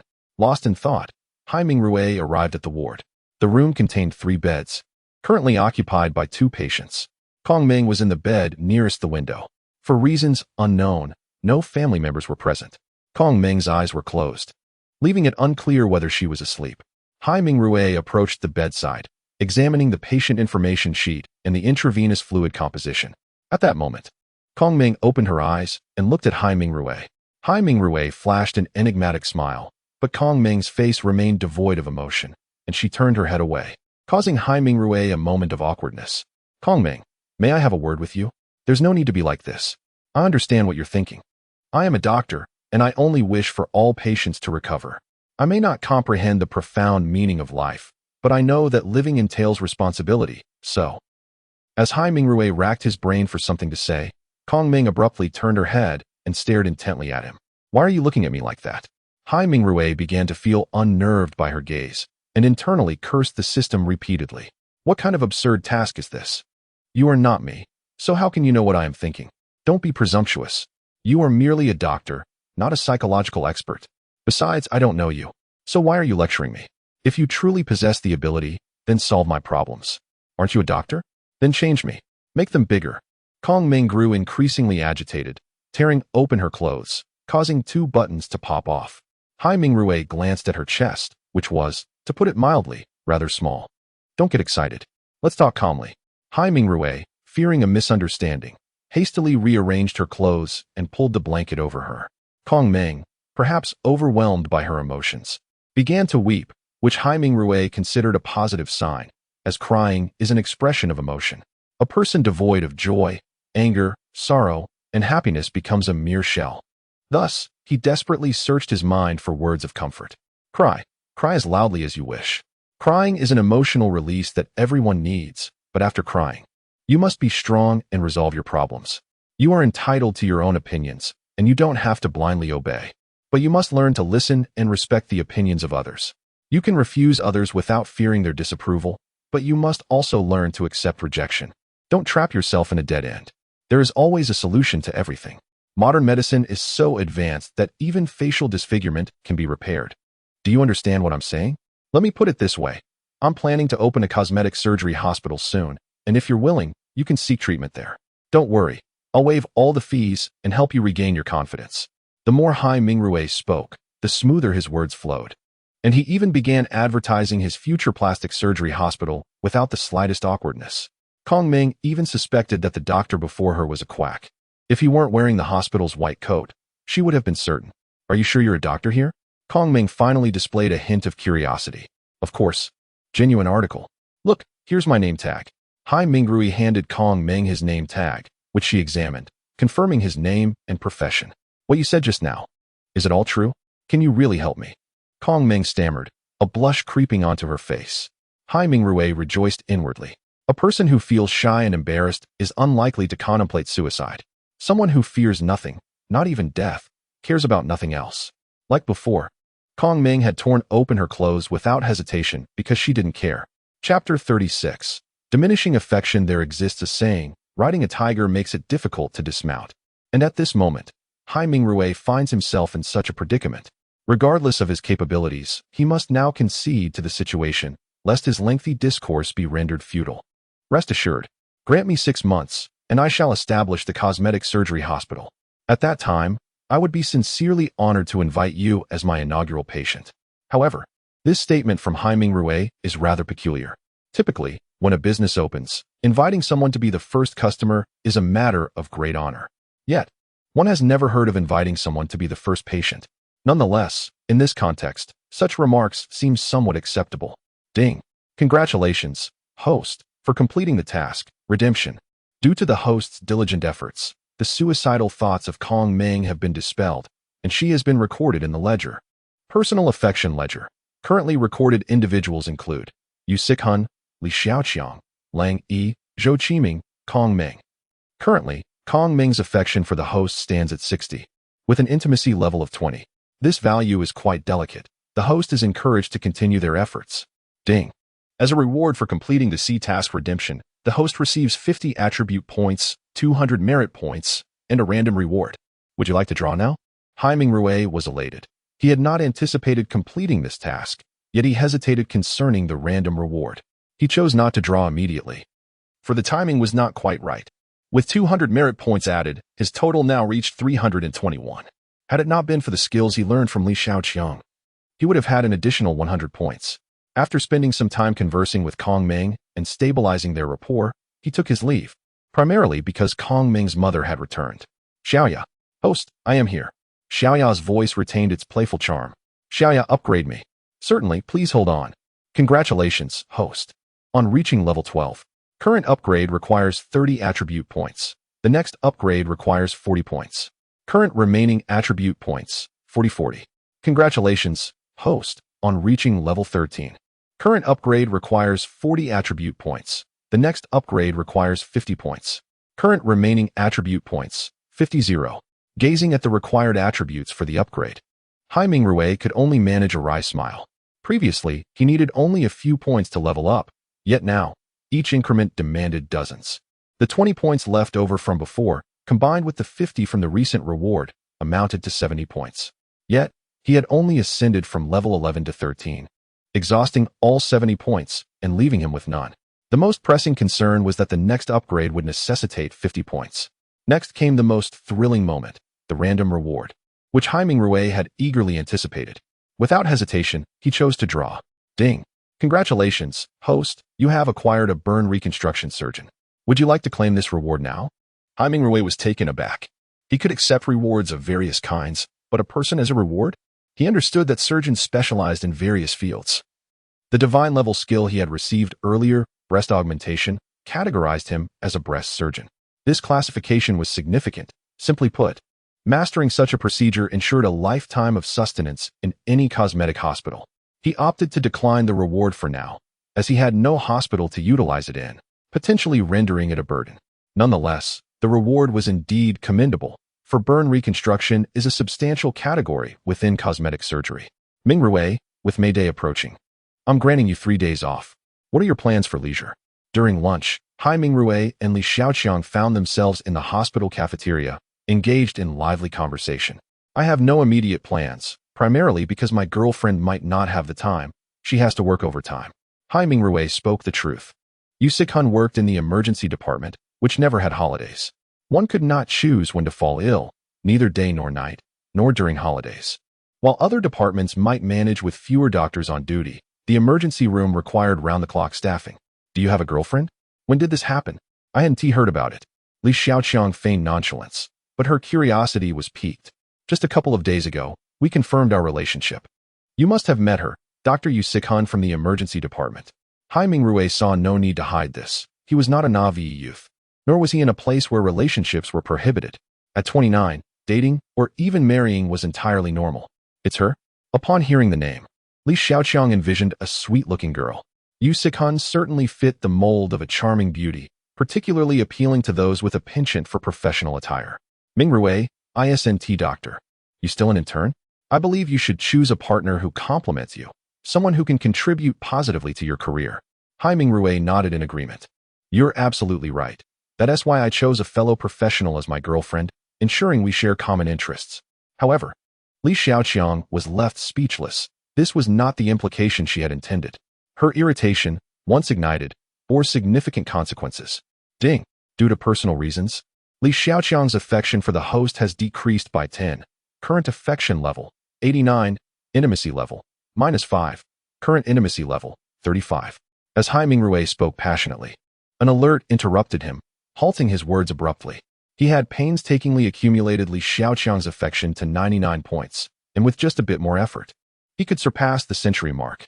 Yet, after this meal and a few exchanged words, he had lost ground. Even more perplexing was the simultaneous drop in intimacy. The atmosphere turned tense. Li Xiaoqiang fell silent, while Hai Mingrui, sensing the shift, hesitated to speak, realizing something was amiss. Chapter 37. Unexpected gains. Hai Mingrui swiftly consumed his lunch and bid farewell to Li Xiaoqiang before departing. He had come to a realization. He was here to learn, not to be confined to a lifetime of servitude. There was no need to live by others' judgments, even if he inadvertently offended someone. Returning to square one did not trouble him. Remaining in the emergency department of the second affiliated hospital was quite favorable, as it would expedite his advancement. With these thoughts clarified, Hai Mingrui felt a surge of optimism, and his objectives became distinctly defined. Watching Hai Mingrui leave, Li Xiaoqiang felt a twinge of guilt. After all, Hai Mingrui was 29, and it was entirely normal for him to date. It was his prerogative to have feelings for someone. Why was she reacting so strongly? Setting aside her own slight affection for him, wouldn't her reaction only exacerbate matters? It seemed imperative to find an opportunity to ease the tension between them. After a brief afternoon nap, Haiming Rue arrived at the outpatient office, greeted a few doctors, and poured himself a cup of tea. He then occupied himself with his mobile phone. Without a designated workstation, since he was merely there to learn, he had to make do with a temporary setup, as the permanent stations were occupied by other physicians. However, this arrangement allowed him to observe the practices of other doctors and glean insights from their patient interactions. Before long, a patient arrived for consultation. Initially, Haiming Rue paid little attention, but upon overhearing the doctor's diagnosis, he sensed something was amiss. Discreetly, he activated his X-ray vision. Ding. Monster detected. Asthma monster. Cause identified. Exercise-induced asthma. Misdiagnosed as bronchitis. Furrowing his brow, Haiming Rue recognized the superficial similarities between bronchitis and exercise-induced asthma. He hesitated to speak up, mindful of the taboo against questioning a colleague's diagnosis. Just then, Li Xiaoqiang approached, and Haiming Rue realized the predicament. He had intended merely to offer a nudge of guidance, but now he found himself at a crossroads: speak out and risk offending, or remain silent and be negligent toward the patient. Director Li, I was just discussing the case with Dr. Liang. Haiming Rue quickly fabricated an explanation, sensing that Dr. Liang was beginning to grasp the situation. However, he remained confident in his diagnosis. Are you suggesting that this patient does not have bronchitis? Dr. Liang questioned, sensing the need for a discussion as Haiming Rue raised his doubts. Misdiagnosing a condition was no trivial matter. Li Xiaoqiang, now aware of the gravity of the situation, understood that misdiagnosis could tarnish a physician's reputation and, more critically, delay a patient's treatment. Perhaps we should discuss this privately, Haiming Rue suggested, not wanting to address the issue in front of others. Although reluctant, Dr. Liang acquiesced, particularly with Li Xiaoqiang present. The three of them retreated to an adjacent room. Haiming, please share your perspective. After a brief overview of the situation, Li Xiaoqiang sided with Haiming Rue. We know that exercise can trigger asthma. Patients with asthma typically feel normal when not exercising. However, once they begin physical activity, they may experience chest tightness, wheezing, severe coughing, or shortness of breath. These symptoms can resemble bronchitis, usually following an upper respiratory infection. Exercise-induced asthma often presents within 5 to 15 minutes post-exercise, characterized by cough, chest tightness, shortness of breath, and wheezing. Lung function tests may reveal declines in related parameters, but symptoms typically resolve within 30 to 60 minutes. This patient fits the profile I just described. So I firmly believe this is a case of exercise-induced asthma. Li Xiaoqiang nodded and posed additional questions to Dr. Liang. Dr. Liang, let us have the patient undergo some tests first. Debating this now is not particularly productive. We can revisit it once the test results are in. With that, she decisively concluded the matter, and Dr. Liang had no choice but to comply. Haiming, about lunch. After Dr. Liang departed, Li Xiaoqiang sought to explain, but faltered momentarily. Director Li, what about lunch? Let's check the report together. Haiming Rue remarked before exiting, unwilling to dwell on the topic. Maintaining a strictly collegial relationship with her was for the best, especially since he was quite content with his girlfriend, Yu Sikhan. As Li Xiaoqiang watched Haiming Rue leave, she too exited the room. Half an hour later, Dr. Liang returned with the test results. Dr. Haiming, your insight was invaluable. Without your prompt, we could have faced a serious issue. Other doctors gathered, eager to understand the situation. Ding. Congratulations, host. You have assisted Dr. Liang Hong in correcting a diagnosis and received his gratitude. You have successfully added Dr. Liang Hong to your personal favorability chart, currently at 65 points. Intimacy at 15 points. Due to your successful correction and alleviating the patient's suffering, merit points 100. Please continue to strive for more hidden tasks. Haiming Rue felt elated, pleasantly surprised by the outcome. Could this indicate that future assistance would yield similar rewards? However, he quickly dismissed the notion, realizing not everyone would respond like Dr. Liang. If it were Chen Shuisheng, the outcome could have been drastically different, potentially generating animosity instead. Haiming, could you enlighten us on how you discerned that the patient did not have bronchitis? It would help everyone to be vigilant in the future, Li Xiaoqiang inquired. Haiming Rue felt a wave of frustration. How had he discovered the truth? Could he admit to using X-ray vision? At that moment, I wasn't entirely certain. I merely noticed some subtle details while Dr. Liang was questioning the patient. Perhaps it's true that the observer sees what those involved might miss, he replied, carefully adjusting the narrative. His words held weight, particularly the notion that an outsider could perceive nuances lost on those directly involved. One must not appear superior or imply that the local physician failed to recognize what he did. Such a stance would undoubtedly offend. Only someone lacking in intellect would voice such a claim. After all, as an outsider, he could not overshadow the local experts. By framing his observation as an external perspective, he managed to navigate the conversation without offense. As Haiming Rui concluded his explanation, he received another notification from the system. Dr. Liang's favorability had increased by an additional 10 points. This indeed counted as an unexpected gain. Chapter 38. The major surgery. At that moment, Li Xiaoqiang's phone rang. Hello? I'll be right down, she exclaimed. Ming Rui, come with me to the emergency department. There's a high-risk patient they cannot manage. As she spoke, Li Xiaoqiang hurried outside, with Haiming Rui promptly following suit. Ding dong. The system has issued a task. Assist Li Xiaoqiang in completing an S-level task. A surgery for aortic dissection. Task rewards. A supreme surgical manual for cardiovascular diseases, 50 merit points, 50 attribute points, and a special external consultation card. Task failure penalty. Merit points will be reset to 0. Upon viewing the task, Haiming Rui quickly grasped the patient's condition. Fortunately, he found the rewards and penalties acceptable. With over 300 merit points, a reset would only be a minor inconvenience for him. However, the rewards for completing the task were exceedingly generous, indicating the considerable difficulty of the surgery involved. The duo soon took the elevator, navigating its twists and turns until they reached the emergency department. The patient lay on a moving stretcher while family members wept nearby. Director Li, here is the patient's status. All necessary examinations have been conducted, and he has been diagnosed with aortic dissection, which poses an imminent risk of rupture. We must proceed with surgery without delay, as once the vessel ruptures, even divine intervention may not suffice. Listening attentively, Haiming Rui understood that aortic dissection is a severe cardiovascular condition. It occurs when a tear forms in the inner layer of the aortic wall, allowing blood to flow between the layers and create a false lumen. As the condition worsens, it may extend to separate the aorta's inner and middle layers. Without prompt treatment, it could threaten the patient's life. This disease is primarily age-related, commonly affecting the elderly between 60 and 70 years. Previous issues such as hyperlipidemia and hypertension may trigger it, but it has increasingly been appearing among younger individuals. The mortality rate for this condition is alarmingly high, and Haiming Rui recognized why the system categorized it as S-level. Moreover, the task merely required him to assist rather than take the lead, as the system acknowledged his lack of skill to perform such a surgery. Li Xiaoqiang meticulously examined the reports. Indeed, the emergency department was ill-equipped to handle such a case, both in terms of physician capability and surgical conditions. All right, arrange for hospitalization immediately. I'll prepare for the surgery right away. Li Xiaoqiang, a decisive woman, made her determination clear after understanding the patient's condition. Checking the time, Haiming Rui noted that although he had never performed such a surgery, he was well aware of its duration.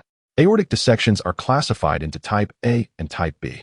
Type B is relatively simpler, typically taking around an hour, as it resembles a minimally invasive procedure. Conversely, Type A involves an open-heart surgery, generally lasting between 6 to 7 hours. This patient fell into the Type A category, implying that the surgery would take at least 6 to 7 hours. With the current time at 3:30 p.m., it would stretch until around 9:30 p.m., conflicting with his prior commitment to dine and shop with Yu Sikhan, and to help her move. Of course, such personal plans paled in comparison to the gravity of the surgery, but he felt it necessary to inform Yu Sikhan.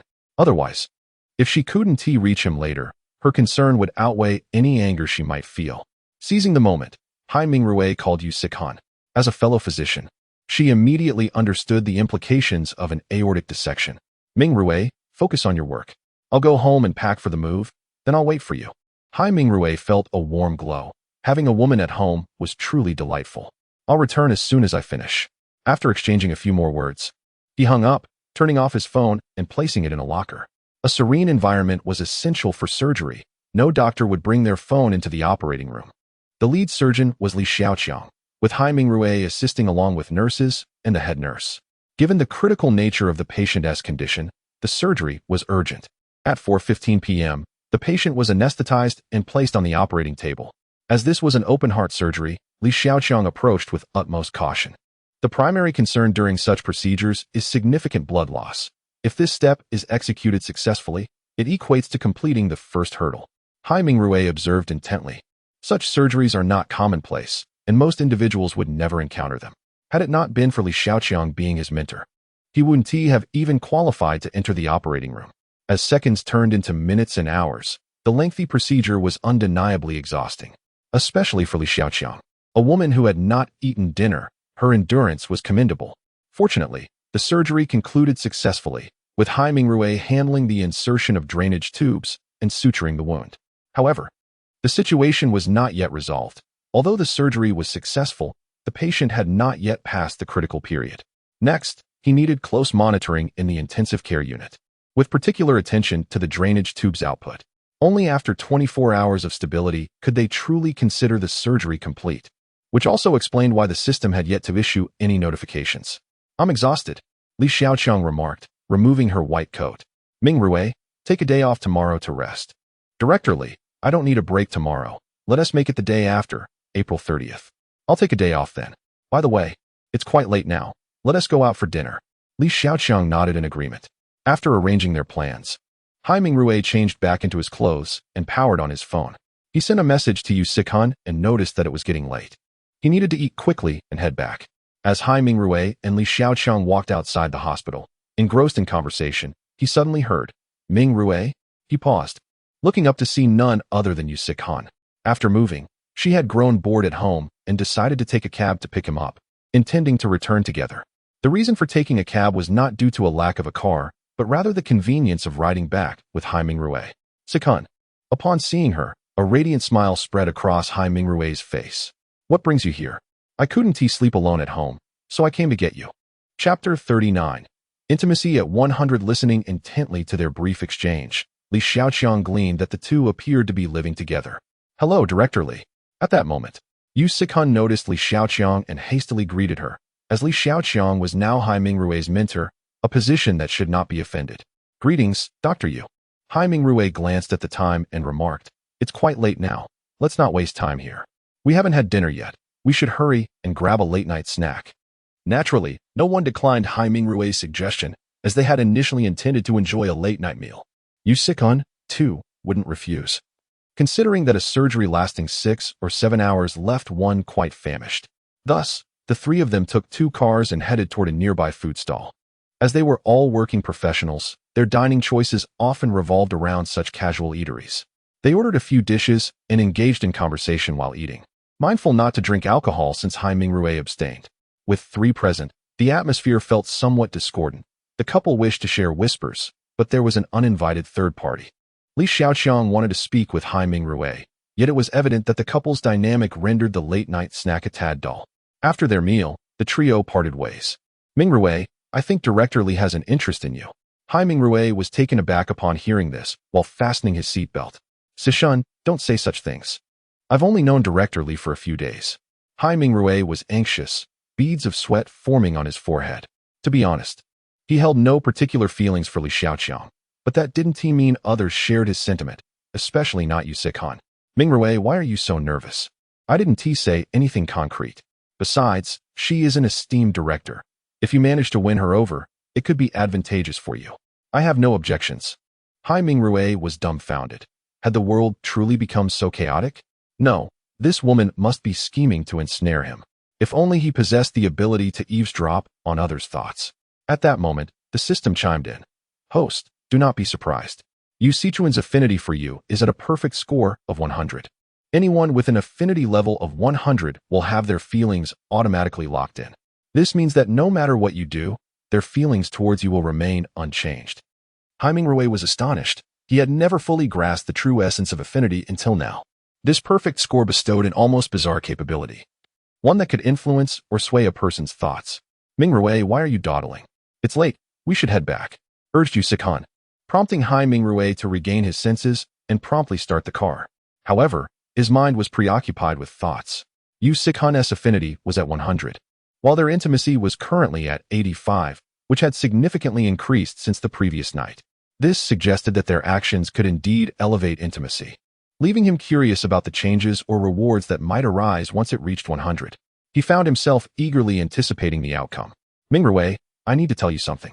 I discussed our situation with my mother today. The moment he heard this, Hai Mingrui felt a wave of anxiety wash over him, a sentiment anyone would share. What did she say? Hai Mingrui exhibited remarkable emotional intelligence, fully embracing his audacity. It's my mother, don't misinterpret. Yu Sikhan retorted, yet her smile betrayed her amusement.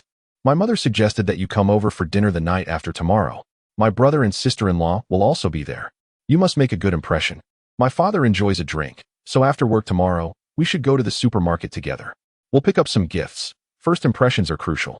If you win over my parents, it will surely benefit you. My father is quite wealthy. We could arrange for him to contribute a bit, and then we can sell your place to buy a larger one. Or we could keep your house. If your parents visit, they can stay there. The distances aren't far, making it convenient. If we have children in the future, they could also help look after them.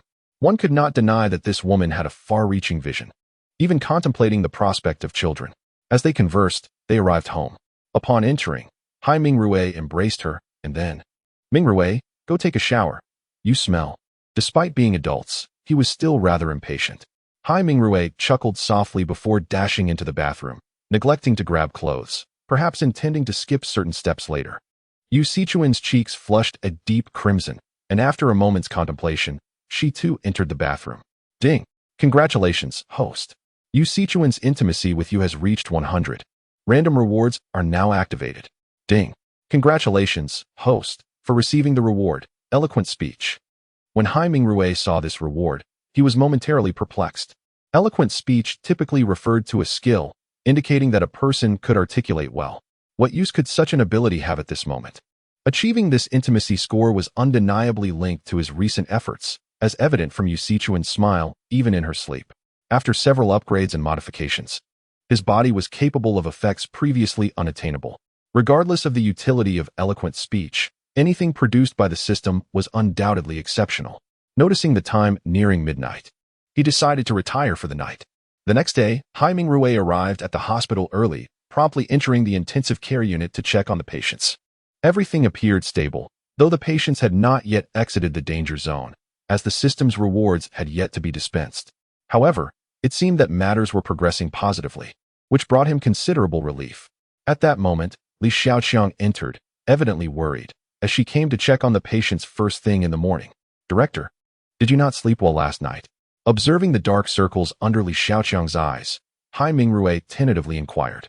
Chapter 40. Daily Tasks. It's nothing. I had a slight headache last night, but I'm feeling better now. By the way, how is the patient? Li Xiaoqiang inquired while observing the patient's condition. Everything appears to be normal. Given the circumstances, the patient should awaken in a few hours. If they can wake up, we can consider the surgery a success. Li Xiaoqiang nodded in agreement. By the way, you and Doctor Yu make a splendid pair. After uttering this remark, Li Xiaoqiang departed, leaving Hai Mingrui somewhat bewildered. After conducting the routine morning meeting and touring the wards, Hai Mingrui visited Kong Meng to engage in conversation. The moment Kong Meng's mother spotted Hai Mingrui, she hastily sought an excuse to leave, evidently misunderstanding the situation, believing that Hai Mingrui had developed an affection for her daughter. The conversation proved to be quite effective, as Kong Meng's fondness for Hai Mingrui steadily increased, surpassing 75 points. I have 2 surgeries scheduled for this morning, but my head is throbbing a bit. Would you mind taking over these 2 procedures? I can assist you. Upon reporting to Li Xiaoqiang in her office, Hai Mingrui was assigned a task. Simultaneously, the system notification chimed. Ding! Daily task issued. Assist Li Xiaoqiang. Due to Li Xiaoqiang's sleepless night, her focus is compromised and her physical strength diminished. The host is required to substitute for Li Xiaoqiang in performing 2 surgeries. Task difficulty. Level D. Task rewards. Li Xiaoqiang's affection 10, attribute points 10, merit points 20. As Hai Mingrui reviewed the day's task, he found the rewards satisfactory. At the very least, they were superior to the meager points he had received in previous days. However, his primary concern was Li Xiaoqiang's well-being after a sleepless night following a routine surgery. It was evident that her body would not withstand such strain. Director, these minor surgeries are manageable. With some time remaining before the procedures, may I offer you a massage? It could alleviate your fatigue, he suggested. Li Xiaoqiang considered this proposal. Hai Mingrui's massage technique was undoubtedly exceptional. Feeling dizzy and lacking strength, she recognized the need for rest. As a seasoned physician, she understood that her state was a result of insufficient rest and exhaustion, and that a brief respite would aid in her recovery. Thus, obediently, Li Xiaoqiang reclined on the bed in the break room. Hai Mingrui proceeded with his remarkable massage technique, applying a bit more pressure this time. The sensation was so soothing that Li Xiaoqiang nearly succumbed to sleep, eventually drifting off entirely, possibly due to the combination of comfort and fatigue. Gently covering her with a blanket, Hai Mingrui exited Li Xiaoqiang's office to undertake the surgeries in her stead. The two procedures were straightforward. One was a cholecystectomy, a surgery Hai Mingrui had meticulously replicated from Li Xiaoqiang's techniques. The second involved a revision surgery, typically performed when the initial operation did not yield satisfactory results. This particular patient had sustained rib fractures from a car accident, and while the emergency team had realigned the bones, subsequent observations revealed complications at two rib junctions, necessitating today's revision. Meanwhile, 2 hours had elapsed by the time Li Xiaoqiang awoke, startling her as she remembered her two scheduled surgeries. Hastily, she leapt from the bed, eager to reach the operating room, but paused as something felt amiss. Even if she had dozed off, she reasoned that someone would have notified her before the surgeries commenced. It was improbable that 2 hours had passed without anyone seeking her out. The only logical conclusion was that someone had taken her place during the surgeries without informing her. In the past, such a scenario would have been inconceivable. No one would willingly assume another's surgical responsibilities. Each physician has an array of daily tasks, and with 10 surgeons available for operations, the expectation would be 1 surgeon per patient. Thus, if 20 patients required surgery, 1 surgeon would manage 2 procedures. Naturally, the distribution of cases varies with seasonal patient influx, but the aim is to maintain a balanced workload.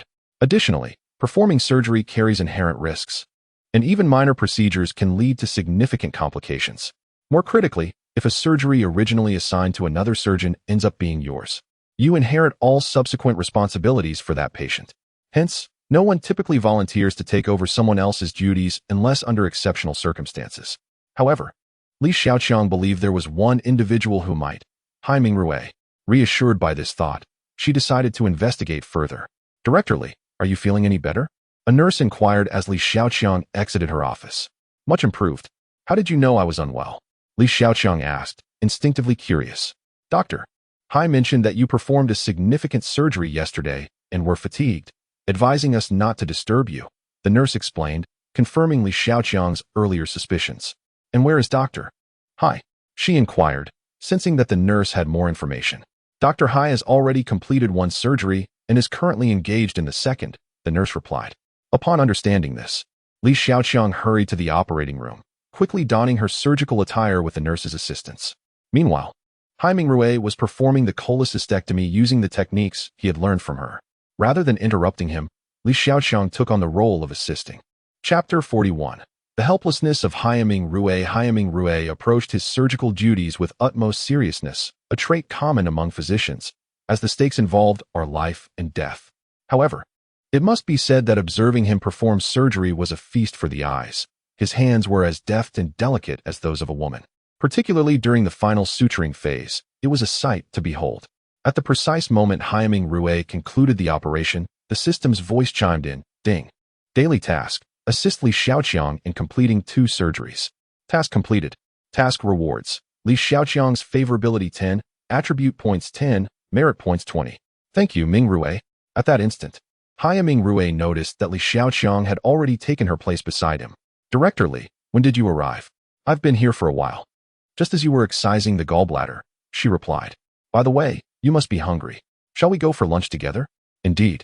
Hai Mingrui felt famished after performing 2 surgeries throughout the morning, and the clock had already struck past 1 in the afternoon. This encapsulates the life of a doctor. At times, the pace is leisurely, yet at other times, it is frantically busy. Patients do not choose their moments of need. Hence, doctors must adapt to their demands. Of course, the 2 surgeries could have been scheduled for 1 in the morning and 1 in the afternoon, but Hai Mingrui was simply that kind of person. He thought it acceptable to have lunch a bit later, prioritizing the completion of tasks first. All right then, I will freshen up, and we shall go, Hai Mingrui said. And with the assistance of a nurse, he removed his scrubs. At that moment, the system's voice rang out once more. Ding.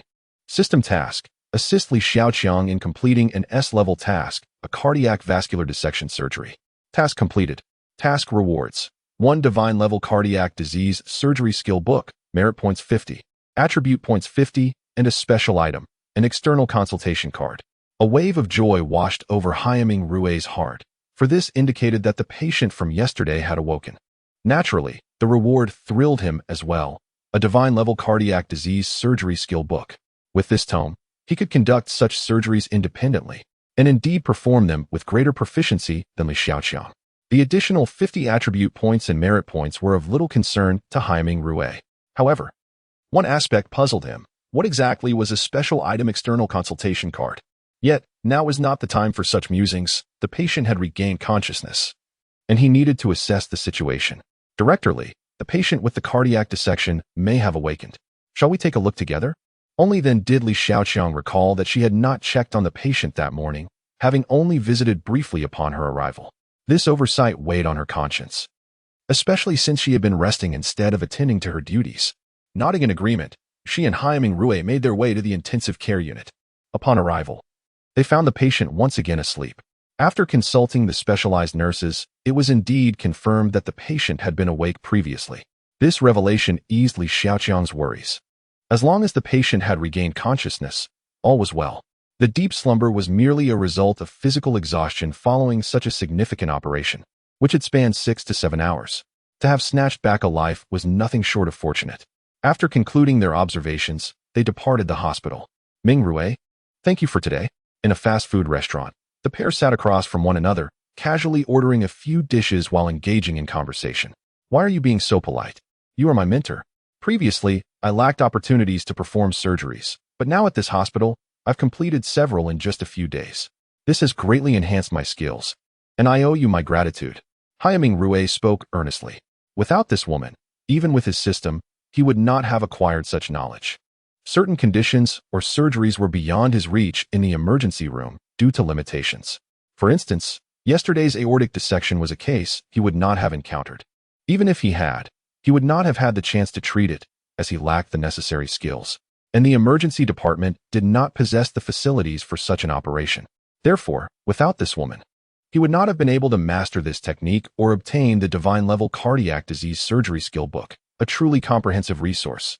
Thus, in a sense, Haiming Rui's medical prowess had progressed significantly, all thanks to this woman.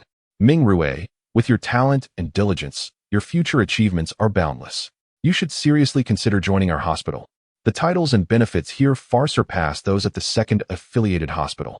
Moreover, with my presence, your path to advancement will be expedited. Do you understand what I mean? In truth, Haiming Rui dreaded discussing this subject, though he was inclined toward the idea. The First People's Hospital was indeed his dream workplace. Given the current trend, if he merely nodded in agreement, his future would be paved smoothly ahead. 3 months of learning could earn him the title of Associate Chief Physician, followed by a year or so of work, and perhaps within 3 years, he could ascend to Chief Physician. With time and experience, becoming an associate or even chief physician would not be out of reach. Typically, this trajectory would signify the pinnacle of one's career. However, the system's main quest diverged from this path. This was a matter of reciprocity. Having gained numerous benefits from the system, it was only natural that he had to offer something in return. At the very least, there were certain restrictions. The primary objective of the system was to ensure that he established his own hospital or clinic, a non-negotiable stipulation. To facilitate this requirement, the system had even granted him a hospital site along with a complimentary cosmetic surgeon's quota. All indications suggested that Haiming Rui had no real choice. Currently, his power was still somewhat limited, and the system's demands were not particularly stringent. However, as he grew stronger, the system's tasks would undoubtedly become more rigorous, and if the main quest remained stagnant, he would likely face penalties. Thus, from the outset, Haiming Rui's future path had already been delineated. Directorly, there are matters I cannot disclose to you, but one thing I must make clear is that I must possess my own private hospital or clinic. This is an unalterable fact, and no one can change it. As for the reasons, I am unable to articulate them directly. Chapter 42. External Consultation Mission. Li Xiaoqiang was genuinely perplexed by Haiming Rui's obstinacy. One could assert that the man before her was nearly flawless, tall, handsome, responsible, ambitious, and compassionate. Yet, he was stubborn to a fault, akin to an individual who, despite having a promising career in a government institution, chooses to embark on a risky entrepreneurial venture. The inherent risks of starting a business are considerable. It is not that entrepreneurship is inherently negative, but rather contingent upon the individual pursuing it. For someone like Haiming Rui to venture into entrepreneurship alone seemed exceedingly imprudent. Haiming Rui, why not balance both work and entrepreneurship? She suggested. You could maintain your current job while contemplating the establishment of your clinic. Many doctors successfully juggle a stable position with the growth of their private practices. Should your side venture falter, your primary work remains unaffected. Conversely, if your private practice flourishes, you may consider resigning later. Listening intently, Haiming Rui grasped Li Xiaoqiang's intent. Essentially, she proposed that he continue his role at the First People's Hospital while nurturing his side project privately. He recognized that even if he did not resign, he could still hold a position within the hospital, although such opportunities were not available to everyone. One needed genuine expertise to be deemed worthy of an expert title. At the very least, such a designation must be earned. This indeed presented a viable approach, leading him to ponder whether, should he open a private clinic, he might invite Li Xiaoqiang to collaborate with him. If she were aware of Haiming Rui's thoughts at that moment, she would likely be exasperated, realizing she had unwittingly entangled herself in his aspirations. Their meal proceeded pleasantly, and upon returning to the hospital, they found it was nearly time to commence work. Haiming Rui reviewed his patients, as he was responsible for the 2 surgeries he had conducted that morning, along with the follow-up care for previous operations. The hospital mandated that the attending physician be accountable for their own cases, with other doctors merely providing assistance. After completing his rounds, Haiming Rui finally enjoyed a brief respite and accessed his attribute panel. He noted that he had accrued a total of 60 attribute points that day, enabling him to level up to 14 without hesitation. Upon reaching level 14, he found his remaining attribute points dwindled to 10, with the requirement for subsequent upgrades escalating to 60 points. The thought alone was daunting, indicating that future advancements would become increasingly challenging. However, the benefits of leveling up were substantial. Notably, he had developed abdominal muscles, a discovery made by Yu Sikhun the previous night. Initially, he had not noticed this change, as he had not possessed such definition before, but now he had 2 distinct muscles, a transformation resulting from his upgrade. Of course, the changes extended far beyond physical appearance, encompassing strength, speed, health, and mental agility. Next came the pivotal reward, a special item, the external consultation card. Haiming Rui had long been puzzled by the nature of this card. What exactly was an external consultation card? Unable to decipher its significance, he decided to activate it and see what transpired. Without hesitation, he activated the card. As it was initiated, a system notification chimed. Ding! Congratulations, host. On activating the external consultation card, you have received an external consultation task. Task type, triggering the main storyline's second branch, Reputation Beyond. Task description, Zhou Qingfu intends to hire you as a private family doctor, primarily to conduct regular checkups for the elderly Zhou Qiming, once a week. Task reward, 100,000 in monetary compensation per visit, 10 attribute points, 10 virtue points. At last, Haiming Rui comprehended the essence of the external consultation card. It was essentially a means to accept private work. Many doctors supplement their income through such endeavors. For instance, Chen Shuixing frequently took on private consultations. Certain patients, due to health constraints or other reasons, were unable to visit the hospital regularly, necessitating that doctors provide home visits. The fees for such services were substantial, as doctors typically did not supply medications or related services, focusing solely on diagnosis and treatment. However, they could issue prescriptions, allowing patients to procure medications at pharmacies based on their recommendations. This constituted a significant source of income for physicians, but it required genuine expertise and reputation. Not just any doctor could accept private assignments. Thus, this aligned perfectly with the main storyline's branch task, Reputation Beyond. The rewards were indeed generous. Aside from the attribute points and virtue points, the monetary compensation was remarkable. Previously, Haiming Rui earned a meager monthly salary of just over 10,000 yuan, which might be slightly higher in the emergency department due to the volume and urgency of cases. However, having only worked a few days there, he was currently suspended. The prospect of earning 100,000 yuan weekly was transformative, potentially allowing him to accumulate 400,000 yuan monthly through the system's rewards alone. Whether Zhou Qingfu would offer additional compensation remained uncertain. Just then, Hai Mingrui's phone rang, displaying an unfamiliar number. It was likely Zhou Qiming or his son Zhou Qingfu. Without a moment's hesitation, he answered the call. Dr. Zhou's auspices, a physician's premier. The call was indeed from Zhou Qingfu, encompassing two matters. Firstly, a continued expression of gratitude to Hai Mingrui for his father's life-saving intervention. Secondly, an invitation for Hai Mingrui to serve as Zhou Qiming's personal physician upon the elder's discharge from the hospital. Hai Mingrui attributed this offer to the system's influence. Having deeply acknowledged its potency, he promptly accepted. Subsequent to the call, Hai Mingrui contacted Li Xiaoqiang to request a leave of absence, which was readily granted. Considering this his inaugural private practice endeavor, Hai Mingrui approached it with meticulous care. He changed into suitable attire, procured a fruit basket, and set off.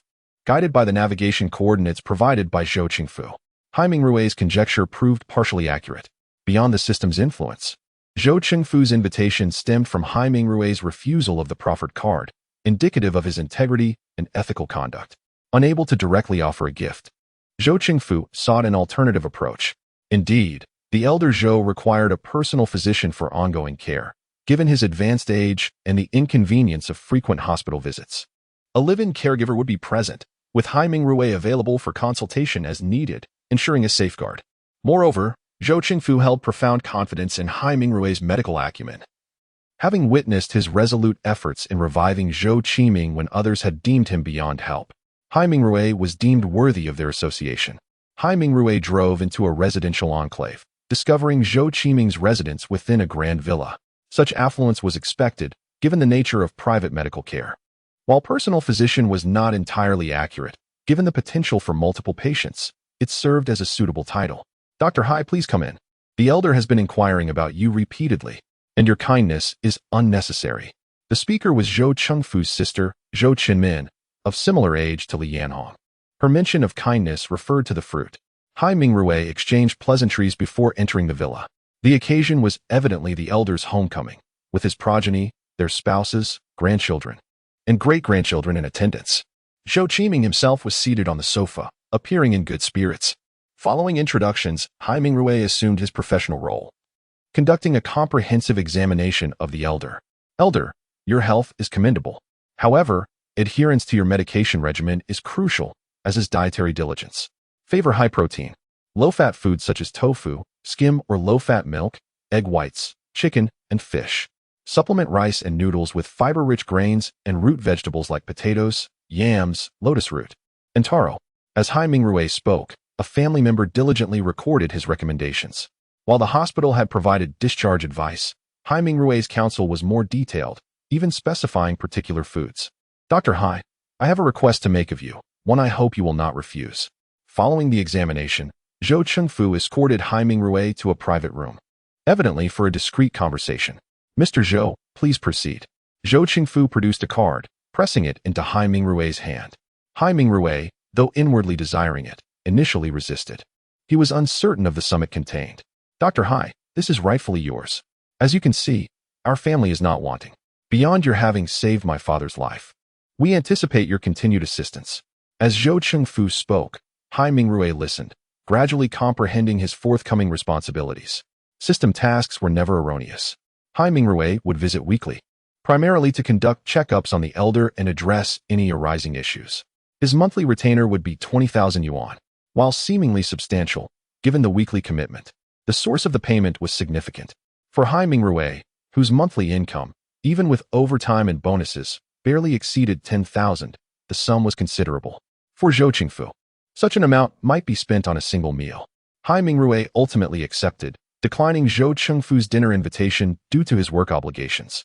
As the car departed the villa, the system announced, "Congratulations, host, for completing the task, becoming Zhou Qiming's personal physician.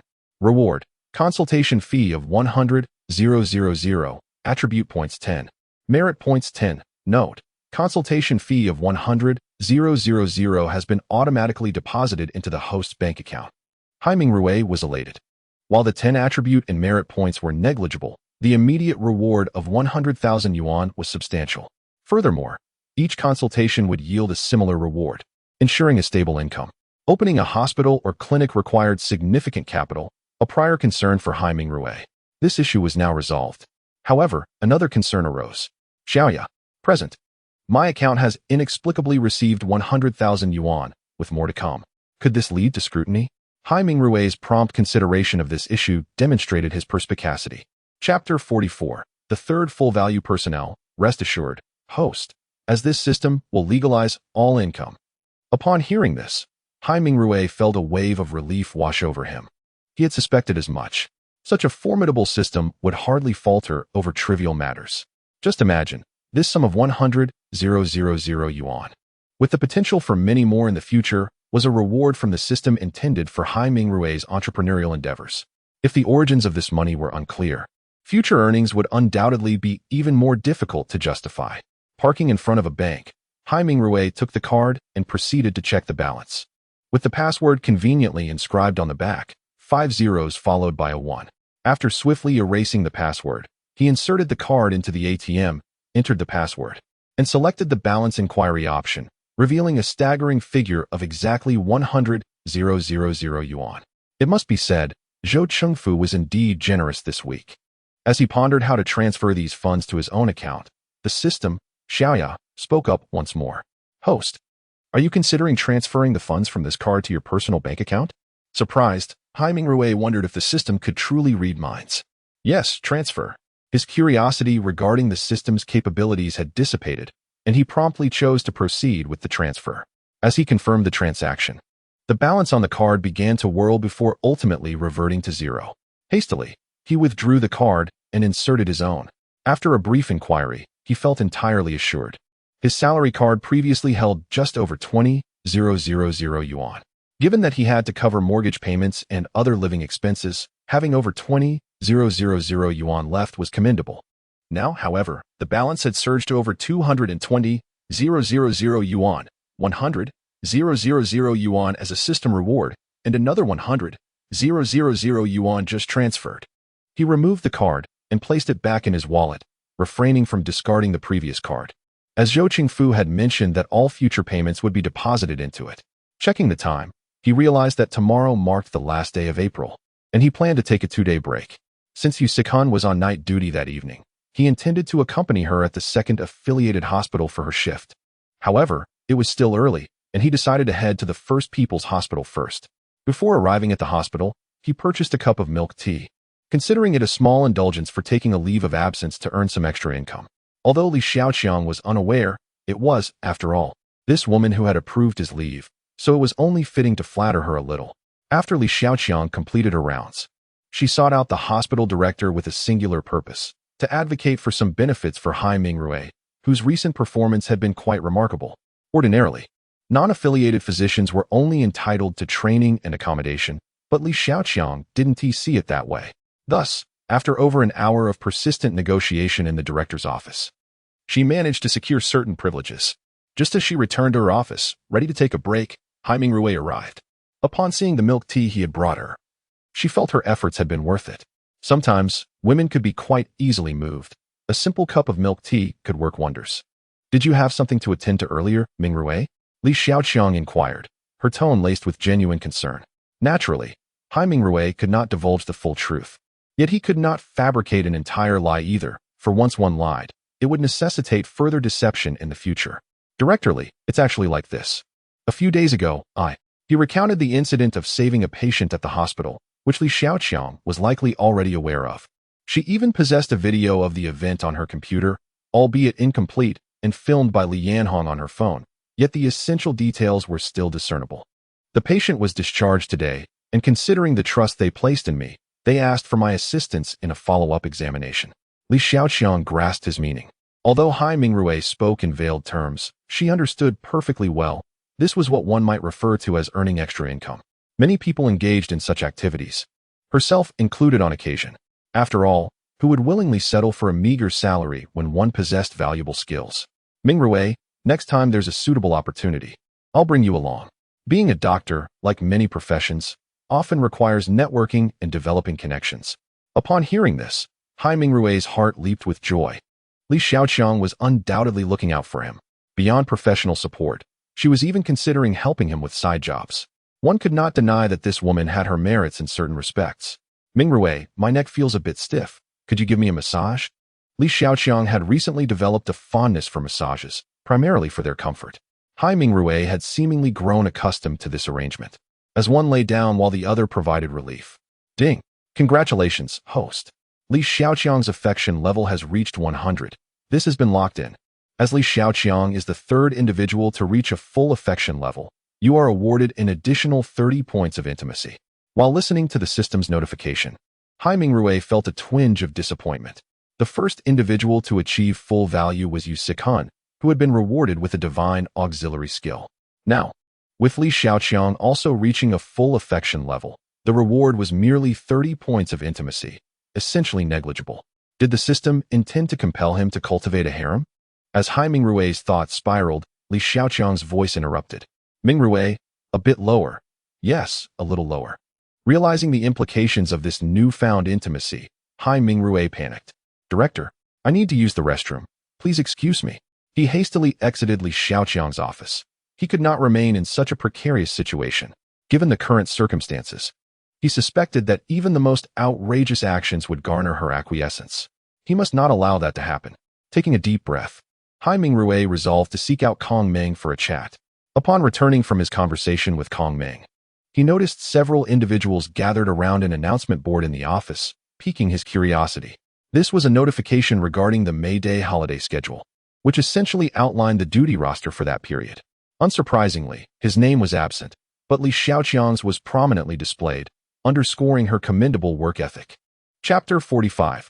Another branch quest. Hai Ming Rui now meticulously calculated his respite, or more precisely, usituance. After all, he himself wasn't bound by conventional working hours. This recent announcement was quite telling.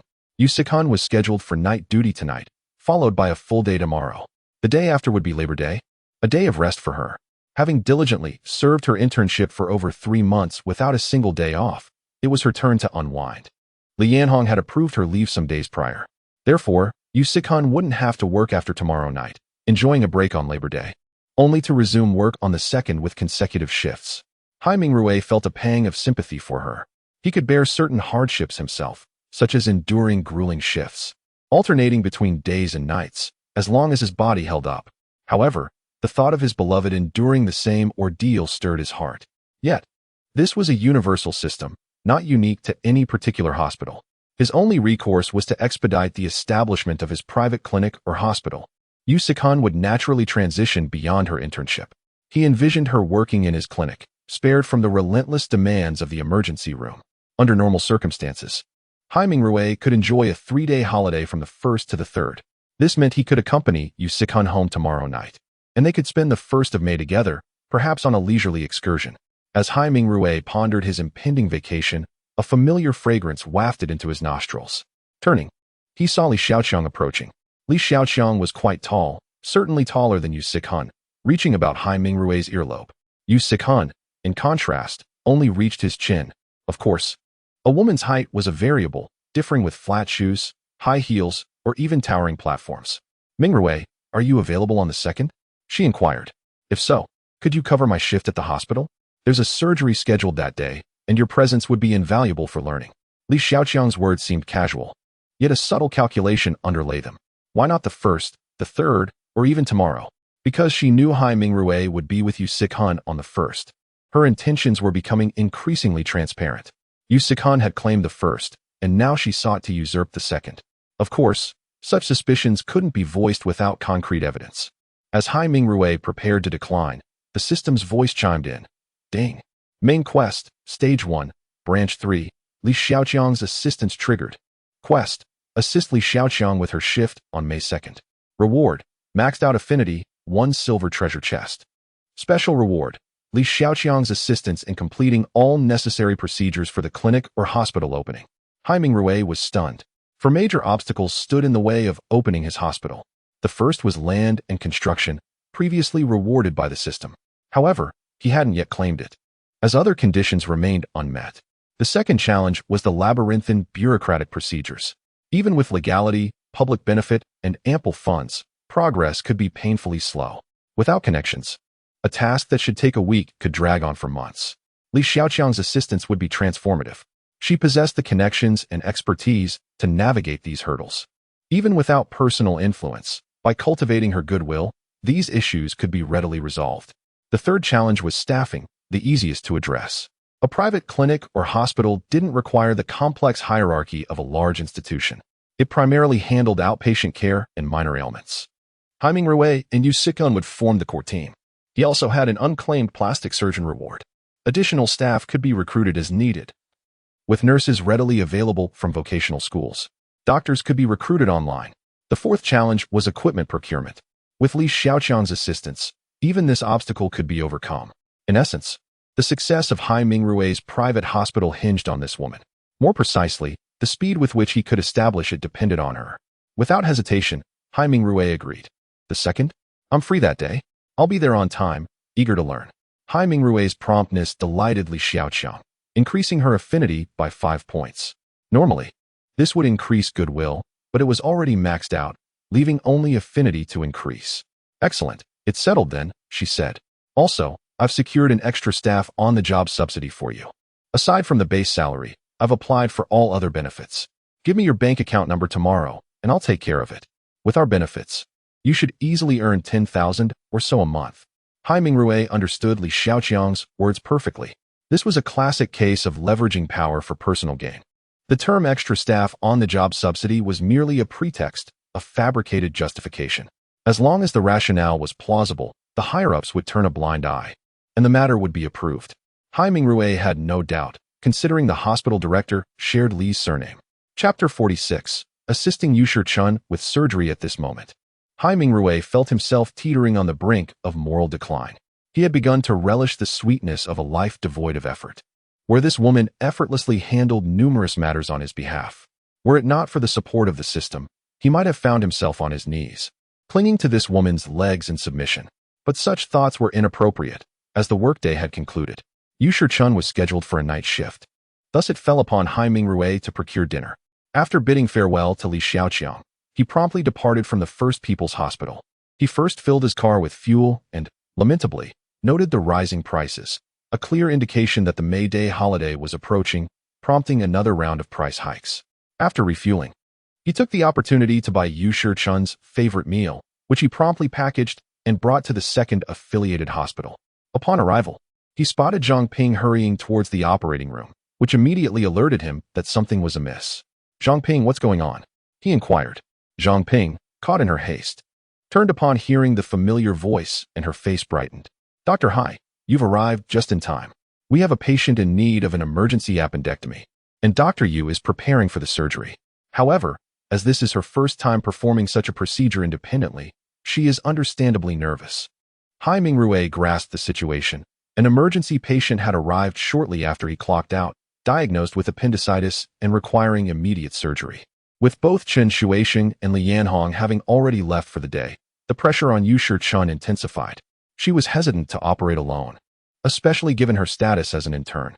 Even if she possessed the requisite skills, the weight of responsibility loomed large. Success was one thing, but failure could carry significant consequences. Thus, Zhang Ping was dispatched to call Li Yanhong and retrieve some necessary equipment, fortuitously encountering Haiming Rui en route. After hearing her explanation, he handed the meal to Zhang Ping. Please take this to the office for me. I'll check on the surgery. There's no need to contact directly. I'll handle it, he assured her. Zhang Ping nodded in agreement, feeling relieved by Haiming Rui's presence. All right, hurry over. Dr. Yu is waiting. With a determined nod, Haiming Rui hurried towards the emergency surgery room. Just then, the system notification chimed in. Ding. Task issued. Courage. Task description. Dr. Yu possesses the capability to independently perform an appendectomy.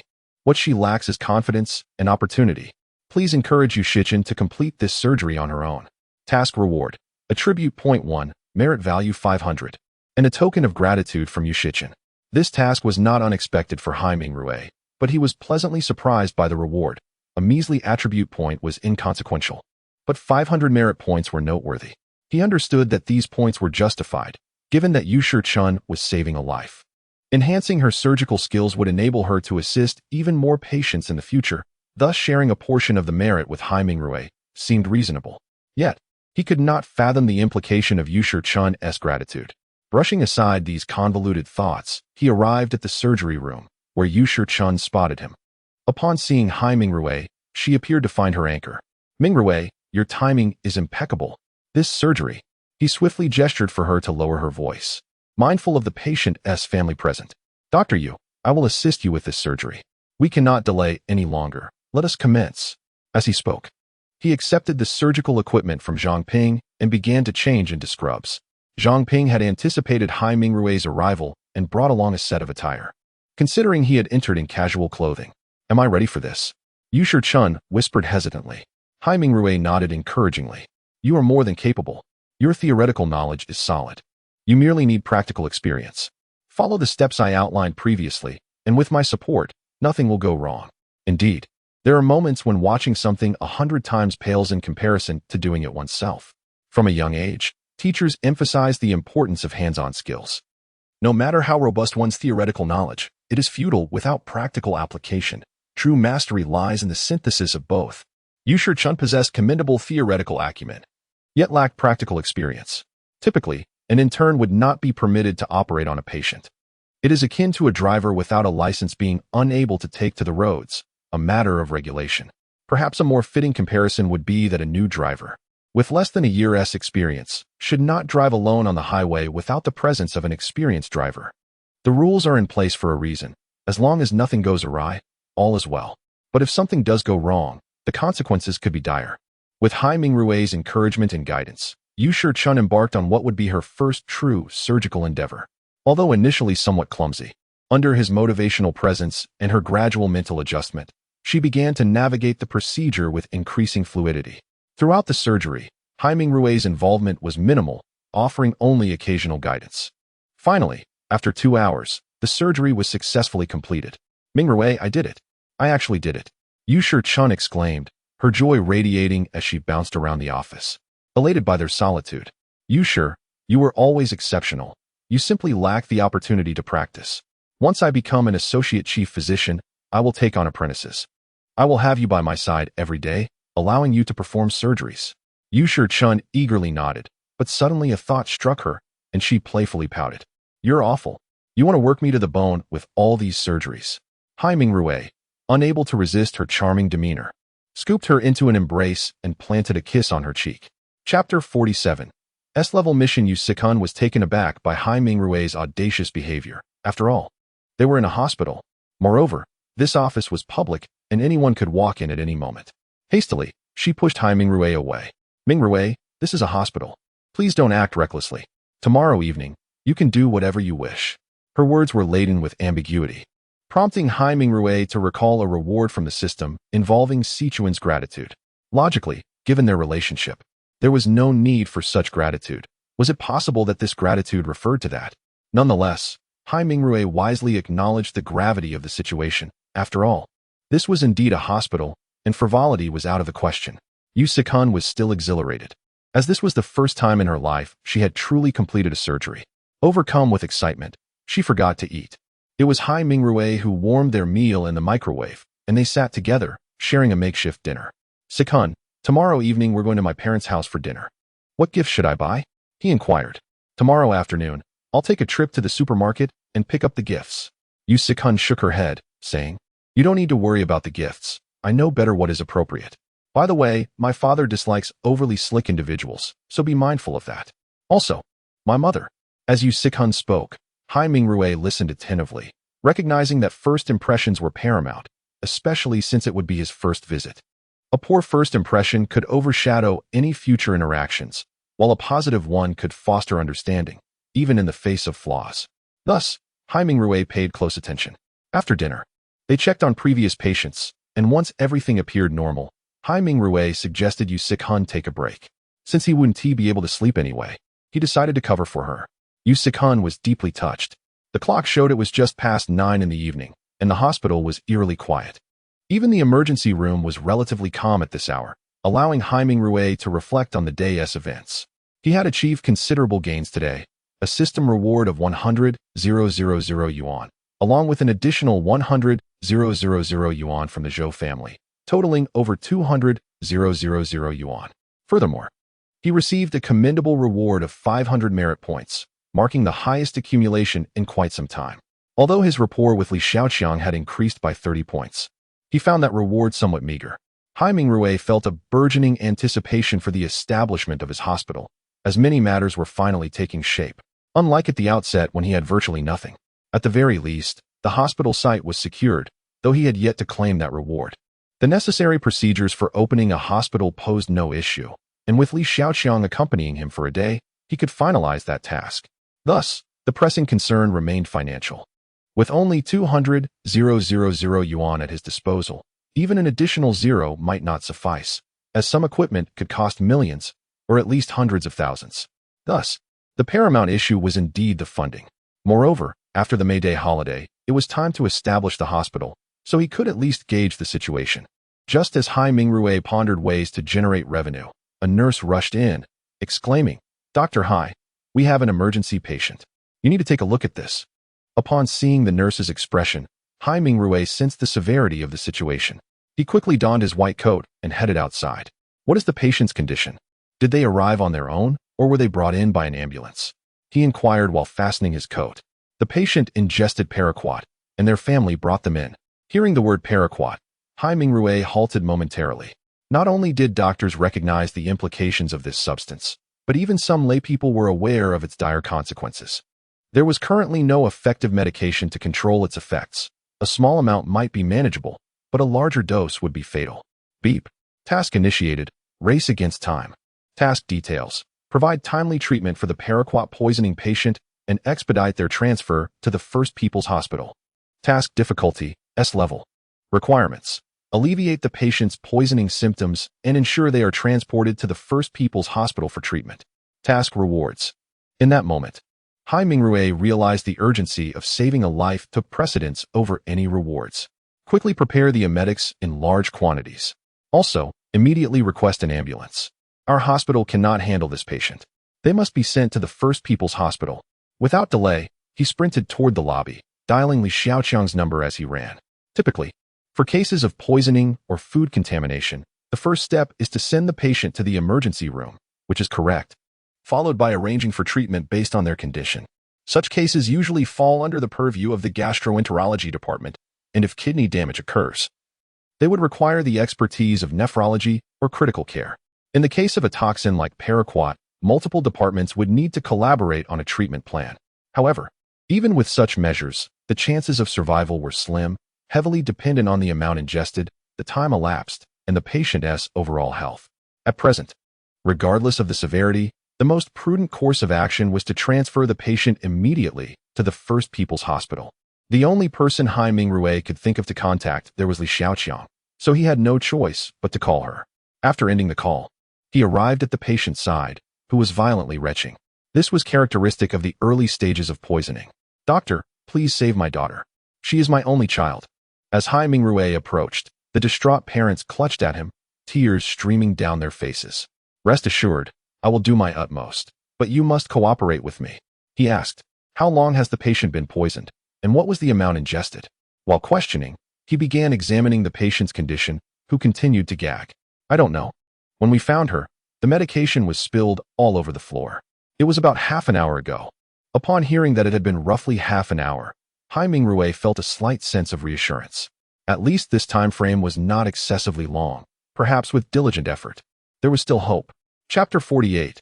Late night snack. Upon grasping the situation, the next course of action was urgent medical intervention. In cases of such poisoning, the sole effective method is gastric lavage. This step is crucial, as the digestion of toxins in the stomach requires a certain duration. Moreover, the human body possesses inherent resistance. Thus, if the poison in the stomach can be expelled, combined with the body's resilience and appropriate medical treatment, there is indeed a substantial chance of salvaging the patient, provided the amount ingested is not excessively large and the time since ingestion is relatively short. Therefore, the only feasible action is to perform gastric lavage. At this juncture, Yu Sikan had already arrived to assist. The emergency room was filled with the acrid scent of medicinal solutions, accompanied by the rhythmic sounds of vomiting, yet the patient's condition showed no signs of improvement. At that moment, the ambulance finally arrived. Without a moment's hesitation, Hai Mingrui ordered the transfer of the patient to another hospital. Sakhan, I'll take charge of the patient. Please keep an eye on things here. Haiyaming Rue instructed, leading a nurse and 2 family members onto the emergency vehicle. His task was simply to ensure the patient remained alive until reaching the First People's Hospital. However, as a doctor, he harbored hopes that the patient would ultimately be all right. Yet, he was acutely aware that those who ingested paraquat typically had a grim prognosis. As a physician, he understood that the quantity and timing of paraquat ingestion were pivotal in determining the patient's survival chances. Consuming more than 40 milligrams of paraquat at once often leads to death within 1 to 4 days. Conversely, ingesting less than 20 milligrams generally results in only gastrointestinal symptoms, with other systemic effects being minimal, allowing for a complete recovery. Ingesting between 20 to 40 milligrams usually protracts the illness, but does not immediately threaten life. Following ingestion, there is often a period where symptoms remain relatively subtle, with the patient experiencing gastrointestinal irritation, corrosive symptoms such as pharyngeal pain, nausea, and vomiting.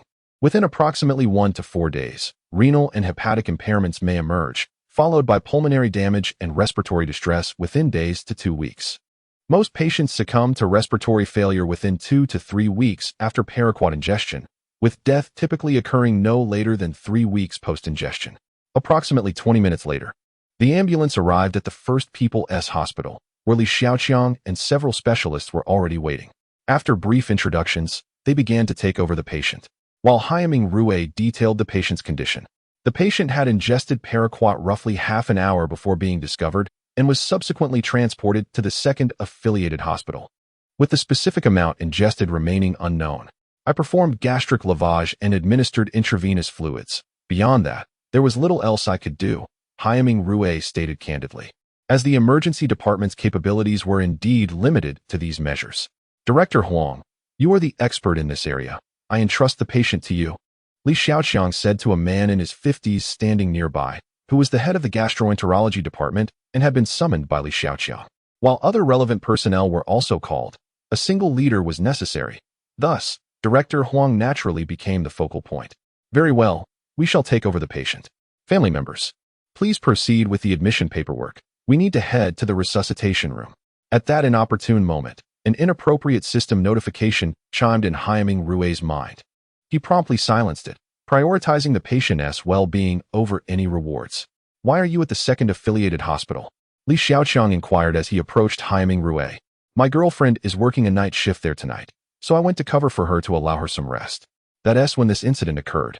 Haiyaming Rue replied. By the way, what are the chances of survival in this situation? Li Xiaoqiang shook his head. It's difficult to say, as I'm not an expert in this field. Based on previous cases, however, the prognosis is not promising. It primarily depends on the patient's constitution and the timing and dosage of toxin ingestion. Although this poison has been banned, some households or agricultural stores may still possess it, primarily from old stock. The true danger lies not merely in the poisoning, but in the damage inflicted on the internal organs, including the kidneys, liver, and lungs. Thus, we do our utmost and leave the rest to fate. Li Xiaoqiang spoke plainly, and Haiyaming Rue, being a doctor himself, was well aware of the gravity of such conditions. Had this patient not come under his care, Haiyaming Rue would have merely felt a sense of regret.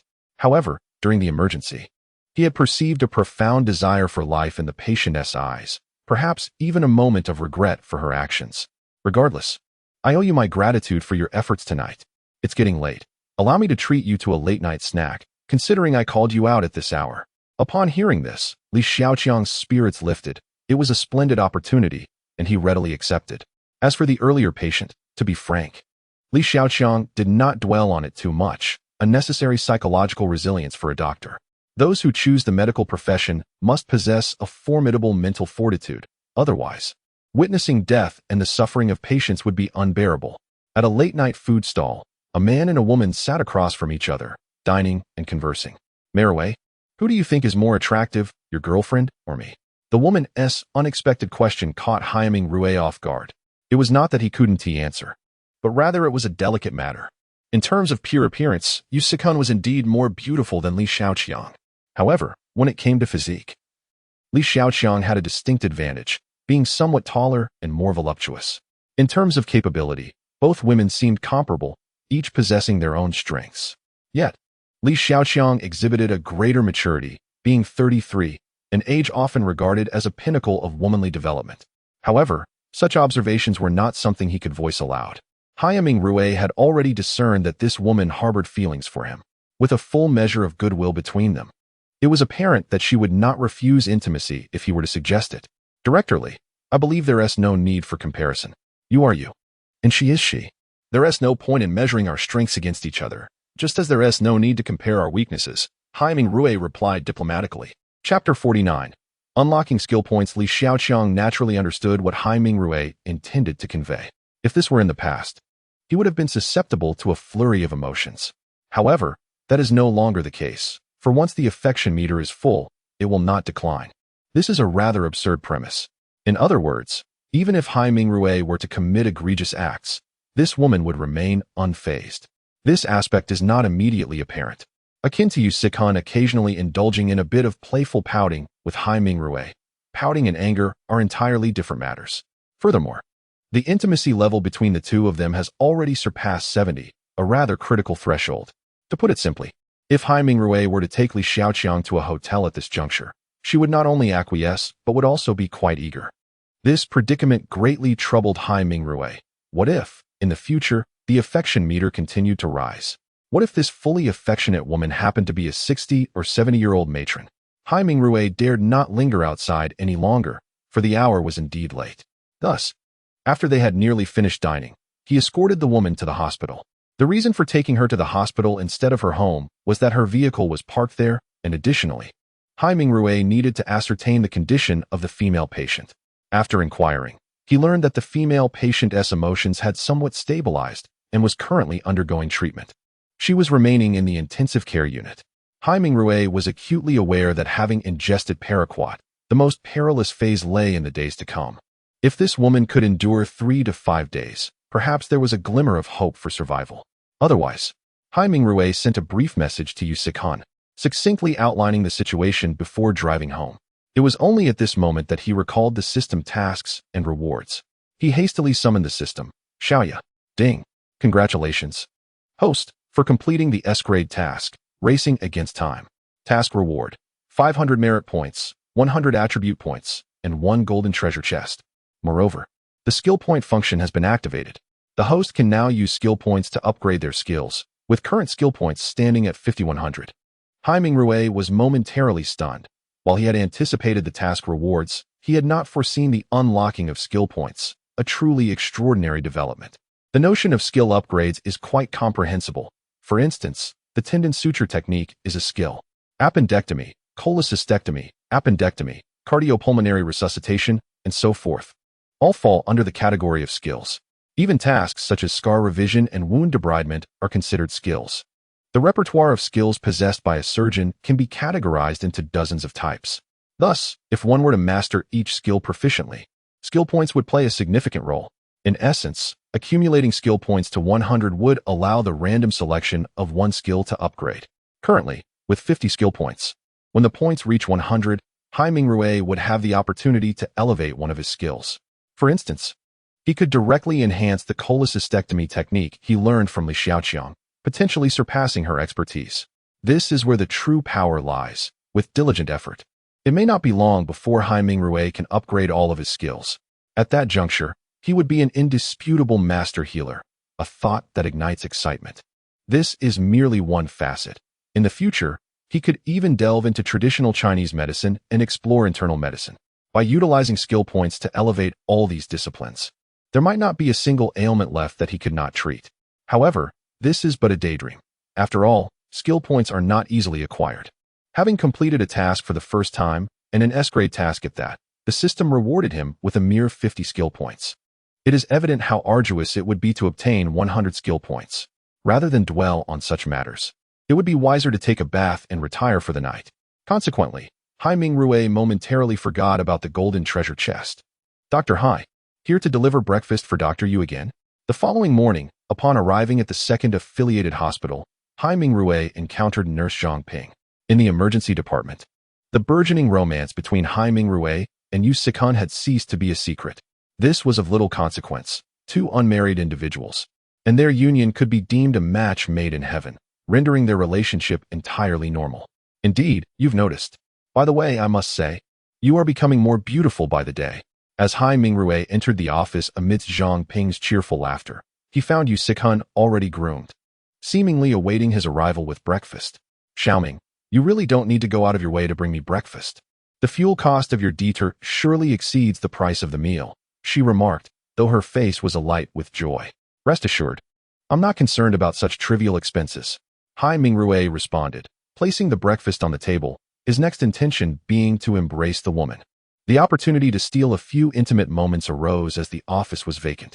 Xiao Qiang, I know you are affluent, but didn't you mention wanting to open a private clinic? 20,000 is hardly sufficient, she teased.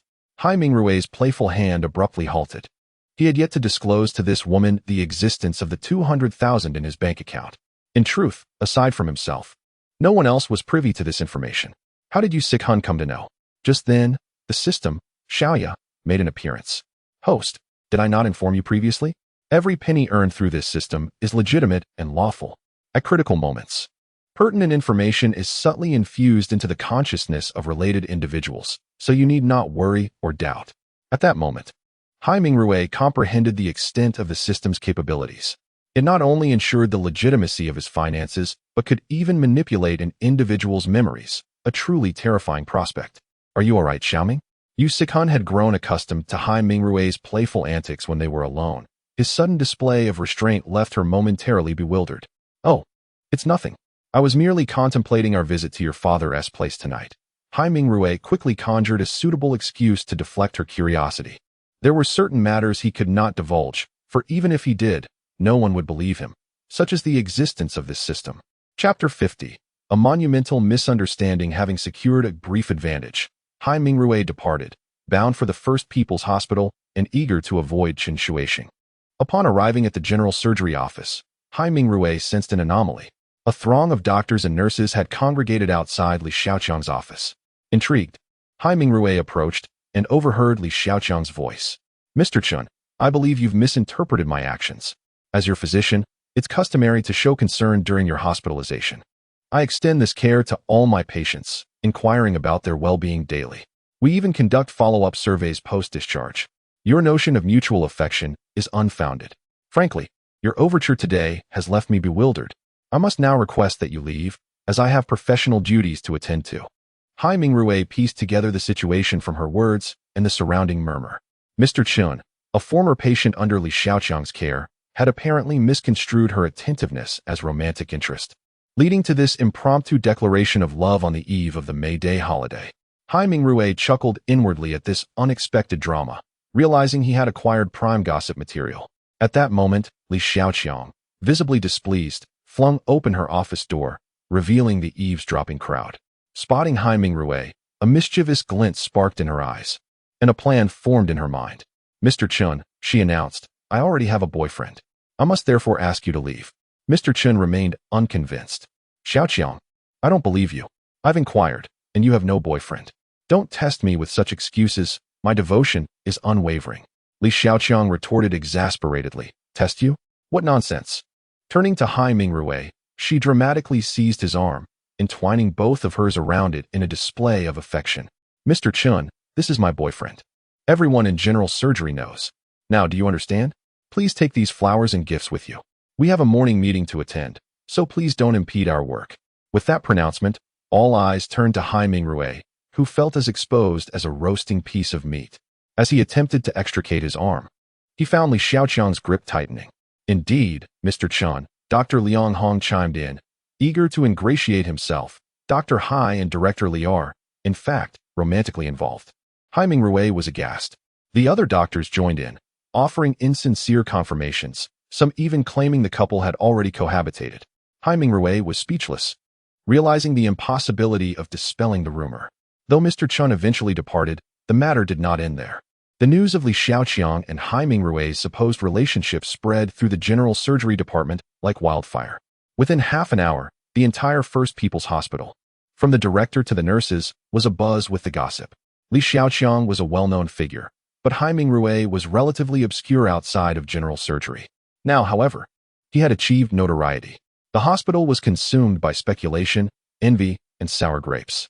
However, the jealousy was primarily directed at Hai Mingrui. Given Li Xiaoqiang's position as the director's daughter and the head of her department, many saw Hai Mingrui as an opportunist. The prevailing sentiment was that anyone who won her affections would be set for life, regardless of their own merits. Hai Mingrui felt unjustly burdened by the label of gold digger. He regretted his earlier curiosity. "Dr. Hai, I hear you're dating Director Li?" Kong Ming asked as he entered her room. "Ming, don't believe the rumors," Hai Mingrui replied. "It's all fabricated. I heard you're being discharged today?" Kong Ming nodded. "Yes. After a final checkup. Thank you for everything, Dr. Hai." Hai Mingrui, understanding her unspoken gratitude, waved it off. Ming, let's connect on WeChat. I'll contact you when my clinic is ready, and you'll be my first client, with all fees waived. Ding. Kong Ming's affection for the host has increased by 10 points. Now at 85 points, with a closeness of 30 points.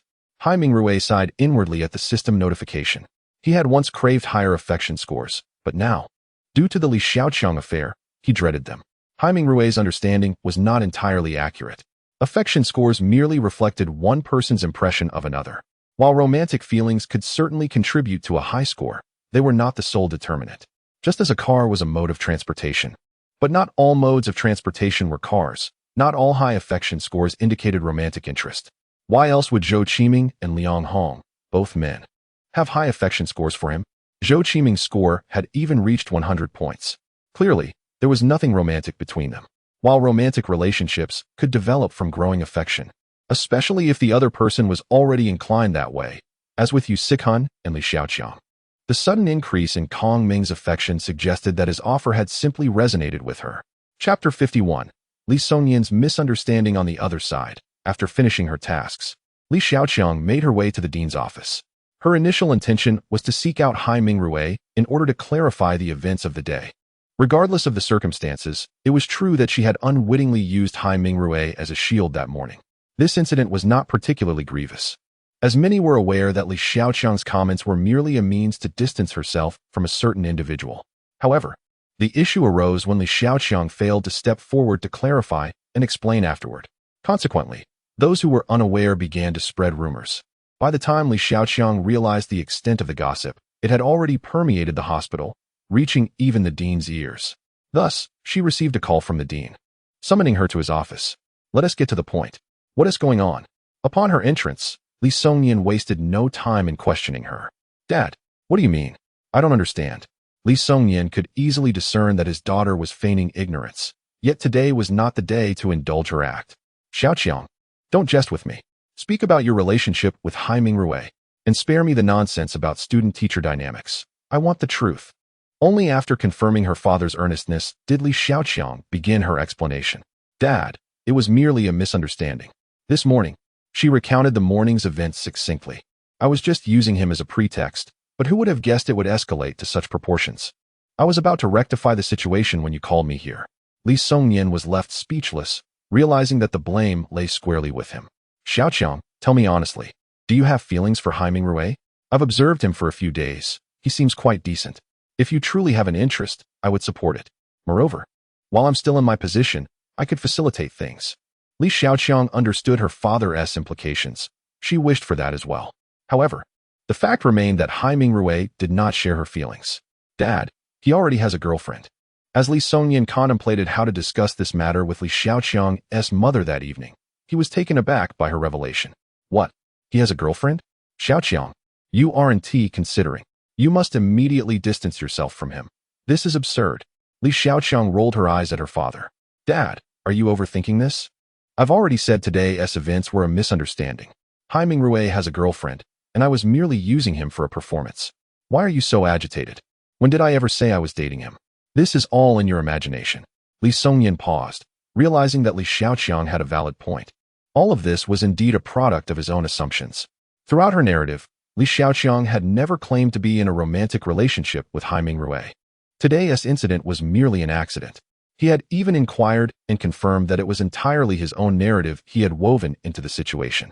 Yet, he still sensed something amiss, but could not pinpoint the source of his discomfort. "All right, if there's nothing else, I shall take my leave. I'll be home for dinner tomorrow." With that, Li Xiaoqiang turned and departed, leaving Li Songyan exasperated by her nonchalance regarding dinner plans. After leaving the dean's office, Li Xiaoqiang hurried to find Hai Mingrui to offer an explanation. Regardless of the circumstances, she felt it imperative to address the matter, as it was only fair to clarify her use of him in this trivial drama, regardless of gender. Failing to do so would be inappropriate. At that moment, Hai Mingrui was attending to Lang Yi, who required a dressing change. It had been 5 days since Lang Yi's injury, and this would be the final dressing change before the stitches were removed. "Dr. Hai, how is my recovery progressing?" Lang Yi inquired, clearly concerned. "Quite well, I must say," Hai Mingrui responded. "However, as I've mentioned before, you will have some scars on your fingers. Although the suturing was expertly done, scars will inevitably remain. But fret not. I plan to." Hai Mingrui had never forgotten to promote his future hospital during such discussions, and now was no exception.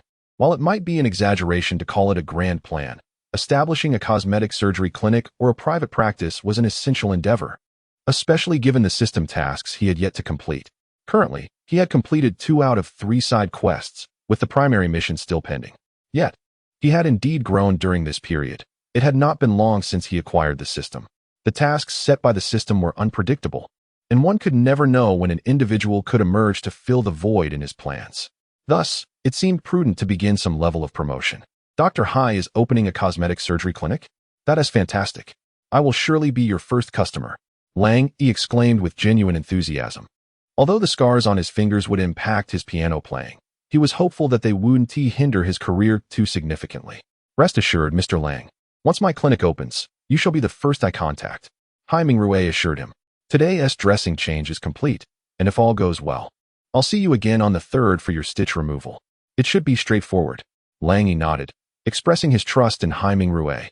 After Lang Yi departed, Hai Mingrui felt a twinge of disappointment, as there had been no increase in Lang Yi's regard for him. However, this was to be expected. He had merely performed a routine dressing change today, with future opportunities for interaction. "Mei Ming, it's time for lunch. Shall we eat together?" At that moment, Li Xiaoqiang approached him. Hai Mingrui glanced at the clock. Indeed, it was time for lunch. Instead of dining out, they opted for the cafeteria, which offered a commendable selection. At the very least, it was cleaner than most takeout options, given that half of the cafeteria was reserved for hospital staff, who regularly ensured food safety standards were upheld. This was a far cry from the dubious quality of current takeout options, which often appeared appealing yet were far from trustworthy in preparation. In a world where countless individuals were concerned about safety while riding electric bikes, it was ironically amusing that no one seemed to care about food safety, a matter of paramount importance. Chapter 52, The Art of Restoration. Mingrui, I must apologize for the incident this morning. I was unaware that the hospital staff were such gossips.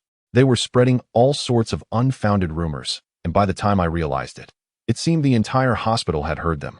Li Xiaoqiang said to Hai Mingrui as they sat across from each other at a table in the cafeteria, her words laced with regret. Hai Mingrui scrutinized her.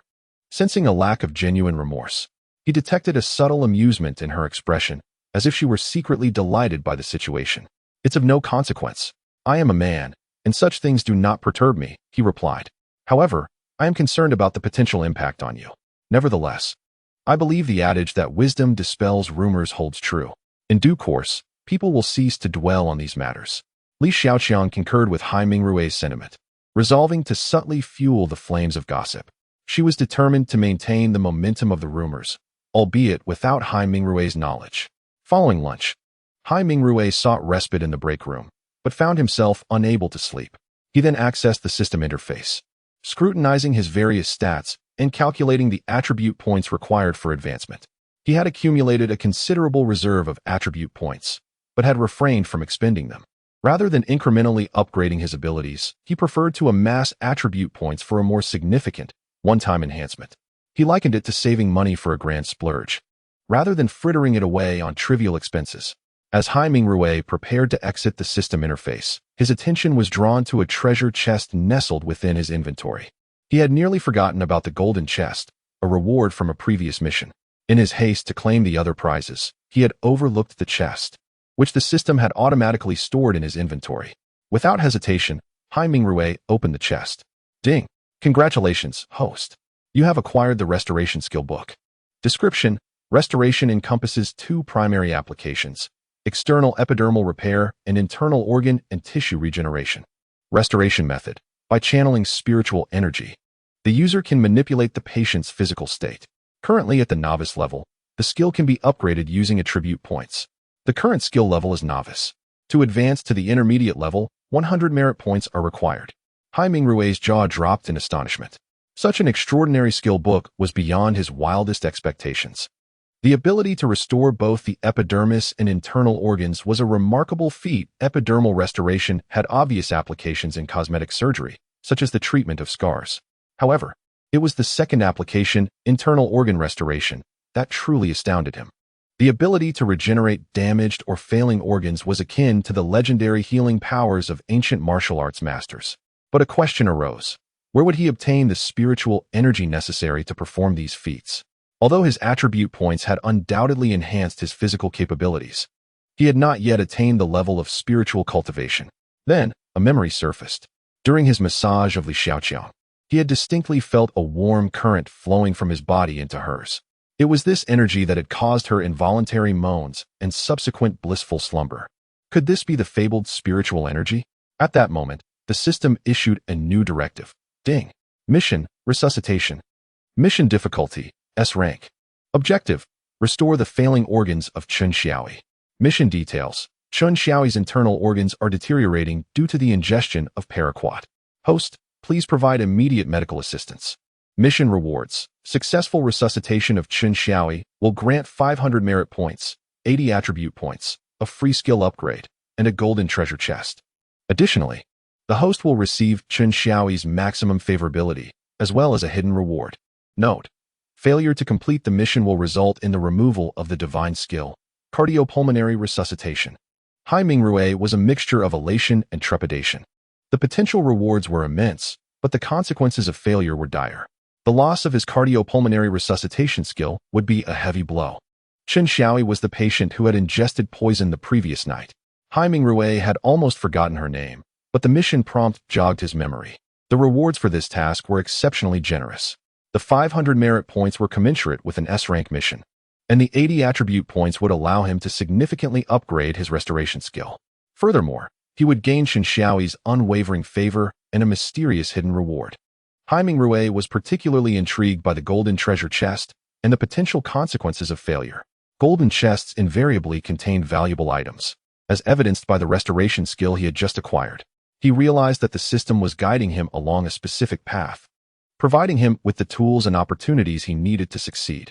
The restoration skill, in particular, seemed tailor-made for his current situation. While the ability to repair internal organs was invaluable, Hai Mingrui recognized the potential of epidermal restoration for cosmetic purposes. In a world where appearances mattered, the ability to remove scars could command a premium price. Hai Mingrui envisioned a lucrative business, catering to the wealthy elite who sought to erase their imperfections. He could charge exorbitant fees for his services, amassing a fortune that would enable him to realize his dream of opening his own hospital.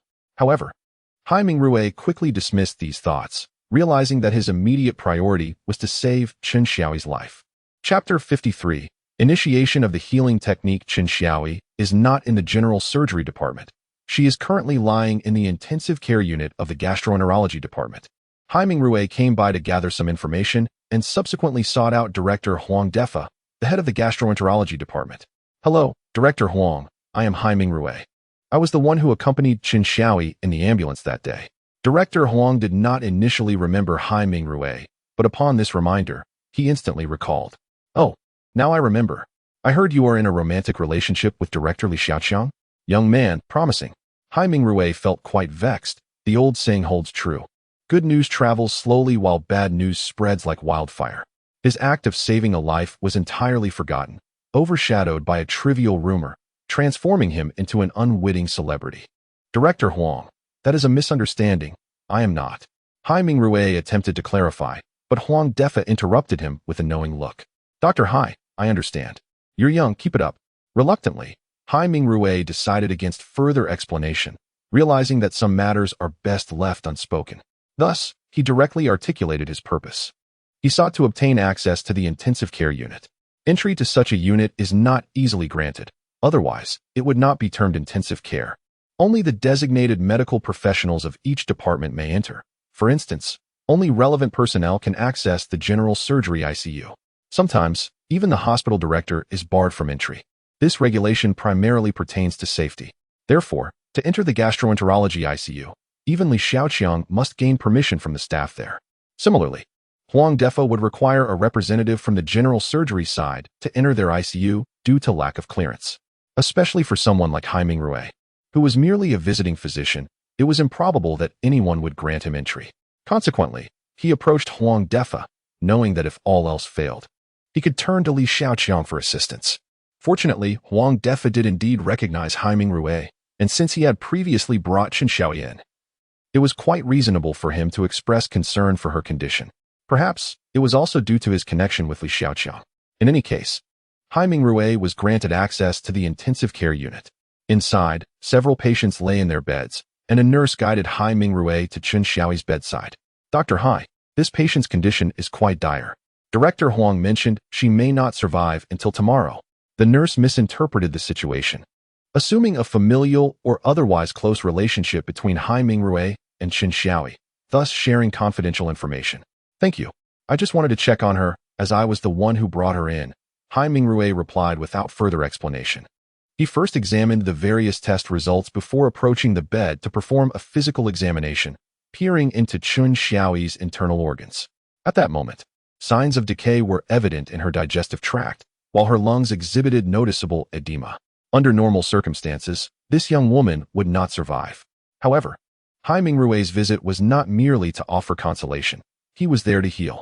With a sense of duty, he gently grasped Chen Xiaoyi's hand, closed his eyes, and began channeling his internal energy into her body, as he had done before. Ding! The host is initiating the healing technique. Please do not interrupt. The system's notification chimed, but Hai Mingrui paid it no heed. He remained seated beside Chen Xiaoyi, hand in hand, eyes shut. The nurse, observing this, quietly withdrew to tend to other patients, assuming a deeper connection existed between them, perhaps as lovers or ex-lovers. In that instant, an astonishing piece of gossip began to form in the nurse's mind. Chen Xiaoyi and Hai Mingrui were once in a romantic relationship. For reasons unknown, they had parted ways, after which Hai Mingrui began dating Li Xiaoqiang. Upon learning of this, Chen Xiaoyi, in despair, ingested a toxic substance in a moment of weakness, leading to Hai Mingrui's overwhelming guilt. Thus, this captivating tale began to circulate within the gastroenterology department, gradually expanding in scope. Unbeknownst to Hai Mingrui, who was feeling faint from the substantial depletion of his energy, the system had yet to inform him that the treatment had concluded, compelling him to persevere. Chen Xiaoyi, in a haze, opened her eyes, feeling an unprecedented sense of comfort enveloping her. It was the most pleasant sensation she had experienced since taking the poison. Who, in good health, would wish to end their own life? The truth is, following a trivial argument with her parents regarding work, she had inexplicably consumed the toxin. The subsequent agony and her realization of the gravity of her actions filled her with regret. This was why, in her eyes, Hai Mingrui had once reflected a fierce desire to live. Chen Xiaoyi did not wish to die. However, she understood her time was limited. She longed to see her parents but found herself either drifting into unconsciousness or, when awakened, experiencing intense reactions. The feeling of awakening without discomfort was an entirely new experience, akin to waking from a restful slumber to the gentle embrace of morning light. As this warmth enveloped her, it gradually transformed into the visage of a man. The reason for her newfound comfort was the steady stream of warmth flowing from her left hand. Chen Xiaoyi hesitated to believe it, suspecting it might be a mere illusion. Or perhaps she had ascended to paradise. You're awake. Hai Mingrui, finally receiving the system's prompt, slowly opened his eyes, adorned with a charming smile as he addressed Chen Xiaoyi. Did you save me?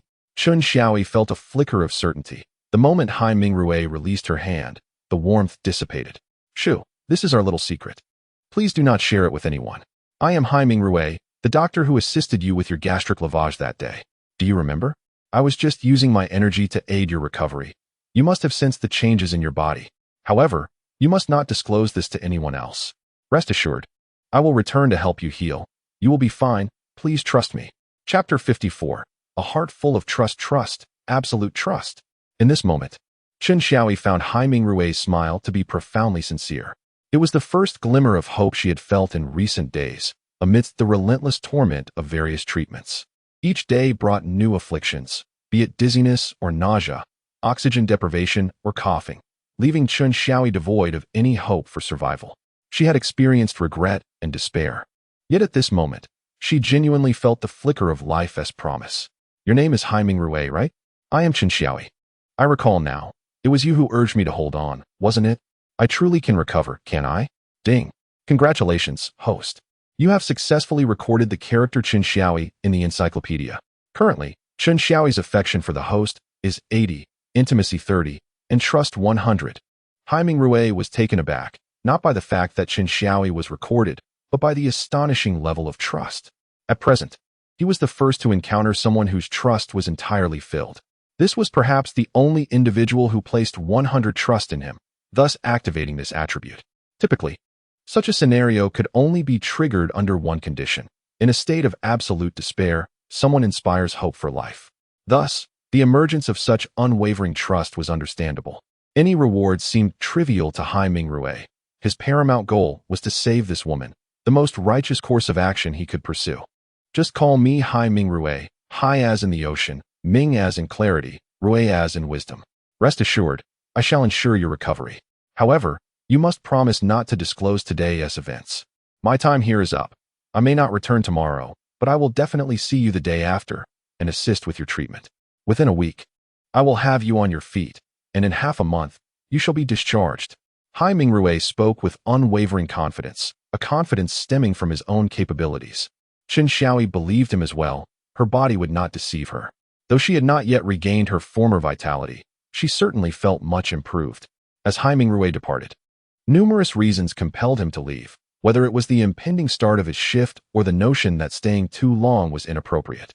Although the system's task remained unfulfilled, he was certain he would accomplish it in due time, as today's treatment had indicated everything. Now, his attribute points were still insufficient. Otherwise, he could enhance his healing technique for better results. After collecting his thoughts, Haiming Rui returned to the general surgery department. After a morning of reflection, the rumors had dissipated. Gossip loses its allure once shared among many. Yet, the winds of misfortune continued to blow. Just as Haiming Rui collaborated with Li Xiaoqiang on a surgical procedure, fresh rumors began to circulate. Have you heard about the discussions outside, Ming Rui? What is going on?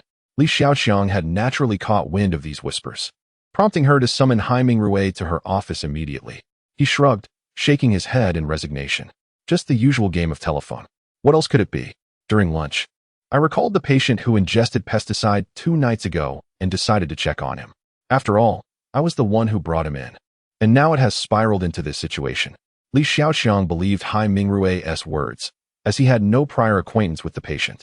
She simply did not understand how the rumors originated. Ming Rui, why did you wander to the gastroenterology department? Look at you. You've only been at the First People's Hospital for a short while, yet. Li Xiaoqiang's words trailed off as she realized the inconsistency, as one of the misunderstandings was indeed her doing. Furthermore, Haiming Rui had consistently demonstrated genuine care for his patients, a quality that could hardly be condemned. You can't blame someone for doing good deeds. People will always talk, regardless of how righteous the action is. I, Haiming Rui, stand firm in my integrity. Am I to fear idle gossip? It seems some individuals are simply bored and concocting rumors. By the way, I have something to attend to tonight. May I leave early? Haiming Rui suddenly remembered he was to dine at Yu Sikun's home that evening. He had yet to purchase a gift, and despite her insistence that he need not worry, he felt it appropriate to leave work early. Sure, go ahead. Just remember to come back the day after. Li Xiaoqiang acquiesced, having no reason to refuse. Haiming Rui nodded in agreement, swiftly changing and leaving. Upon arriving at the second affiliated hospital, he had a bit of time before his shift ended. After messaging Yu Sikun, he settled in his car to review his attribute panel. There was a branch task regarding apprenticeship. Upon successful completion, it would grant him further learning opportunities. Logically, this apprenticeship task should have been completed, yet where was the reward? The system indicated that he would receive an advanced title. Could this be the reason the task was stalled? It seemed plausible. The apprenticeship task had indeed been fulfilled, and he was now in a state of advanced study. As for the rewards, they would likely manifest once he succeeded in his studies. Additionally, today's task involved aiding Chen Xiaoyi in restoring her deteriorating organs, which could be reinterpreted as saving her life. This task was currently underway, indicating that he must await her full recovery or discharge. Rather than focusing on title rewards, Haiming Rui was more concerned with this task, as its rewards were exceedingly generous. 500 merit points, 80 attribute points, a complimentary skill upgrade, and a golden treasure chest. Moreover, upon task completion, he could max out Chen Xiaoyi's affection for him, alongside a hidden reward. Indeed, the task rewards were directly proportional to the task's difficulty. As Hai Mingrui organized his thoughts, Yu Sikhun finished her shift, clearly in high spirits. Mingrui, would you like to take my car? The gifts are in there. Hai Mingrui glanced at her vehicle before shaking his head. I think it's best to leave your car be. I'll just grab the gifts. As he exited his car, he noted the feminine nature of Yu Sikhun's vehicle, prompting his remark. Sikhun, tell me about our parents and our siblings. What are their personalities like? Knowing one's adversary and oneself guarantees victory in 100 battles. Yu Sikhun shot him an incredulous look. His boldness was remarkable. The casual mention of their parents felt surprisingly endearing. Nonetheless, she couldn't shake the impression that it sounded quite pleasant. Chapter 55. Meeting the parents. The Qingxiyuan community, a relatively older residential area, is home to Yu Sichuan's parents. Her father, Mr. Yu Qingdong, shares a name with the famous Yu Dazue, albeit with different characters. Yu Sichuan's mother, Ms. Xiao Caixia, has a rather commonplace name. Both parents are now retired and spending their days at home. However, today is quite lively, as their daughter Yu Sikhun is bringing her boyfriend home, a momentous occasion that her parents have been anticipating for years. Yu Sichuan's elder brother, Yu Xiaowei, is 10 years her senior at the age of 36, and his wife, Lu Xinxin, is of the same age. The couple arrived early today, bringing along their daughter, Yu Aijia. Dad, do you think my sister is pulling our leg again? Every holiday, she claims to have a boyfriend, and this has been going on for years. Can we really believe her? In the kitchen, two women are preparing a meal. While in the living room, the Yu family men engage in conversation, with Yu Xiaowei leading the discourse. It should be true this time. This situation feels different. As Sikhun herself brought it up suddenly, I believe she wouldn't lie about it. Hearing his father's words, Yu Xiaowei felt a bit reassured. After all, at 26, their sister's unmarried status was a source of concern for their parents, and naturally, it weighed on him as well. Dad, did my sister mention anything about this person? What does he do, and how did they meet? Yu Xiaowei posed these crucial questions, and Mr. Yu actually knew the answers. As Yu Sikhun had mentioned it during a previous phone call, he seems to be a doctor at the same hospital, 29 years old, and I heard he has transferred to the First People's Hospital for further studies. He should be quite capable. At that moment, the doorbell rang. Yu Xiaowei hurried to answer it. Upon opening the door, Yu Sikhun greeted him with a familiar face. Brother. Yu Sikhun greeted him normally and entered the house, followed closely by someone. The two women in the kitchen heard the commotion and came out, leading to introductions. Mingrui, let me introduce you. This is my father. And this is my mother. After a round of introductions, they were acquainted. Hai Mingrui placed his gifts aside and sat on the couch, engaging in conversation with the Yu family men. Yu Sikhun, concerned about Mingrui feeling out of place, sat beside him to offer support. Mingrui, where are you from? Not long after settling in, Mr. Yu began to inquire about family matters, a customary practice among older generations. This was their way of understanding each other, as they valued social standing. Although perspectives are gradually changing, it is essential to have some knowledge of one another's backgrounds. I am from Luan in Anhui province. Aside from my parents, I have a younger sister who got married 2 years ago. When Hai Mingrui shared this, he felt a tad embarrassed. Typically, the brother is older and marries before the sister, but his academic pursuits in medicine had delayed his own marriage plans. Your delay is understandable, but one must not neglect the sister. You see, in rural areas, a woman in her 20s without a suitor often faces ridicule. Mister, you raised an eyebrow upon hearing about Luan, as the economic conditions there are notably inferior to those in Jinling. Dad, Mingrui has bought a house here, and he works locally. He will definitely settle down here. Yu Sikhun noticed her father's subtle change in demeanor and quickly clarified. Indeed, as my sister said, where one's household is registered is no longer crucial, as times have changed. A few hours' drive can bridge any distance. By the way, I heard you are currently at the First People's Hospital in Jinling. Yu Xiaowei, being an affable person, quickly steered the conversation, keen to prevent any awkwardness for Hai Mingrui, who had sensed Mr. Yu's earlier frown. First impressions are vital. If Hai Mingrui were to harbor any prejudice, it could lead to complications if he were to marry Yu Sikhun in the future. Hai Mingrui felt somewhat anxious, but recalling a previous accolade for his eloquence, he activated that confidence. My situation is as follows. I am indeed studying at the First People's Hospital in Jinling. Our profession differs significantly from others. It emphasizes qualifications. And after gaining sufficient experience, opportunities arise. This moment is indeed a chance for me. After several months of advanced study, I will likely earn a new title, at least that of an associate chief physician. While this title sounds impressive, its practical implications are limited, yet it does offer certain advantages, such as improved pay and greater prospects for advancement. In business, the objective is profit. In medicine, it is to heal. Yet, if circumstances allow, we strive to enhance our quality of life. Higher positions lead to better compensation, naturally elevating one's living standards. Additionally, once I obtain my title, I will also be able to take on apprentices next year, alleviating any concerns for Sikhan. In this world, relationships often matter just as much as hard work. Of course, I do not mean to diminish the value of diligence. I merely suggest that when combined with connections, the results are often more favorable. As Hai Merué elaborated, his tension dissipated, and he conversed with the two men as if they were old friends. An air of confidence enveloped him as he spoke fluidly, leaving a positive impression. In any situation, a person who communicates with ease and assurance is far more favorable than one who stumbles over words. And at this moment, Hai Merué embodied the former. Chapter 56. Changing attitudes. Hemingway did not utter those words without intent. He possessed a certain purpose. Primarily, it signified his imminent promotion. In any profession, the existence of advancement opportunities is a positive aspect. The title of Associate Chief Physician, regardless of its actual utility, brings with it allowances, benefits, and increased salary. These are what truly matter. Furthermore, he could later mentor Yu Sikhan, which, according to Hemingway's previous assertions, suggests that Yu Sikhan too has ample prospects for advancement. Currently, Yu Sikhan finds herself as an intern in the emergency department, and without advantageous connections, it would be exceedingly challenging to secure a promotion or transfer to another department. It is common knowledge that the emergency department is the most demanding. It resembles warfare. The most perilous positions are always held by the vanguard, and for a hospital, the emergency department serves as that vanguard. Thus, most individuals endeavor to escape this role, yet not everyone possesses such an opportunity. The emergency department requires personnel. Without a formidable background, one cannot easily transfer away. The grueling nature of the emergency department is primarily attributed to its rigorous on-call system. Imagine working an entire day, then staying on for the night shift, only to return to work the following day. Vacations are scarce. For instance, Yu Sichuan's day off tomorrow entails a shift swap, which will need to be compensated later.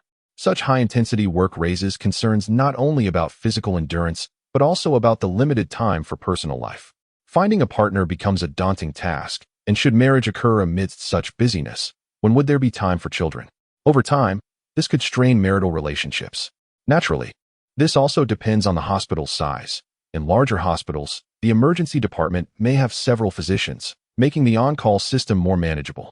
However, the issue at affiliated second hospital's emergency department lies in the scarcity of doctors, compounded by the injury of chief physician Li Yanhong. Consequently, Yu Sikhan and Chun Shuixing frequently find themselves on duty, which, while resulting in higher pay, comes with its own set of drawbacks. Thus, Hemingway's earlier remarks, seemingly innocuous at first, hold the potential to transform lives, not only his own, but also Yu Sichuan's. Indeed, from that moment on, Yu Qingdong's demeanor toward Hemingway began to shift. Hemingway, when will you arrange for our parents to meet? After all, you and Sikhan are not getting any younger. Hemingway was momentarily taken aback, surprised by the elder's eagerness. They had only just met today. How could one contemplate a meeting between parents so soon? It felt a tad premature. However, Yu Sikhan quickly interjected, "Dad, both Hemingway and I have been quite busy. I have my confirmation exam next month, and Hemingway is even busier. We have discussed it and plan to visit during the National Day holiday. If circumstances permit, we will arrange for our parents to meet before the new year. As for other matters, let's leave them for later. It's a bit early to discuss those now." Yu Qingdong reflected and realized his daughter had indeed grown. He had been overly hasty. The conversation then turned to casual topics, discussing work and family, and continued until dinner was served. The elder enjoyed his drink. And although Hemingway wasn't a heavy drinker, he could manage a little, especially today. Yu Xiaowei, perhaps buoyed by the day's joy, also indulged a bit. Before long, a bottle of liquor was emptied. Yu Xiaowei poured the last of the drink for the elder, filling only half a glass, which was clearly insufficient for him. Life should be fulfilling. This half glass symbolizes fortune. I think we've had enough for today. However, let me open another bottle to fill your glass. This is a toast to good beginnings, and may fortune accompany you throughout. As he finished speaking, He Mingrui opened another bottle and filled Yu Qingfu's glass. Some matters and words require a delicate approach. If one were to directly advise the elder not to drink excessively due to his age, it would likely offend him. Yet, He Mingrui's manner of expression brought joy to the elder, and indeed, the glass was filled. This was a harmonious solution. That evening, He Mingrui continuously reshaped Yu Sichuan's perception of him, almost as if he had transformed into a different person. After all, she had never realized this man possessed such eloquence. Ultimately, the dinner was a delightful occasion for the family. He Mingrui, come back for lunch tomorrow. I will prepare something delicious.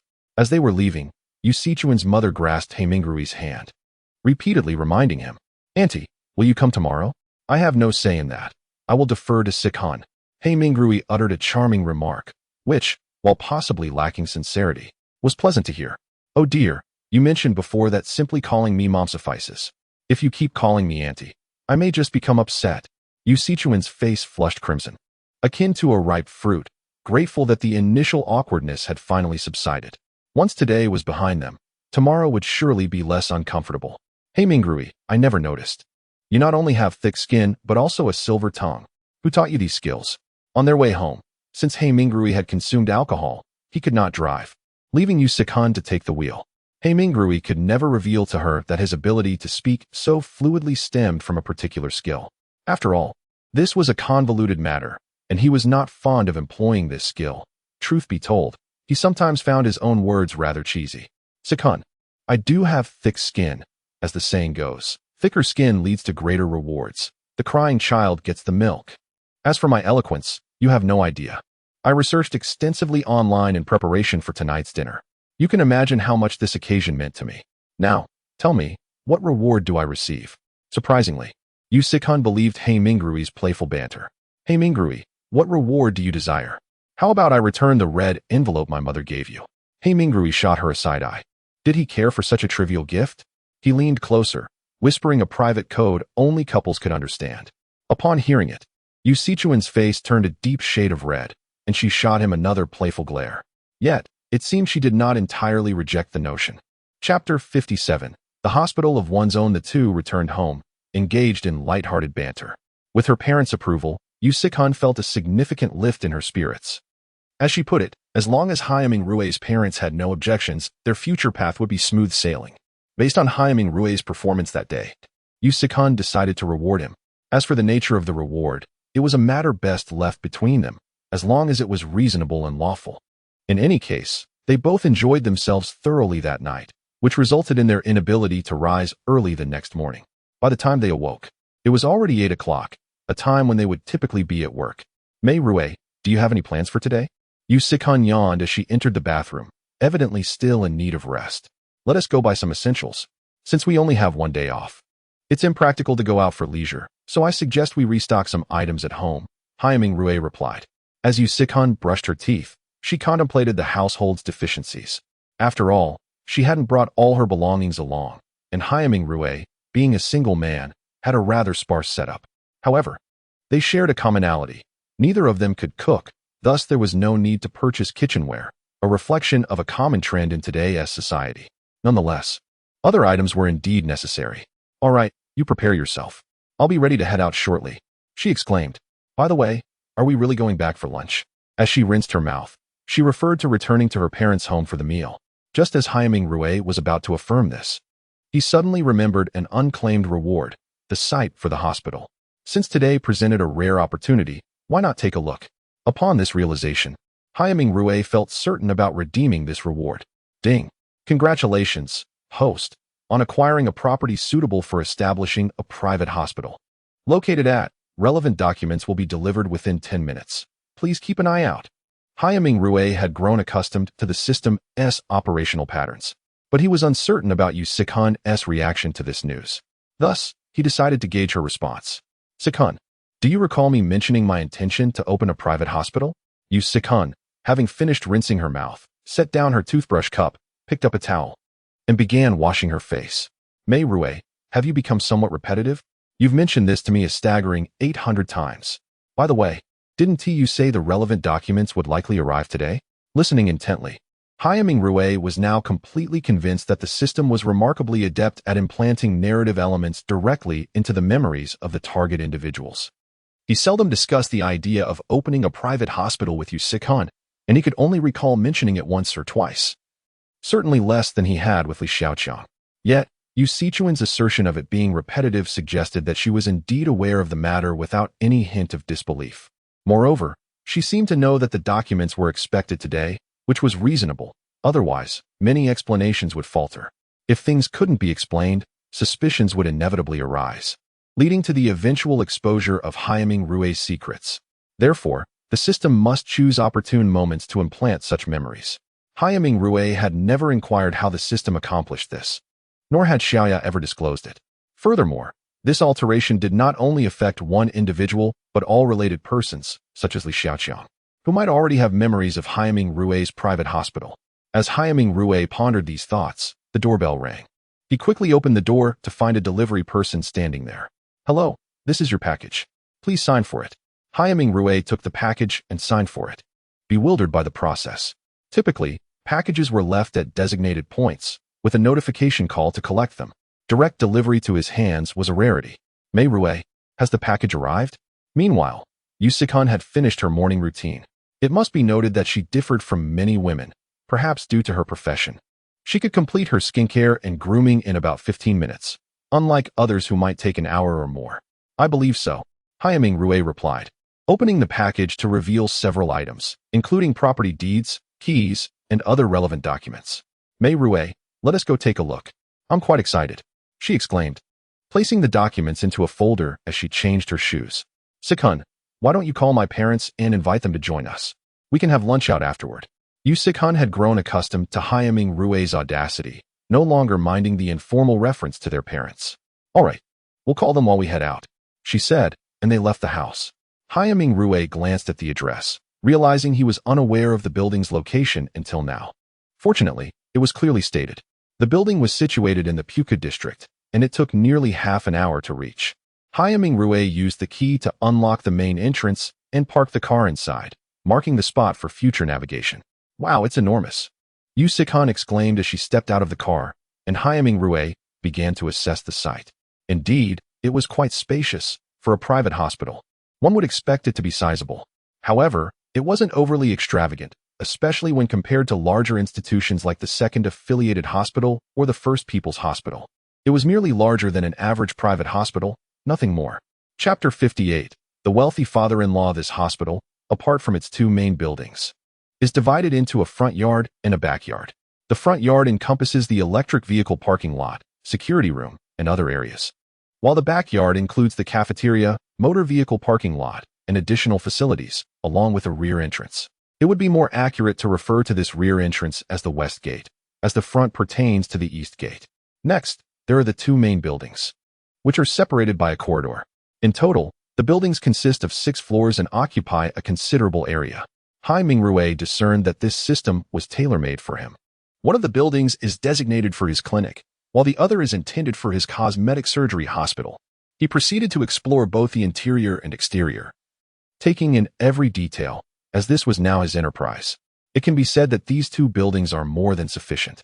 If Haiming Rue had the funds at present, he could immediately procure the necessary equipment to commence operations, for even the elevators and other essentials have been installed, and any renovations can be bypassed. After all, hospitals do not require the lavish decor that hotels do. However, two pressing matters require his attention, the first being the registration and all related formalities. These tasks can be entrusted to Li Xiaoqiang, especially since Haiming Rue has accepted a mission.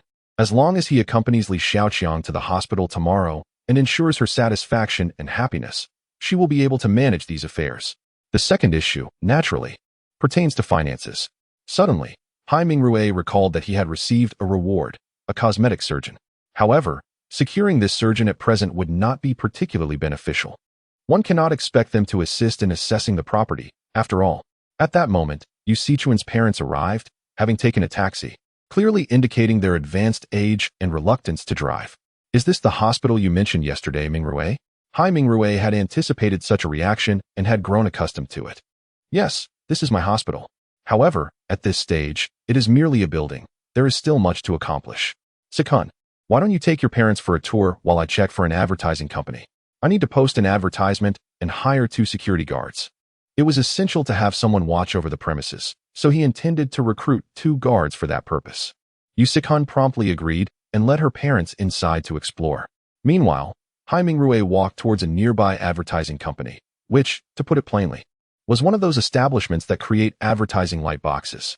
Such shops are ubiquitous, and their business scope is quite broad. They also offer typing and photocopying services. Hai Mingrui began drafting a job advertisement on his phone, specifying age requirements and salary details. His salary offer would align with that of the security personnel at the affiliated hospital.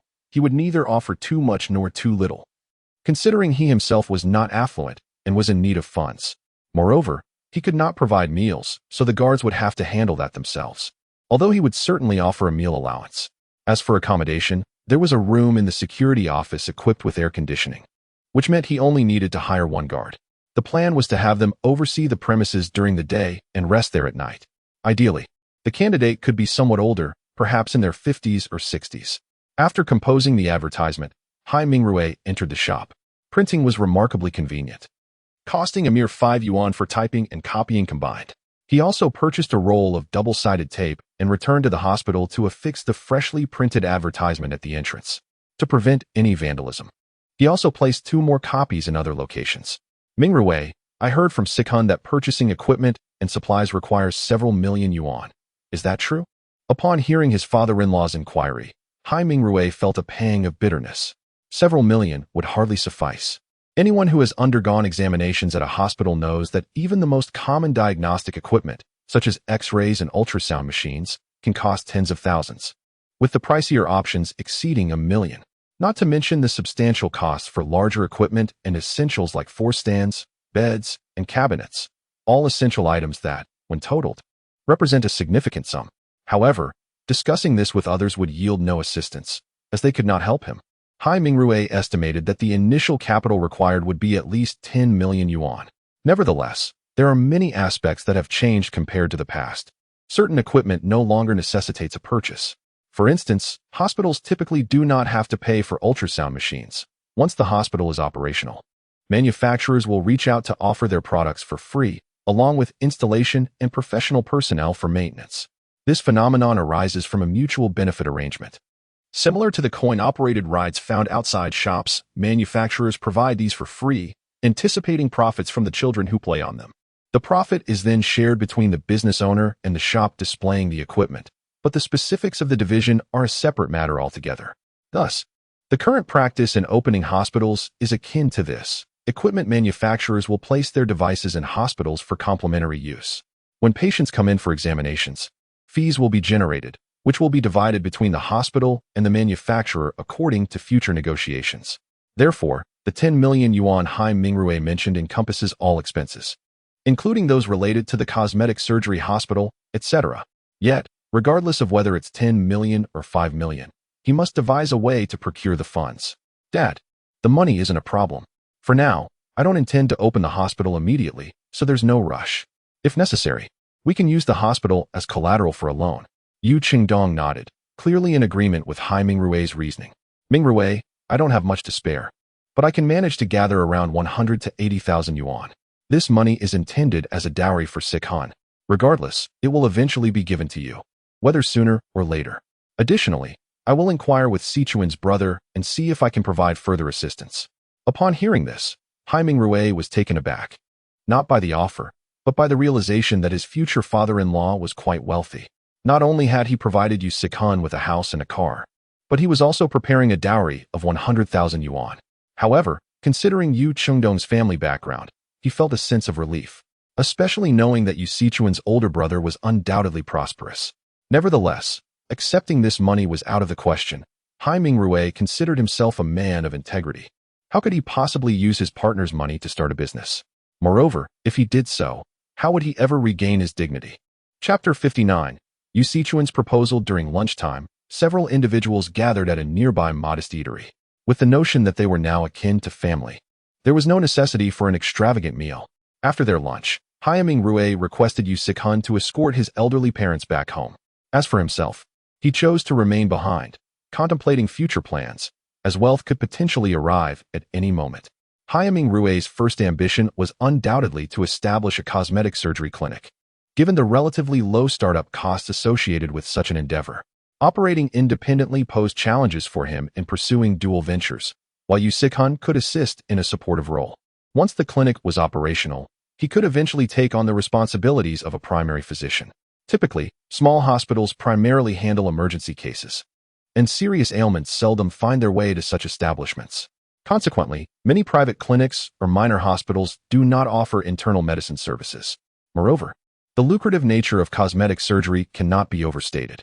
For instance, individuals seeking cosmetic enhancements often possess considerable wealth. Consider the average person with a facial scar. They may lack the financial means to afford exorbitant surgical costs. Thus, the clientele in this sector predominantly comprises high-income individuals, such as Lang Yi, a distinguished piano maestro whose assets, while unknown to Hyaming Rue, are estimated to be in the tens of millions. In the case of Lang Yi, should he require restoration of 4 fingers, Hyaming Rue could charge up to 400,000, with each finger costing 100,000, a sum that Lang Yi might find negligible. To him, it could very well be deemed a worthwhile investment. Additionally, for affluent women, a double eyelid surgery priced at 50,000 or a jawline refinement costing 100,000 might seem reasonable. If a particularly unsightly mole were to be removed, a fee of 80,000 to 100,000 could be justified. Transforming an A-cup bust into a C-cup could be offered for a modest 300,000, which would likely be perceived as a bargain. These represent merely the foundational expenses. Should the clinic gain notoriety, the presence of 1 or 2 celebrities seeking cosmetic procedures could easily escalate earnings into the hundreds of thousands. This is a principal reason why cosmetic surgery clinics are immensely profitable. However, it is essential to note that the success of such an establishment hinges on the surgeon's expertise and a certain level of renown. This is precisely why Hyaming Rue remained interested in Lang Yi. In the realm of lucrative clientele, celebrities reign supreme. A star might casually spend 80,000 to 100,000 on a hairstyle, while a single outfit could easily start at 5 figures. As a prominent celebrity, Lang Yi operates within a unique circle. The recent unfortunate incident involving his injury had certainly garnered attention, particularly among his peers. Thus, should Hyaming Rue succeed in rehabilitating Lang Yi's hand, it would serve as a living advertisement, far more effective than any television promotion. As word spread, others would be drawn to the clinic, naturally enhancing business prospects. While the cosmetic clinic profits from wealthy patrons, the adjoining clinic could maintain affordable pricing. This was a long-held aspiration of Hyaming Rue. He had no intention of allowing the hospital to incur losses. His goal was to maximize earnings from the cosmetic clinic while ensuring the other establishment remained sustainable. After all, those seeking cosmetic surgery are invariably affluent. Consequently, Hyaming Rue sought to consult Li Xiaoqiang, primarily to inquire whether she could assist in procuring necessary equipment for the cosmetic clinic. Such an endeavor required specific apparatus, as well as the recruitment of medical personnel. Currently, the only individual he could rely on for assistance was her. However, upon further reflection, he decided against it for the time being. Some matters could be addressed when the workweek resumed, allowing everyone to enjoy their day off without interruption. Once Yu Sikhun returned after escorting her parents home, she hurried to the hospital. Hyaming, I've just pondered an idea that I wish to discuss with you. What do you think? Previously, you mentioned your parents were engaged in farming back in their hometown, where income is meager. Why not bring them here to live? My reasoning is that neither of us is skilled in cooking, and dining out daily incurs expenses while compromising hygiene. It would be far more sensible to have your mother assist with meals.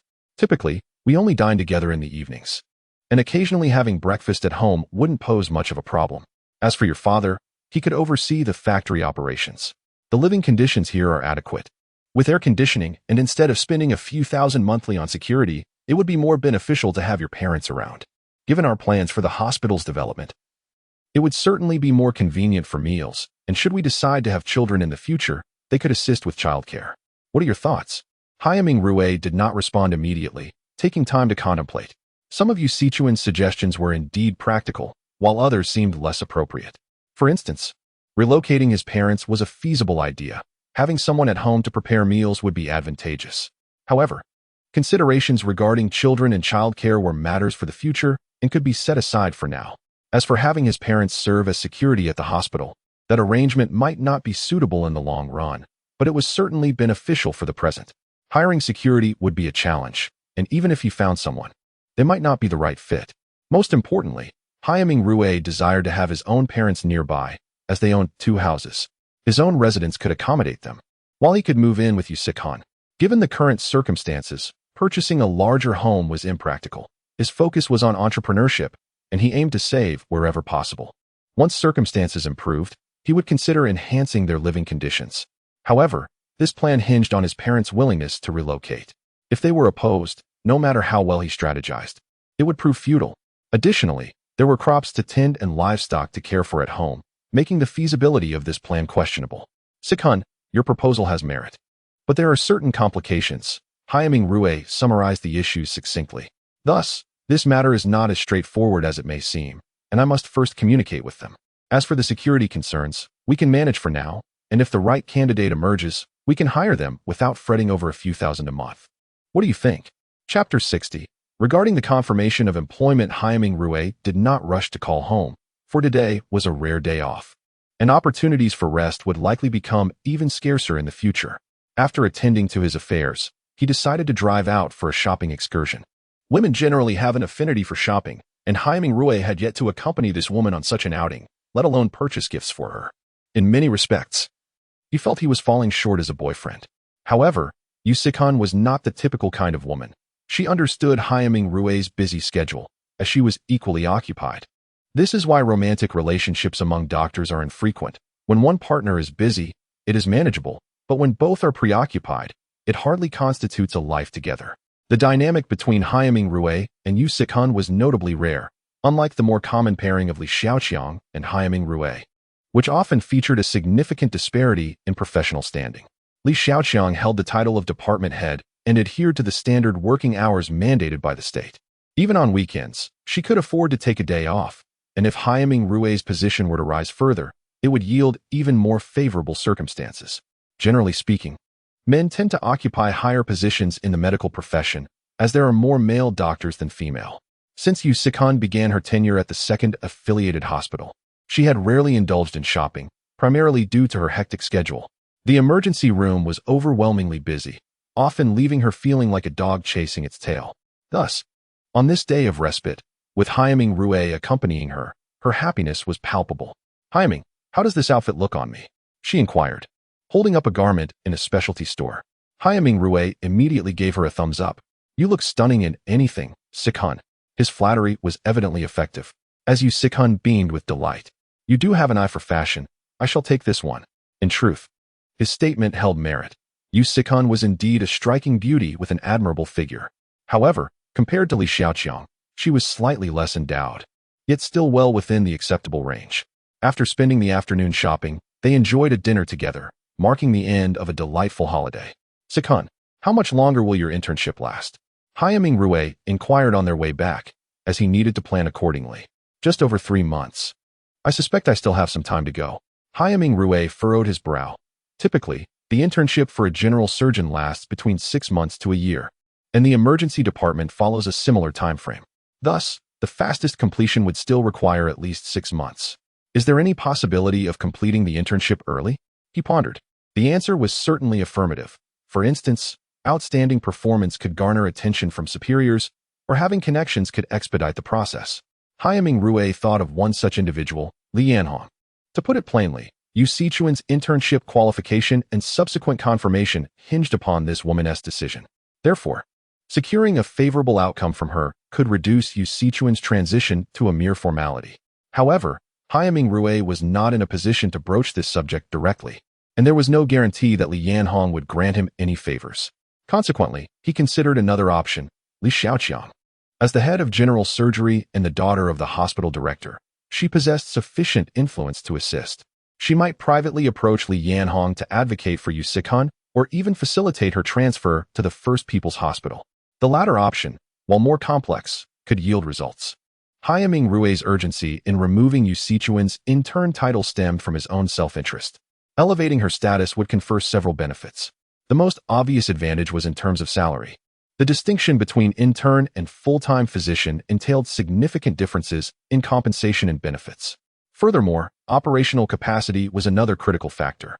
For instance, during their last surgical procedure, Yu Sichuan was fully capable of participating, yet her intern status restricted her to a waiting role, leaving her vulnerable should any complications arise. This was akin to the duties of a traffic officer. Auxiliary personnel could only assist under the watchful eye of a superior officer. The aforementioned points were not the most pressing concerns. Hyaming Rue aspired to establish his own clinic and would inevitably wish to bring Yu Sichuan along. If she remained an intern, this would pose considerable challenges. Therefore, it was imperative that she attain the status of a fully qualified physician before that time. Sichuan, tomorrow I will inquire on your behalf to see if we can explore any backdoor options. You know the relationship between Li Xiaoqiang and Li Yanhong. I believe we can leverage that. He continued. Otherwise, under normal circumstances, your internship could extend for a year and a half, which is simply too long. Yu Sichuan was naturally eager to transition to full-time status, yet she harbored reservations. Hyaming, perhaps we should reconsider? Seeking favors often incurs debts of gratitude. And Director Li has already assisted you greatly. Hyaming Rue chuckled and reassured her. Rest easy. I share a good rapport with Director Li. Besides, I merely intend to ask. If it doesn't pan out, then so be it. Upon hearing this, Yu Sichuan felt more at ease, though she suddenly recalled something. Hyaming, is there any sort of relationship between you and Director Li? At this question, Hyaming Rue nearly lost his composure, almost colliding with the curb in surprise. Could the system's favorability truly be that potent? Sichuan, don't speak nonsense. I am not that kind of person. Besides, having you is more than enough for me. As he spoke, he discreetly observed her, noting that she did not seem upset. It appeared she was not attempting to probe him. In truth, Hyaming Rue was not a lecherous man. Many would likely indulge in the temptation of using their newfound abilities to gaze upon attractive women, yet he remained steadfastly disinterested. Except for rare occasions with exceptionally well-endowed individuals like Li Xiaoqiang, he would not squander his limited opportunities for surveillance on trivial matters. Now, with his abilities upgraded, Hyaming Rue had access to over 20 uses of his powers each day, an astonishing figure indeed. Chapter 61. Ambiguity intensifies on May 2nd. Hyaming Rue first escorted Yu Sichuan to the affiliated second hospital, as her car had been left there previously. After parting ways with Yu Sichuan, he proceeded to the First People's Hospital. Due to the holiday, the number of doctors and nurses in the hospital was notably diminished. Most surgeries had either been completed prior to the festivities or could be postponed for a few days.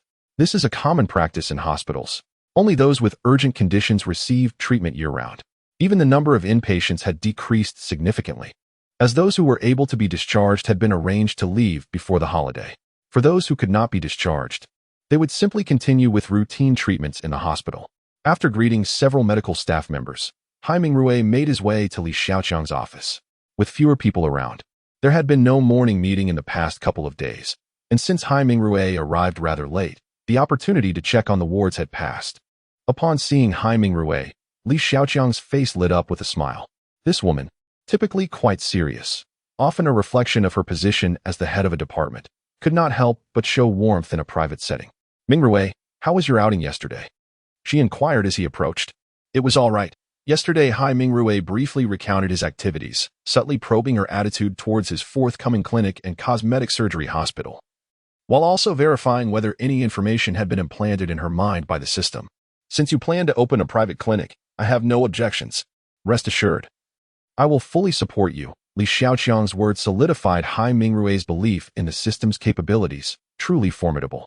This reaffirmed that the system had indeed imparted certain insights into her consciousness.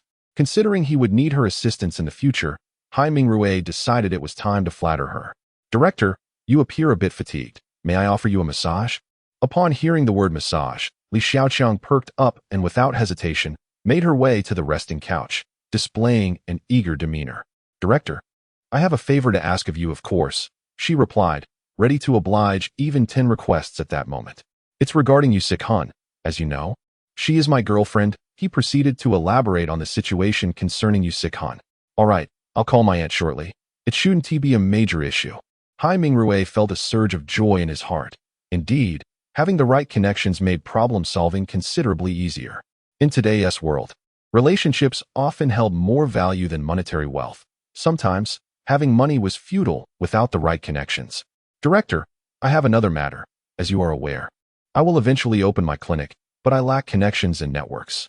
Even the registration and review processes. As he spoke, he increased the pressure of his massage, subtly channeling some of his internal energy, a practice he had found quite pleasurable in the past. The release of energy elicited a soft, enticing sound from Li Xiaoqiang. Mingrui, apply a bit more pressure. The situation grew precarious. If anyone overheard, it would surely lead to misunderstandings. About the matter I mentioned just then, Li Xiaoqiang suddenly turned over, placing Hai Mingrui's hand directly upon Ding. Congratulations, host, for completing the task. Assistance from Li Xiaoqiang. Task details. Host assisted Li Xiaoqiang on May 2nd. Reward. Full intimacy points. 1 silver treasure chest. Triggered special reward. Host may enlist Li Xiaoqiang's help in completing all necessary procedures for opening the clinic or hospital. Hai Mingrui was momentarily stunned. He had forgotten about this task, realizing he didn't need to bend over backwards to seek her assistance. Completing the task today would automatically prompt Li Xiaoqiang to help him with these matters. However, what did Li Xiaoqiang mean by her actions? Were people becoming this forward nowadays? Yet, her fervor certainly surpassed that of Yu Sikan. Mingrui, I like you. I truly like you. Li Xiaoqiang, oblivious to Hai Mingrui's astonishment or his contemplation of the system panel, continued unabated. In her excitement, she suddenly embraced him, planting a fervent kiss on his lips, causing him to stumble back onto the couch. Director, please don't. Hai Mingrui attempted to struggle, yet his hands seemed to act of their own accord. What he intended as a gentle push turned into an involuntary grip on her curves. Had this been anywhere else, he would have surely found himself in a rather compromising position. Observing Hai Mingrui's flustered escape, a smile crept onto Li Xiaoqiang's face, although her cheeks flushed a vibrant red. She herself could not fathom why she felt such boldness today. It had all escalated so quickly. And if it weren't for that irritating phone call, she wished she could toss her phone away. After a considerable amount of time, Li Xiaoqiang regained her composure and dialed Li Yanhong's number. Meanwhile, Hai Mingrui hurried to the restroom after leaving Li Xiaoqiang's office, eager to open his treasure chest as a reward for completing his task. Although this chest was silver, its significance was not to be underestimated. With a command given, the silver treasure chest opened promptly. Ding. Congratulations, host. You have acquired all the necessary documents to open your clinic. Hai Mingrui was left speechless. He had envisioned various rewards, reputation points, money, skill books, and more, but never anticipated that this silver chest would yield such assets. Gazing at the medical qualification registration details and a plethora of documents, he found himself at a loss for words. In a sense, items from a silver treasure chest were not supposed to be exceedingly precious, yet what he received was precisely what he needed at this moment.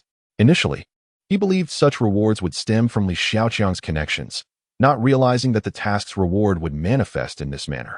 Consequently, if he had the necessary instruments, equipment, and medical personnel, he could potentially open the clinic as early as tomorrow. Was this a delightful surprise? Indeed, it was. Chapter 62. The system's nature. It appears that the system's objective is to expedite the establishment of both the clinic and the cosmetic surgery hospital. The evidence is overwhelmingly apparent. To put it plainly, what difference is there between this and a gift? It is evident that the system is vehemently pushing this task forward. Under normal circumstances, completing this mainline task could take an eternity. Thus, it follows that the system is impatient, hence the generous provision of real estate, medical professionals, and skill books. It has even taken care of all the necessary paperwork. If there were no ulterior motives involved, he would find it utterly unbelievable. Is it possible that in the forthcoming tasks, he would receive a substantial amount of money, medical personnel, equipment, and more? For, indeed, this aligns with the system's proclivities. Ding. Monthly task released, summoned by thought. Task description. Patient Chen Xiaoi is eagerly seeking the host's assistance in alleviating her ailments. Task rewards. Attribute points 50, merit points 50, affection 20, additional reward. 1 secretary assistant. Goodness. It seems the system has shed its pretense and is directly aiding Hai Mingrui in assembling his team. Quite promising, is it not? It appears that coming to the hospital for overtime today was fortuitous. However, the good fortune does not end here. Meanwhile, at second affiliated hospital, Yu Sikan returned to her office, suppressing her excitement. She had just come from a discussion with Li Yanhong in her office.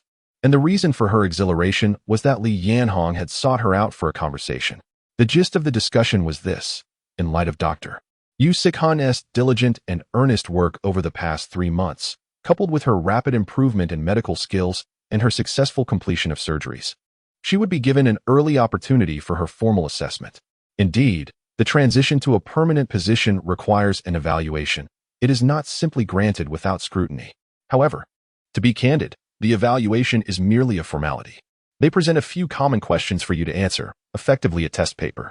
As long as you achieve a score above 80, the examination is deemed a success. Thus, Yu Sikan was understandably thrilled, for it meant that following the upcoming May Day holiday, she could apply for her assessment. Yu Sikan was fully aware that all of this was due to Haiming Rue's influence. Had he been present at that moment, she would undoubtedly have enveloped him in a grand embrace and showered him with kisses. At this moment, Yu Sikan felt a twinge of regret. She lamented not acquiescing to Haiming Rue's slightly excessive request the previous night. The crux of the matter was that she still had to work the night shift that evening. Haiming Rue, oblivious to her thoughts, was currently engaged in treating Chen Xiaoyi. If the previous experience had been dreamlike, this time, Chen Xiaoyi could distinctly feel Haiming Rue's ministrations. Such sensations are undeniable. One's own body knows its state. The treatment lasted approximately 15 minutes, as Haiming Rue's capabilities were currently quite limited, chiefly due to a lack of recent upgrades. He had just utilized the accumulated attribute points to enhance his healing technique. This was precisely why Chen Xiaoyi could so acutely sense the effects of the treatment. Previously a basic skill, the restoration technique had now advanced to an intermediate level, with further upgrades leading to an advanced level, and subsequently, to top-tier and divine levels. Each skill is categorized into these 5 stages: basic, intermediate, advanced, top-tier, and divine. This limitation was indeed a source of frustration for Haiming Rue, as he faced a significant shortage of attribute points. As his level increased, upgrading became considerably more challenging, necessitating the allocation of a substantial portion of points to enhance other skills. Haiming Rue could only internally grumble about the system's frustrating nature, pondering whether it might not have been more prudent to directly reward him with a divine-level restoration skill. However, he understood that the system likely had its reasons for this approach, perhaps as a means to motivate his enthusiasm. Dr. Hai, I feel so much better. I am truly grateful to you, Chen Xiaoyi exclaimed, her eyes sparkling with admiration. Xiaoyi, can you share with me what led you to such despair? Haiming Rue inquired gently. Upon hearing this question, Chen Xiaoyi's expression dimmed somewhat. It's nothing much, really. I had a disagreement with my family over work-related issues. In a fit of anger, I found myself in a dark place, but looking back now, I truly regret it. Fortunately, I met you, Dr. Hai. Director Huang mentioned that my recovery is progressing splendidly. If I continue on this path, I should be able to transfer to a regular ward in 2 or 3 days. At that time, I must apologize to my parents. Just then, the system's voice resonated once more. Ding. Congratulations, host, for completing the task, summoned by thought. Task rewards. Attribute points 50, merit points 50. Affection 20, additional reward. 1 secretary assistant. Haiming Rue felt a surge of joy. This month's task had been completed with relative ease.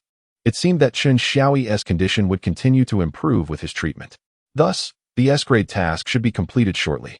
Regarding the additional reward of a secretary assistant, it was likely to be this very woman. Consequently, Haiming Rue decided to probe a little further, or perhaps confirm his suspicions.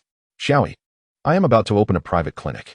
Once you are fully recovered, would you be willing to assist me as my secretary? Upon hearing this, Chen Xiaoyi nodded vigorously, her head bobbing like a chick pecking at grain. Of course, I would love to. I studied in this field, but I lack work experience. Haiming Rue snapped his fingers. Experience is something one gains through practice. Just as I have no prior experience in running a clinic or a cosmetic surgery hospital. We will learn together as we go along. Rest assured, I can teach you what you need to know. Let us agree on that, but do recover swiftly. Thus, the two reached an agreement. After spending a little more time with Chen Xiaoyi, Haiming Rue returned to the general surgery department, as it was time for lunch. Just as he arrived, he unexpectedly ran into Li Xiaoqiang, leading to a moment of mild awkwardness, particularly for Li Xiaoqiang, who had just recovered and felt her face flush slightly, recalling their earlier encounter in the office. Mind Rui, it's lunchtime, shall we? Li Xiaoqiang, unlike other girls who might act coy, quickly regained her composure after a brief blush, a reflection of her maturity and professionalism. Chapter 63. The interaction between two women, perhaps due to the holiday season. The food in the cafeteria has noticeably deteriorated. This is quite normal, for typically, the cafeteria is subject to inspections by regulatory bodies, ensuring that the meals do not fall below a certain standard. However, with the holidays upon us, these oversight departments are on break, making it understandable that the quality of meals would decline slightly. It is crucial to mention another system in place here. Generally, companies and institutions have their own cafeterias primarily to provide meals for their employees, and these meals are offered free of charge. Hospitals follow suit. Most hospitals have staff canteens or dining halls that cater to their employees, allowing them to enjoy dining privileges as part of their employment. This means that hospital staff can access the employee dining services, albeit with the stipulation that they pay a corresponding fee as dictated by regulations. Fortunately, this meal cost is subsidized during payroll distribution. For instance, if a meal costs 20 yuan but one spends 30 yuan in the cafeteria, they would have to cover the additional 10 yuan themselves. Conversely, if one opts not to eat, they essentially gain a 20 yuan subsidy. The cafeteria operates on a self-service basis, with standard meals priced at 20 yuan, yet one can choose to indulge in meals priced at 30, 40, or even 100 or 200 yuan without scrutiny. Nevertheless, the food today has indeed been subpar. Observing Hai Mingrui's furrowed brow, Li Xiaoqiang decided to push her portion of ribs towards him. Mingrui, do you have plans after work tonight? Hai Mingrui, not a fool, immediately discerned the implication behind her question. Well, after work, I need to go to the second affiliated hospital. This was a clear indication of his reluctance. Yet Li Xiaoqiang seemed resolute in her intentions. I'll accompany you. I have matters to attend to in that vicinity. It's settled then. By the way, Yu Sichuan's probation assessment should be nearing completion. How do you intend to express your gratitude to me? Li Xiaoqiang winked playfully as she spoke. Upon hearing this, Hai Mingrui felt a rush of joy. He was eager to congratulate Yu Sichuan over the phone. However, considering they were in the cafeteria, he held back his impulse. After lunch, he took a nap and then began to stroll around. Kong Ming had been discharged, leaving her bed vacant. With it being a holiday, there were no significant happenings in the hospital. Even the surgery mentioned by the woman had gone unnoticed by him. Throughout the afternoon, he completed a routine task, earning 10 attribute points and a few merit points, as if the system itself was also on holiday. He received 2 phone calls concerning the job advertisement he had previously posted, with individuals expressing interest in the position. After stepping out for a brief moment, he decided on one candidate, as he only required a single security guard at this juncture. Hiring 2 would stretch his finances too thin, given his current unemployment status. After a brief conversation, he finalized the hire and promptly tore down the job advertisement. Thus, the day passed without notable incidents, remaining rather uneventful until he finished work and headed to the second affiliated hospital with Li Xiaoqiang. As they entered the emergency department, they fortuitously encountered Yu Sichuan, leaving Hai Mingrui feeling somewhat awkward, or rather, anxious. There is a saying that if one has no guilty conscience, they need not fear the knock of a ghost. However, today, Hai Mingrui indeed had something to feel guilty about. If not for an interrupted phone call, it was possible that he and Li Xiaoqiang might have crossed boundaries in the office. He candidly acknowledged his wrongdoing in this regard. Yet, Yu Sichuan showed no signs of displeasure and even approached Li Xiaoqiang to engage in conversation, leaving Hai Mingrui to stand awkwardly to the side. Mingrui, go buy dinner. We'll wait for you to eat together. After a brief chat, Yu Sichuan finally noticed that Hai Mingrui was still lingering nearby and promptly urged him to leave. Feeling as if a weight had been lifted, he quickly agreed and made his way outside the hospital. His emotions were tumultuous. He understood the system's capabilities but was uncertain whether Yu Sichuan would truly mind or if she would be willing to accept another woman in his life. Certain thoughts seemed absurd upon reflection. After procuring dinner, he returned to the clinic's office, and dusk was beginning to settle. You're hungry, aren't you? Let's eat. As he placed the food on his desk, he discreetly observed the 2 women.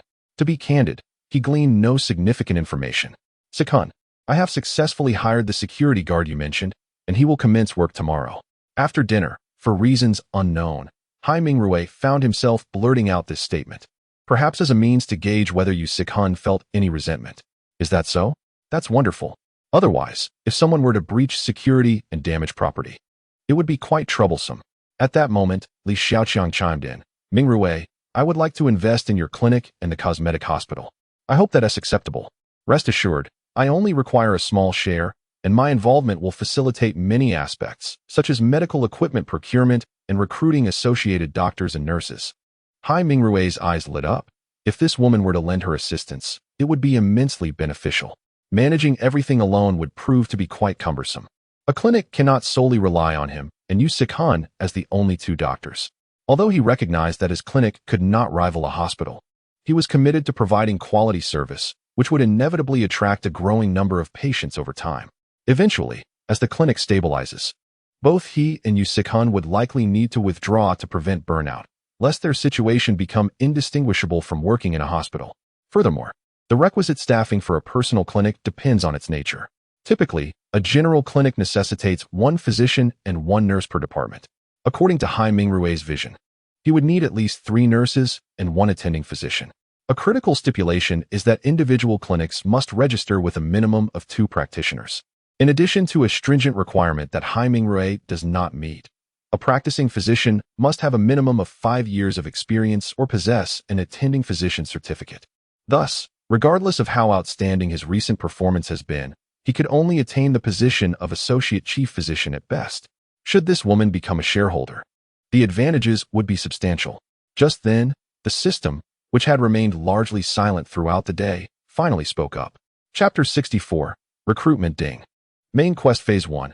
Own a clinic or hospital. Quest status, completed. Quest rewards, 1 golden chest, 1 silver chest, please check. Hai Mingrui was under the impression that the system was merely issuing tasks. However, he was pleasantly surprised to find that the system indeed confirmed the completion of the task. This was quite reasonable, considering he had nearly accomplished everything required. The silver chest awarded earlier in the morning had already provided him with all the necessary documents and items to establish his clinic. In a sense, once the equipment arrived, he could open for business the very next day. Thus, it was indeed accurate to say that the first phase of the main quest had been completed. This was undoubtedly a positive development, as it had taken considerable time to finally lift the heavy burden that had been weighing on his mind.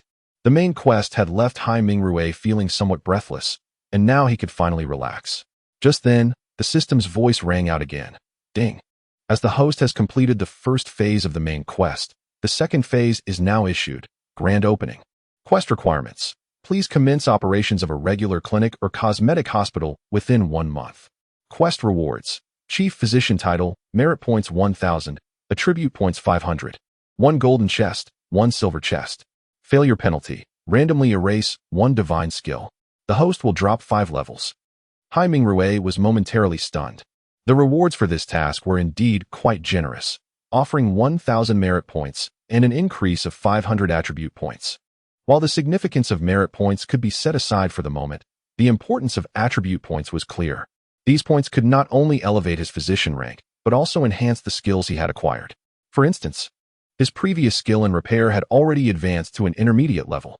Thus, attribute points were of utmost importance. Moreover, the golden and silver chests were sure to contain valuable items. Additionally, the title of chief physician implied that after this, Li Xiaoqiang might find ways to elevate her title to this prestigious level. This was indeed a significant advantage. Possessing such a title would lend credibility to his practice when he treated patients. After all, in the realm of medicine, reputation and titles are paramount, and the distinction between an associate chief physician and a chief physician is profound. However, the penalties were equally consequential. Dropping 5 levels was a daunting prospect, especially considering the increasing number of attribute points required to advance a single level. Such a drastic reduction would undoubtedly be painful. Furthermore, the potential random erasure of a skill was something Hai Mingrui found utterly unacceptable. Every skill he had acquired was invaluable to him. The thought of losing any one of them was unbearable. Is there a way to evade such penalties? Mingrui, why are you in a daze? I'm talking to you. Li Xiaoqiang's voice jolted Hai Mingrui back to reality. What? I was just pondering something. Could you repeat that? Li Xiaoqiang rolled her eyes at him and reiterated her earlier statement. Director Li, that sounds feasible. How about this? I will offer you a 20 stake, but in return, you must also contribute 20 of the investment. You see, I have already secured the location for the hospital, and the registration is all set, so. Li Xiaoqiang quickly grasped his intentions. he was calculating costs. This was entirely reasonable. If one wished to participate, financial contributions were inevitable. One could hardly expect to benefit without investment. After all, Ming Rui, I will handle the procurement of medical equipment and supplies through my internal channels. Additionally, I will invest another 2 million. What do you think? Li Xiaoqiang's words left Hai Mingrui astonished, almost causing him to bite his tongue. He could hardly believe that this woman possessed such wealth. According to his earlier calculations, the cost of all the necessary equipment and supplies would easily exceed several million, even accounting for some items that could be obtained through partnerships. An additional 2 million investment would certainly enable the hospital to commence operations within a month. However, considering her background, this revelation was not entirely surprising. Li Xiaoqiang's father was the hospital director. It was hardly believable that a hospital director's family would lack substantial financial resources, even if her personal account did not reflect it. Her family undoubtedly possessed considerable wealth. It seemed that spring was finally upon him. Having come to this realization, Hai Mingrui saw no reason to decline, so he readily agreed. Li Xiaoqiang, naturally, was elated, as this development brought her and Hai Mingrui even closer together. This was the power of the system. Subtly, the woman's perspectives had shifted. Initially, she had envisioned Hai Mingrui working at the First People's Hospital and gradually advancing his career. However, her thoughts had now transformed. Excelling in the hospital was commendable, but entrepreneurship offered the allure of being the director, the owner, and a future filled with greater possibilities. Mingrui, it's getting late. You should head back. The clouds outside suggested impending rain, and it would be inconvenient to drive in inclement weather. After the three of them had dined and chatted for a while, Yu Sikan urged Hai Mingrui to return home. Moreover, she had referred to you, indicating. Hai Mingrui glanced at the clock. It was not yet 8 p.m., and typically, he would remain for at least another hour. However, the thunder and lightning outside suggested that rain was imminent, as summer had indeed arrived. He acknowledged her concern and decided to take Li Xiaoqiang home. Before closing the door, he cast a glance at Yu Sikan, finding no signs of displeasure on her part. Directorly, should I drop you off at the hospital to retrieve your car, or would you prefer to go home? Once in the car, as he fastened his seatbelt, he inquired, just take me home. We can sort out the car tomorrow. With the rain approaching, making multiple trips would be impractical. Also from now on, call me Xiaoqiang in private. Don't address me as directorly. Hai Mingrui rubbed his nose, but nodded in agreement. It appeared that he could not escape this blossoming romance. All right, send me your location. As the car slowly exited the second affiliated hospital, it soon merged onto the main road, at which point the rain began to pour, intensifying by the moment. Meanwhile, Li Xiaoqiang was grappling with her own internal conflict. Chapter 65. Creating accidents. Li Xiaoqiang's residence and Hai Mingrui's home were situated in exactly opposite directions. If the First People's Hospital is point B, then Hai Mingrui's home can be likened to point A, while Li Xiaoqiang's abode is at point C. In essence, the two dwellings were positioned between the First People's Hospital. Therefore, the concept of a convenient route was rendered irrelevant. Even if one were to navigate from the second affiliated hospital, a detour would still be necessary. Fortunately, driving a longer route posed no significant issue, although the tempestuous weather, accompanied by thunder and torrential rain, necessitated a slower pace. As they drove and conversed, approximately half an hour later, they arrived at Li Xiaoqiang's community. Mingrui, would you like to come up for a bit? Unfastening her seatbelt, Li Xiaoqiang did not rush to exit the vehicle, but instead extended an invitation to Hai Mingrui. Perhaps it's better to postpone, given the rain. We can arrange it for another day? Li Xiaoqiang's cheeks flushed at Hai Mingrui's candidness. I merely suggested you come up for a moment. And you're already suggesting another day? Mingrui, it's perfectly fine. I would like to discuss the collaboration in detail with you. If all goes well, we can sign the contract tomorrow. All right, let us proceed then. Surely you're not afraid to come up, are you? At this moment, Li Xiaoqiang resorted to a bit of provocation, leaving Hai Mingrui with no choice but to turn off the engine. After all, he was a man. How could he be intimidated by a woman? Thus, Hai Mingrui stepped out of the car. With only one umbrella in the vehicle, he first exited, moved to the other side, and opened the passenger door for Li Xiaoqiang. Standing tall, Li Xiaoqiang could easily reach Hai Mingrui's ear, thanks in part to her high heels, which accentuated their height difference. Due to the rain, they were compelled to stand close together, and as Li Xiaoqiang intentionally brushed against him, a subtle fragrance wafted into his nostrils. Li Xiaoqiang resided on the 17th floor, and upon entering the apartment, Hai Mingrui's first impression was one of spaciousness. This was a large 3-bedroom apartment with 2 living rooms and 2 bathrooms, situated at the end of the corridor. By estimation, this apartment was at least double the size of Zhou Yang's, if not more. The most striking aspect was the decor. The apartment was fully furnished, albeit somewhat wastefully, as it appeared that the woman had scarcely utilized it. For instance, the television and kitchenware were still in an untouched state, suggesting limited use. Presumably, the refrigerator and washing machine were the most frequently employed appliances, likely for storing fruits and milk, while the washing machine was simply for laundry. What particularly caught Hai Mingrue's attention were the several garments hanging on the balcony, especially an oversized brassiere that stood out prominently. In contrast, there was a rather minimalistic pair of underpants that corresponded with the brassiere. He hadn't anticipated that this woman possessed such a fashionable side. Noticing Hai Mingrue's gaze, Li Xiaoqiang's face turned crimson. "Mingrue, please have a seat while I prepare some hot water." As she spoke, she hurried to the balcony and swiftly gathered the clothes. After returning to the room, it was time to boil water. "Mingrue, don't you think my apartment is quite nice?" While speaking, Li Xiaoqiang retrieved some fruits from the refrigerator and placed them on the table, even breaking off a banana to hand to Hai Mingrue. "Thank you," he replied. Munching on the banana as he commented, "This apartment must have been quite expensive, with an area of at least 130 or 140 square meters. It feels nearly double the size of my place. But why would a young woman like you need such a large home?" Hai Mingrue's observation was grounded in reality, as his own apartment measured barely over 70 square meters, leaving him with a modest 2-bedroom layout, one of which was rather cramped. The smaller the apartment, the more diminished the available space after accounting for shared areas, a direct correlation.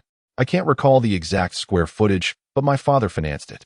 I had considered it as a future marital home." Li Xiaoqiang added teasingly, "If you like it, I could give it to you." As she settled beside Hai Mingrue, her words began to hint at deeper intentions. In truth, Li Xiaoqiang's character was not typically so flirtatious. Her current demeanor was undeniably influenced by the system. With their mutual affection at its peak and their intimacy nearing full capacity, it was only natural for her to act in ways that might seem out of character. "Actually, I have a place of my own.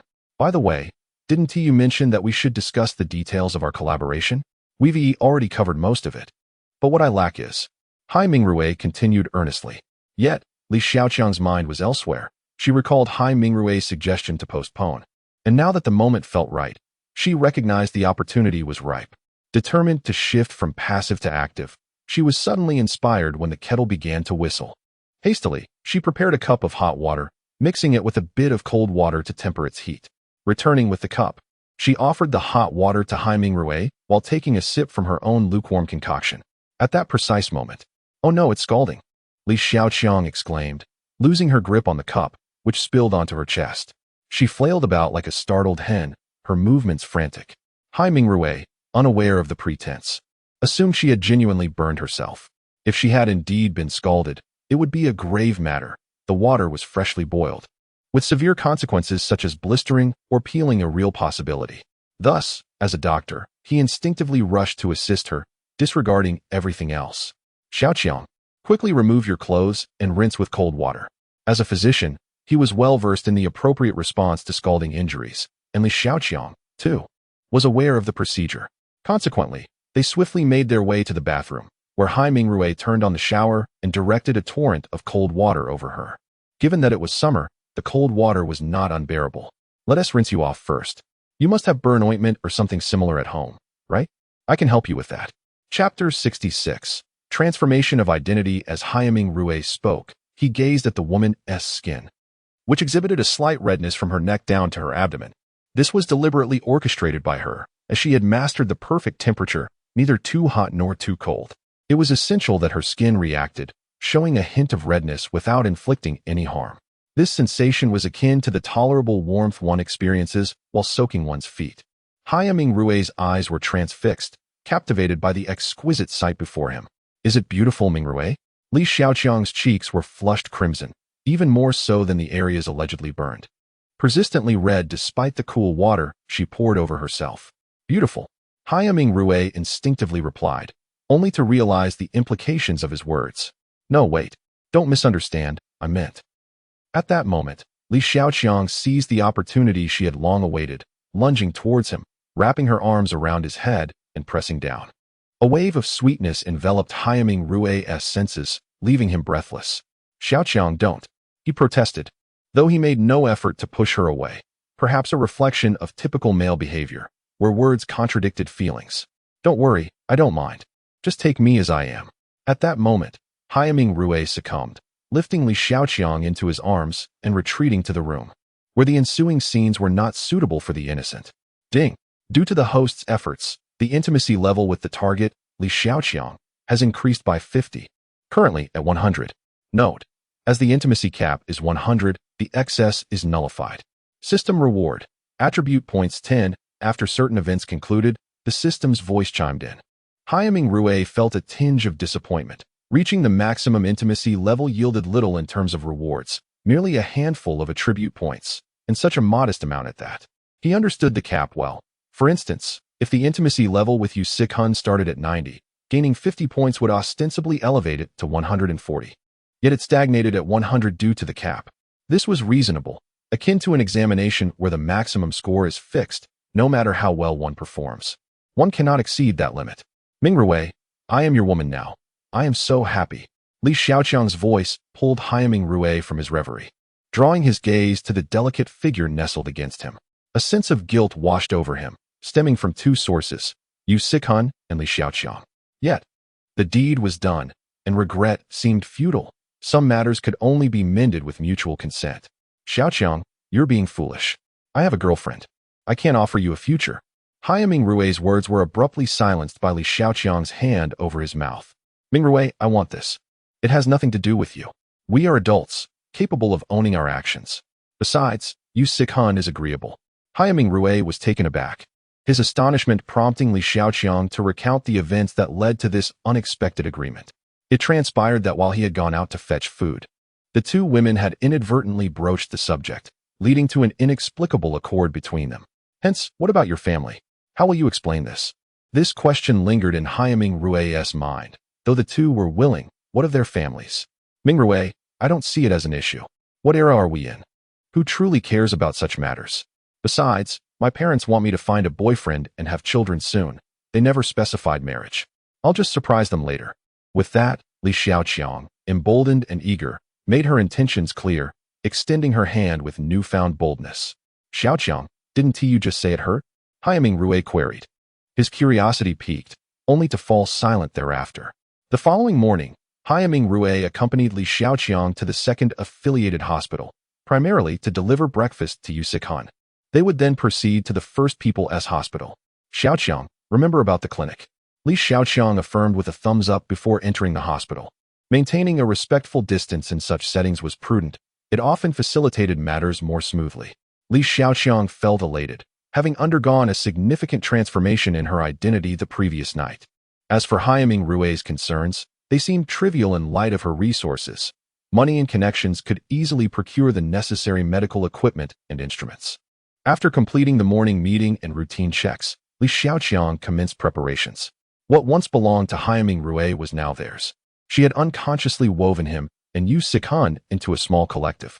Haiming Rue, however, struggled to adapt to this shift in identity. There was a surgery scheduled for 10 a.m. that day, and Haiming Rue intended to first visit Chen Xiaoyi, as the woman represented an S-level task that he needed to complete to reap the rewards he sought. Upon arrival, he learned that Chen Xiaoyi had been moved from the intensive care unit to a regular ward. This news filled him with joy, for typically, a patient transitioning from intensive care indicated either a grave outcome or improvement in their condition. The former was implausible, given that he had assisted in her treatment just the day prior. Thus, her transfer to a standard ward was entirely reasonable, with anticipation swelling within him. Haiming Rue approached Chen Xiaoyi's room, eager to confirm her recovery, for with it, the promised rewards would surely follow. Chapter 67, Completing Another S-Class Mission. Dr. Hai, you're here. As Haiming Rue stepped into the ward, he was greeted by Chen Xiaoyi's cheerful voice. The ward was modest, containing 3 beds. Yet 2 of them remained unoccupied due to the May Day holiday. Chen Xiaoyi's parents were also present, their faces radiating joy. Just days prior, they had feared for their daughter's life after she ingested paraquat. The prospects for her recovery had seemed bleak. Miraculously, however, she had survived and even emerged from the intensive care unit. As parents, how could they not be elated? Unbeknownst to them, the young doctor before them was the very one who had saved their daughter. Fortunately, it was Hai Mingrui who had attended to Chen Xiaoi, overseeing her gastric lavage and other procedures. Hence, her parents recognized him and greeted him warmly, offering him a seat and inviting him to enjoy some fruit. Please, there's no need for such formality. As a doctor, it is my duty to provide care. Let me examine you again, he said, settling beside her bed. Utilizing the opportunity to take her pulse, he channeled his internal energy into Chen Xiaoi. The familiar flow of energy brought her immense comfort. After a few minutes, he withdrew his hand, noting that her recovery was progressing well. Based on your current condition, you should be able to be discharged within a week. Your body is still a bit weak, and some organs suffered significant damage, which will take time to heal. However, there's no need for undue concern. You are fully capable of self-care now. For the next few days, focus on consuming easily digestible foods and avoid anything irritating. Thank you, Dr. Hai. Once I'm discharged, you must fulfill our promise. Chen Xiaoi's spirits were high, as she reflected on her impulsive decision to attempt suicide. Now freed from the clutches of despair, she felt her health improving day by day, making discharge a near certainty. Typically, a patient's discharge is heralded by a reduction in the frequency of intravenous drips. For instance, a patient who initially requires drips multiple times a day indicates severe illness. If the frequency decreases over a few days, it signifies improvement. Eventually, if a patient only requires 1 or 2 bottles of 4 fluids daily, they are likely ready for discharge. However, physicians may delay discharge if there are still funds in the patient's account, as these 4 fluids primarily serve to bolster vitality rather than treat illness. Hai Mingrui readily agreed to her request. Not only did he need nurses for his clinic, but he was also more than willing to support her. After leaving Chen Xiaoi's side, he hurried back to the general surgery department, aware that he had a surgery to perform shortly. Just then, the system's voice chimed. Ding. Congratulations, host, on completing the task, reviving the dying. Task difficulty, S-Class. Task content, assist Chen Xiaoi in restoring her failing internal organs. Task rewards, 500 merit points, 80 attribute points, 1 free skill upgrade, and a golden treasure chest. In addition, you will gain maximum favorability from Chen Xiaoi, along with hidden rewards. A surge of joy filled Hai Mingrui's heart. He had awaited this moment for several days. This was the most generous reward he had ever received. With the 500 merit points added to his total, he surpassed the 1,000 mark.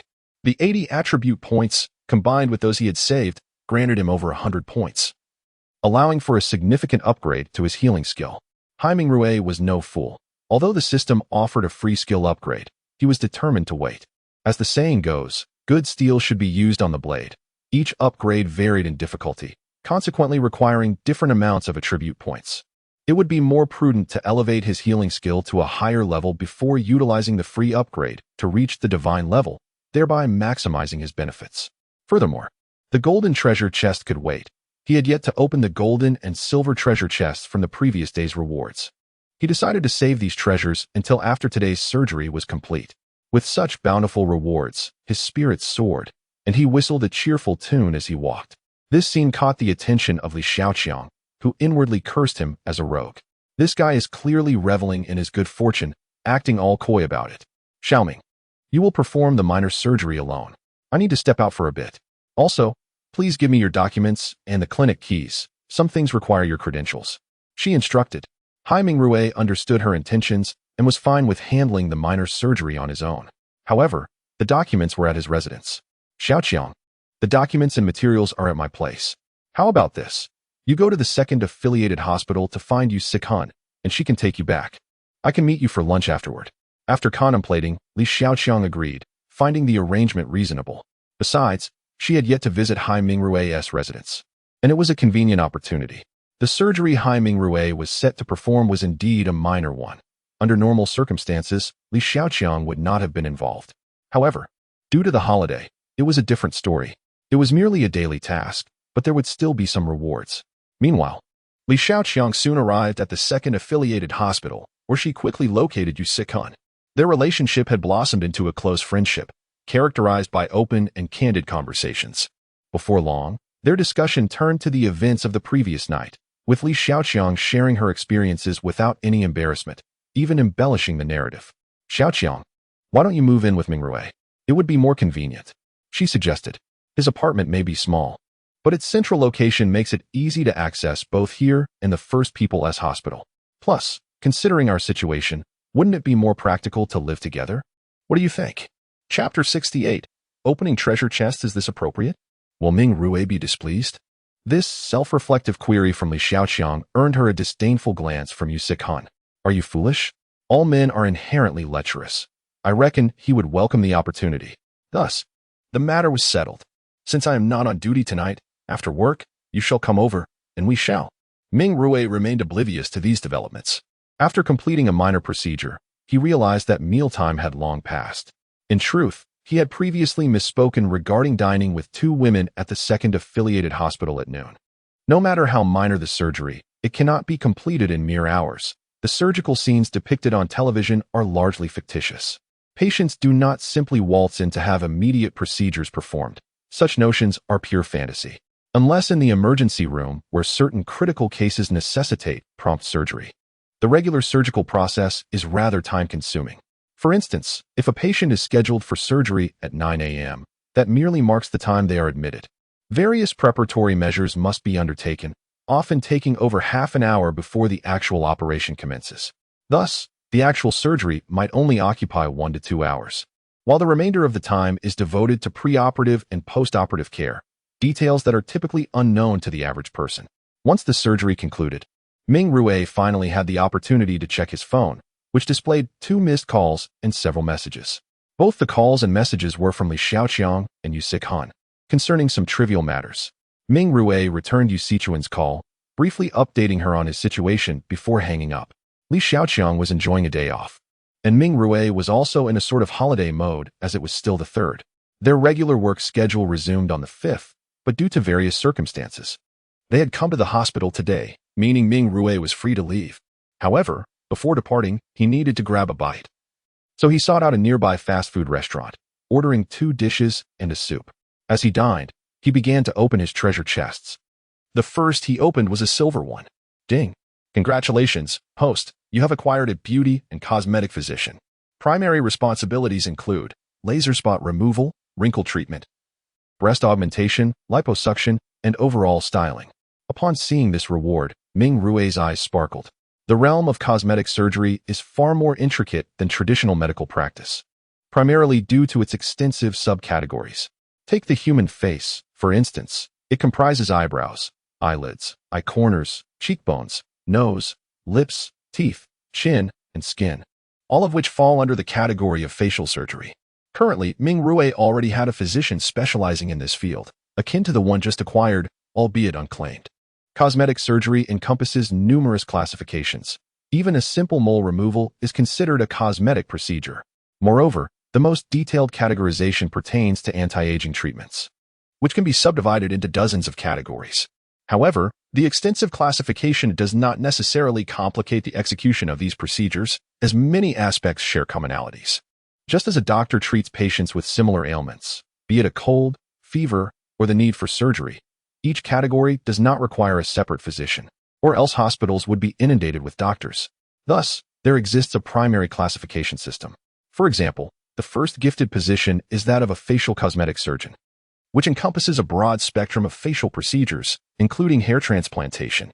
The cosmetic physician awarded today specializes in beauty enhancements, essentially focusing on anti-aging. The scope of anti-aging treatments is vast, addressing issues such as crow's feet, sagging skin, and other concerns. Therefore, it is often impractical to categorize too finely. For instance, crow's feet fall under the beauty and cosmetic domain, yet can also be classified within facial surgery, depending on the expertise or availability of the practitioner. In summary, this reward is exceptionally practical. Ming Rue possessed some knowledge of cosmetic surgery, particularly in breast augmentation, and he also held a uniquely advanced skill, repair surgery. This remarkable technique not only allows for the repair of internal organs, but also the rectification of scars. This skill alone could serve as a primary focus for Ming Rue's future endeavors. The removal of a scar could yield profits surpassing those from an organ transplant. For instance, if a celebrity or affluent woman were to accidentally acquire a scar on their body, hand, or face, such a blemish could be devastating. If Ming Rue could restore their skin, he could easily command tens of thousands, if not hundreds of thousands, from those willing to pay for perfection. Thus, Breast augmentation and scar repair will emerge as Ming Rui's flagship services. Next, he eagerly approached the opening of the Golden Treasure Chest, an event he anticipated with great enthusiasm. With a resounding chime, the first golden chest was unveiled. Congratulations, host, you have secured a weekly fixed patient, activation effective. Staring at this reward, Ming Rui was momentarily stunned. This was a golden treasure chest, yet the reward was somewhat underwhelming. Rubbing his eyes in disbelief and verifying multiple times, he ultimately confirmed the nature of the reward. Upon further inspection, he realized that this reward was not entirely unfavorable. It essentially meant that each week, the system would automatically assign a patient to his clinic for treatment. This patient could either be seeking medical attention or cosmetic procedures, purely at random. However, it guaranteed a weekly appointment, ensuring a steady flow of patients, which is particularly reassuring for a new clinic anticipating an initial lack of clientele. This arrangement resembles an in-game task issued by an NPC. It cannot be deemed useless, though it pales in comparison to the silver chest's offerings. Ming Rui chose not to activate it immediately, as his hospital had yet to commence operations. Activating the patient appointment would serve no purpose until he was equipped to provide treatment. Thus, he placed this task item in his system inventory, joining several other unactivated items. Without hesitation, he opened the second golden treasure chest. Chapter 69. The Day of Opening, Ding Dong. Congratulations, host, you have received an external consultation card, which can be activated. Ming Rui looked around, surveying the reward from every angle, only to realize that this was the sole prize bestowed upon him. This was not right. Ming Rui was utterly bewildered. If the previous golden chest's reward could be deemed merely satisfactory, then the current reward was drastically inferior. In certain respects, the combined rewards from these two golden chests were not even equivalent to a single silver chest. At the very least, the silver chest had provided him with a plastic surgeon, a resource that would prove invaluable in the future. It was akin to delivering a technical talent to a company, an asset capable of generating lasting value. But this was a golden chest. Xiaoya, has there been a mistake with this reward? Ming Rui could not fathom the situation, so he directly queried the system, for this was simply unreasonable. Host, rewards are random. And I neglected to remind you of something important. For any treasure chest granted by the system, only one can be opened per day. If opened consecutively, each subsequent reward will be significantly diminished. Ming Rui's mouth fell agape, large enough to fit a substantial apple. He finally understood the discrepancy. The pitfall lay in this very rule. Had he opened these 3 chests one per day, the system's rewards would have undoubtedly exceeded what he had received. However, ignorant of this rule, he had opened them consecutively, resulting in a reduction of the rewards with each chest he unlocked. The more he opened, the more substantial the diminishment became. Ming Rui's heart ached to think he had squandered 2 golden chests. Xiaoya, why didn't you inform me sooner? Host, you did not mention it in advance. Ming Rui was rendered speechless by the system's retort. He never imagined he would find himself outmatched by a system one day. Xiaoya, in the future, could you please notify me ahead of time in similar situations to prevent any further mistakes? Understood. The system has recorded your request. Taking a deep breath, Ming Rui suppressed the pangs of his heart and slowly closed the system. He couldn't even muster the energy to upgrade his healing skills. This was quite normal, as anyone would feel a sense of loss after mismanaging 2 golden chests. If someone with a heart condition had experienced this, they might very well have succumbed on the spot. Glancing at the food on the table, he lost his appetite, consuming only a few bites before returning to the hospital. He made the rounds to check on the patient from the morning's surgery, then drove away from the First People's Hospital. After all, he was not required to work today. With the day's events concluded, it was only natural for him to leave. Seizing the free time, Ming Rui decided to visit Zhou Qiming, which would conveniently allow him to complete a weekly task. After all, he could receive a remuneration of 20,000 yuan from Zhou Qiming's son each month, a considerable sum, especially when most doctors earned only that much in a month. Upon exiting Zhou Qiming's residence and arriving at the second affiliated hospital, it was nearly time to clock out. Ming Rui was quite familiar with this location, so he headed straight to the office. Meanwhile, Li Xiaoqiang had just returned and was chatting with Yu Sikun in the office. It was evident that the two were engrossed in a lively conversation. As soon as Ming Rui entered the office, the 2 women promptly fell silent, clearly discussing a topic that was not suitable for his ears. What were you talking about?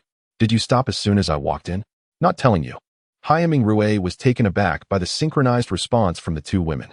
Was it mere coincidence or a premeditated agreement? All right, since it's time to clock out, how about we go out for some crayfish tonight? They're in season, and I heard there's a place on the snack street that does them quite well, 100 yuan per serving. We could order 2 servings among the 3 of us. What do you think? His inquiry struck a chord, and the 2 women had no reason to decline, so they quickly began to gather their things. In no time, the trio departed from the hospital. Yu Sikan did not drive, but Li Xiaoqiang did, as it was impractical for her to leave her car behind. Mei Ming, when do you plan to open our clinic? In a private booth, a man and 2 women sat around a table, enjoying crayfish while discussing the opening plans. Just thinking about it gave Haiming Rui a headache, for the system had set a deadline of 1 month. This meant he needed to open before June 1st, and he intended to avoid that date altogether.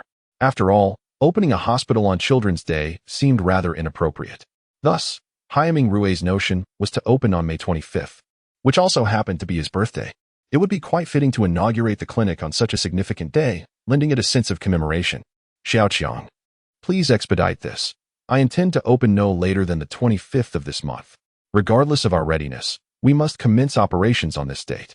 I cannot divulge the reasons, but even if there are no patients, we can still hold a symbolic opening. This date is non-negotiable.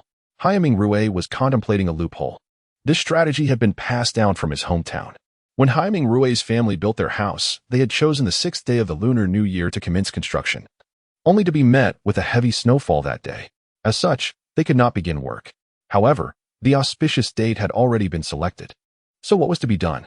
The solution was simple. They merely needed to grab a shovel and turn over a few shovels of earth at the intended site, effectively signifying that the work had commenced. The opening of the clinic could follow a similar route. It was unrealistic to establish the clinic within a month, as procuring all necessary items could not be accomplished in such a short span. Therefore, he could exploit a regulatory loophole. On the designated day, they could simply declare the clinic open, perform a ceremonial walkthrough, and then gradually improve upon the establishment in the following days. This task was imperative to complete, as it was the second phase of the main storyline, offering substantial rewards while imposing severe penalties for failure. Rest assured, I will do my utmost to arrange everything. By the way, Sikan, the next step for you is the assessment. If you pass, you will officially become a doctor. Are you considering staying at the second affiliated hospital or transferring to the First People's Hospital? Li Xiaoqiang's question was crystal clear to Haiming Rui. If anyone else had posed such a question, he might have hesitated to commit. However, with this woman, there was no doubt it would certainly be feasible. Nonetheless, Haiming Rui found himself in a quandary, primarily regarding whether it was necessary for Yu Sikan to transfer to the First People's Hospital. After all, she would inevitably be working at his clinic in the future, and the back and forth seemed rather pointless. Chapter 70. Difficult to imagine, I find it unnecessary to dwell on this. The most pressing matter for Sikan is to eliminate the word internship from her situation. Once that is accomplished, she will be able to commence work at the clinic as soon as it opens, as this place has become quite exhausting. Haiming Rui's words were rather reasonable, and Li Xiaoqiang felt they held merit. Thus, Sichuan's evaluation should pose no issues. Once the clinic is operational, Sikan can resign and move on to her new position. By the way, should I also join you? Upon hearing this from Li Xiaoqiang, Haiming Rui immediately shook his head in disapproval. Firstly, even a larger clinic cannot accommodate so many doctors. Furthermore, this woman is of significant assistance at the First People's Hospital, from any perspective. It is most fitting for her to retain her current position, at least for the time being. Having concluded the topic, and with dinner nearly finished, Haiming Rui found himself in an awkward predicament regarding arrangements. If he were to return with Yu Sikan, what would Li Xiaoqiang think? Conversely, going to Li Xiaoqiang's place would be even more inappropriate, leaving Haiming Rui in a quandary. Fortunately, neither Li Xiaoqiang nor Yu Sikan was aware of his internal conflict, and it appeared their relationship was quite amicable. Mei Ming, you should head back first. I will accompany Xiaoqiang to her place and bring some things over. We'll be living together from now on. Haiming Rui was taken aback, nearly biting his tongue. He had considered many possibilities, yet this was not one of them. Could this be a modern twist on the ancient notion of shared happiness? Sikan, you're not jesting with me, are you? Haiming Rui whispered to her, and Yu Sikan shot him a glance. What? Is that a problem? You're getting a bargain here. By the way, you should head back and tidy up. We will arrive shortly. With that, Xiaoqiang's vehicle arrived. As Yu Sikan spoke, she climbed into Li Xiaoqiang's car, watching as it disappeared from view. Haiming Rui remained incredulous. If such a scenario were to occur in ancient times, it might have seemed plausible. But in the present, Xia, please tell me this is all genuine. Haiming Rui could only seek reassurance from the system. Rest assured, dear host. Trust in the system's capabilities. When a person's fondness and intimacy levels are adequately met, one can influence them in any manner. However, there is a prerequisite. The individual must possess a strong foundation of affection for you. This revelation eased Haiming Rui's concerns. He feared the day the system's influence might abruptly vanish, leaving him at the mercy of two women. Nevertheless, his spirits remained elevated throughout the day, save for the vexation regarding the two golden treasure chests. He chose not to dwell on it, recognizing that what was meant to happen had already transpired. Regretting it now would have been futile. After all, who truly regrets such matters? A normal man would hardly allow himself a moment of remorse. Any second spent regretting could be deemed a defeat. Haiming Rui returned home first. Since he had not come back the previous night, neither had Yu Sikhan, leaving the clothes on the balcony uncollected. He immediately filled a kettle with water and began tidying up the garments, followed by making the bed. In a rather shameless act, he even retrieved an extra pillow from the cupboard. All preparations were made. Often, it is the case that prior to undertaking certain actions, one may feel embarrassment. However, after doing it once, that embarrassment dissipates. Particularly in matters between men and women, once accustomed, it becomes second nature. After completing these tasks, Haiming Rui took a shower, a characteristic of physicians. Regardless of the season, they typically bathe daily, not necessarily due to uncleanliness, but rather due to the potent sense of medications that cling to them from their prolonged exposure in the hospital environment. Additionally, they might carry some germs, given the myriad ailments present in hospitals. Thus, upon finishing work, the first order of business is a shower. Once refreshed, he tossed his clothes into the washing machine. At this juncture, he found himself with some leisure time. He brewed a cup of tea and inspected the refrigerator for any provisions.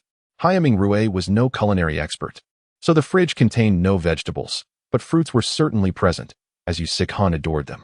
Seizing the opportunity, he washed some fruit and placed it on the table, now awaiting the return of the two lovely ladies. This marked Li Xiaoqiang's first visit to Haiming Rui's abode, and upon entering the room, she began to survey her surroundings. The space was indeed modest, 2 bedrooms and a living area combined with the kitchen, meaning there was only one true living room. In front of the living room was a small balcony, which, although not expansive, offered a pleasant view. The 2 bedrooms included a standard-sized master bedroom, which was quite spacious, while the other room was considerably smaller, accommodating a bed and 2 nightstands, leaving barely enough space to walk. Such arrangements are common in Jinling City. While marketed as 2 bedrooms and a living room, it essentially comprises 1 master bedroom, with the smaller room serving as a child's quarters. This configuration is typically sufficient for a family of 3, especially if the child is a teenager. When Haiming Rui purchased this apartment, he had considered this scenario, envisioning a future family and the possibility of having a child. If his parents wished to visit temporarily, there would be room as well, though financial constraints played a significant role. After all, his family's means were modest, and supporting him through his education was no small feat. Having only worked for just over 3 years, being able to buy a home and a car was already a commendable achievement. Although the house still bore a mortgage, he had surpassed many others in this regard. Xiaoqiang, is it too small compared to your place? Haiming Rui inquired after she completed her inspection, feeling somewhat self-conscious about the size. Yes, it is indeed much smaller. However, a smaller home has its advantages. I am not being pretentious. A larger house can sometimes be burdensome. Take my place for instance, a 3-bedroom, 2 living room, 2 bathroom layout, yet I live there alone. I spend most of my time at work, only taking 1 day off on weekends. Sometimes, I even return to my mother's house, so I hardly spend much time there. The most troublesome aspect is the cleaning. Just because I don't cook doesn't mean I can neglect the kitchen. I dread cleaning the living room and bathroom. I find your place quite appealing. At least it doesn't feel so cavernous, making cleaning somewhat simpler and providing a sense of homeliness. Haiming Rui was uncertain whether her words were sincere or merely a form of consolation, yet he had to admit there was some truth in her reasoning. Well, if you like it, that suffices. It's getting late. You two should freshen up. At this moment, Haiming Rui cast aside any sense of shame, given the circumstances.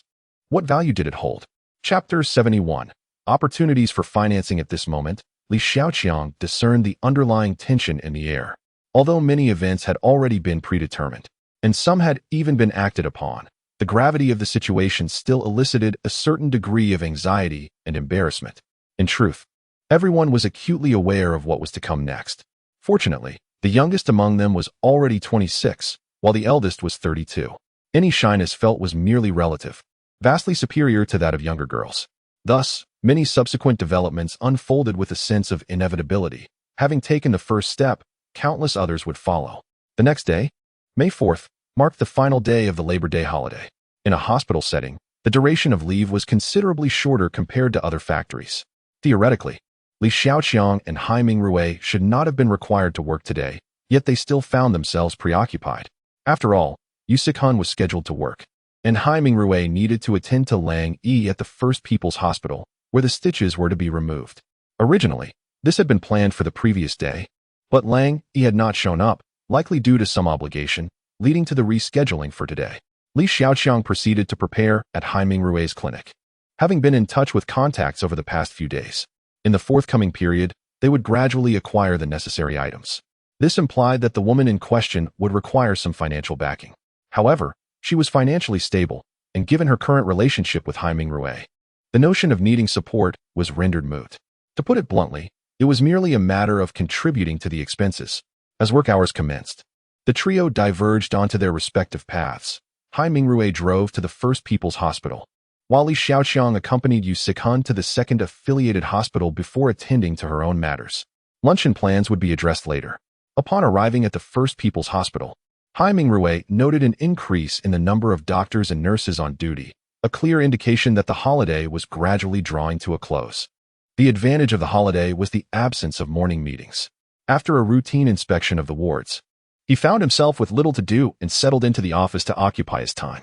Being an intern, and with his supervisor absent, he found himself devoid of tasks. Other medical staff had no authority to assign him work, meaning his presence at the hospital today was solely for Lang Yi. A thought struck him. It had been over 10 days since he last contacted his family. Recently, Yu Sikan had suggested bringing his parents to the city. Now seemed an opportune moment to inquire about their willingness to visit. As Hai Mingrui suspected, his parents were reluctant to come. This was entirely understandable.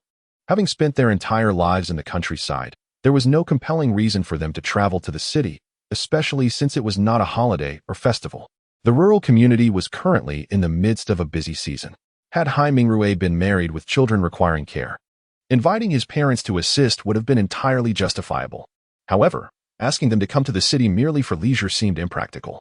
He merely promised to return home with his girlfriend at a later date before hastily concluding the call, regretting having heeded Yu Sichuan's suggestion. Ding. Main quest. Phase 2. First subquest. Accept financing.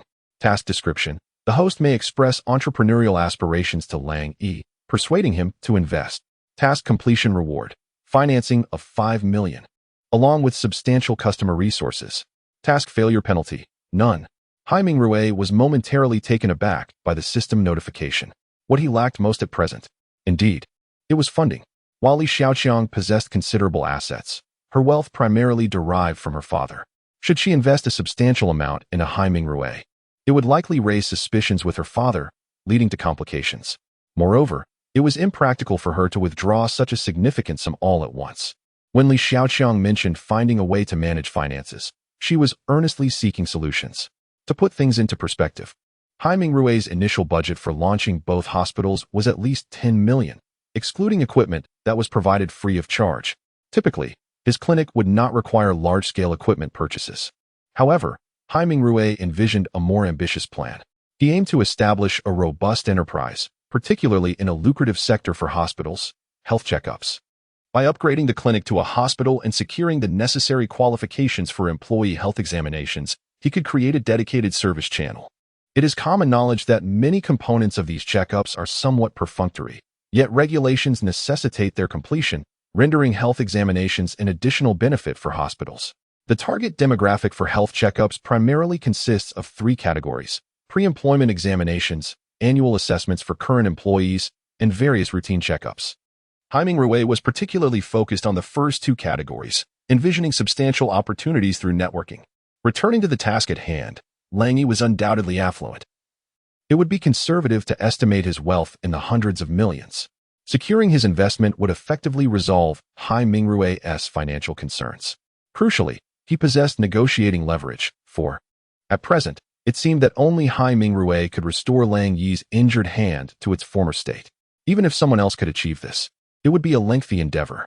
With these thoughts in mind, Hai Mingrue recalled another matter. The issuance of this task by the system indicated that Lang Yi had arrived.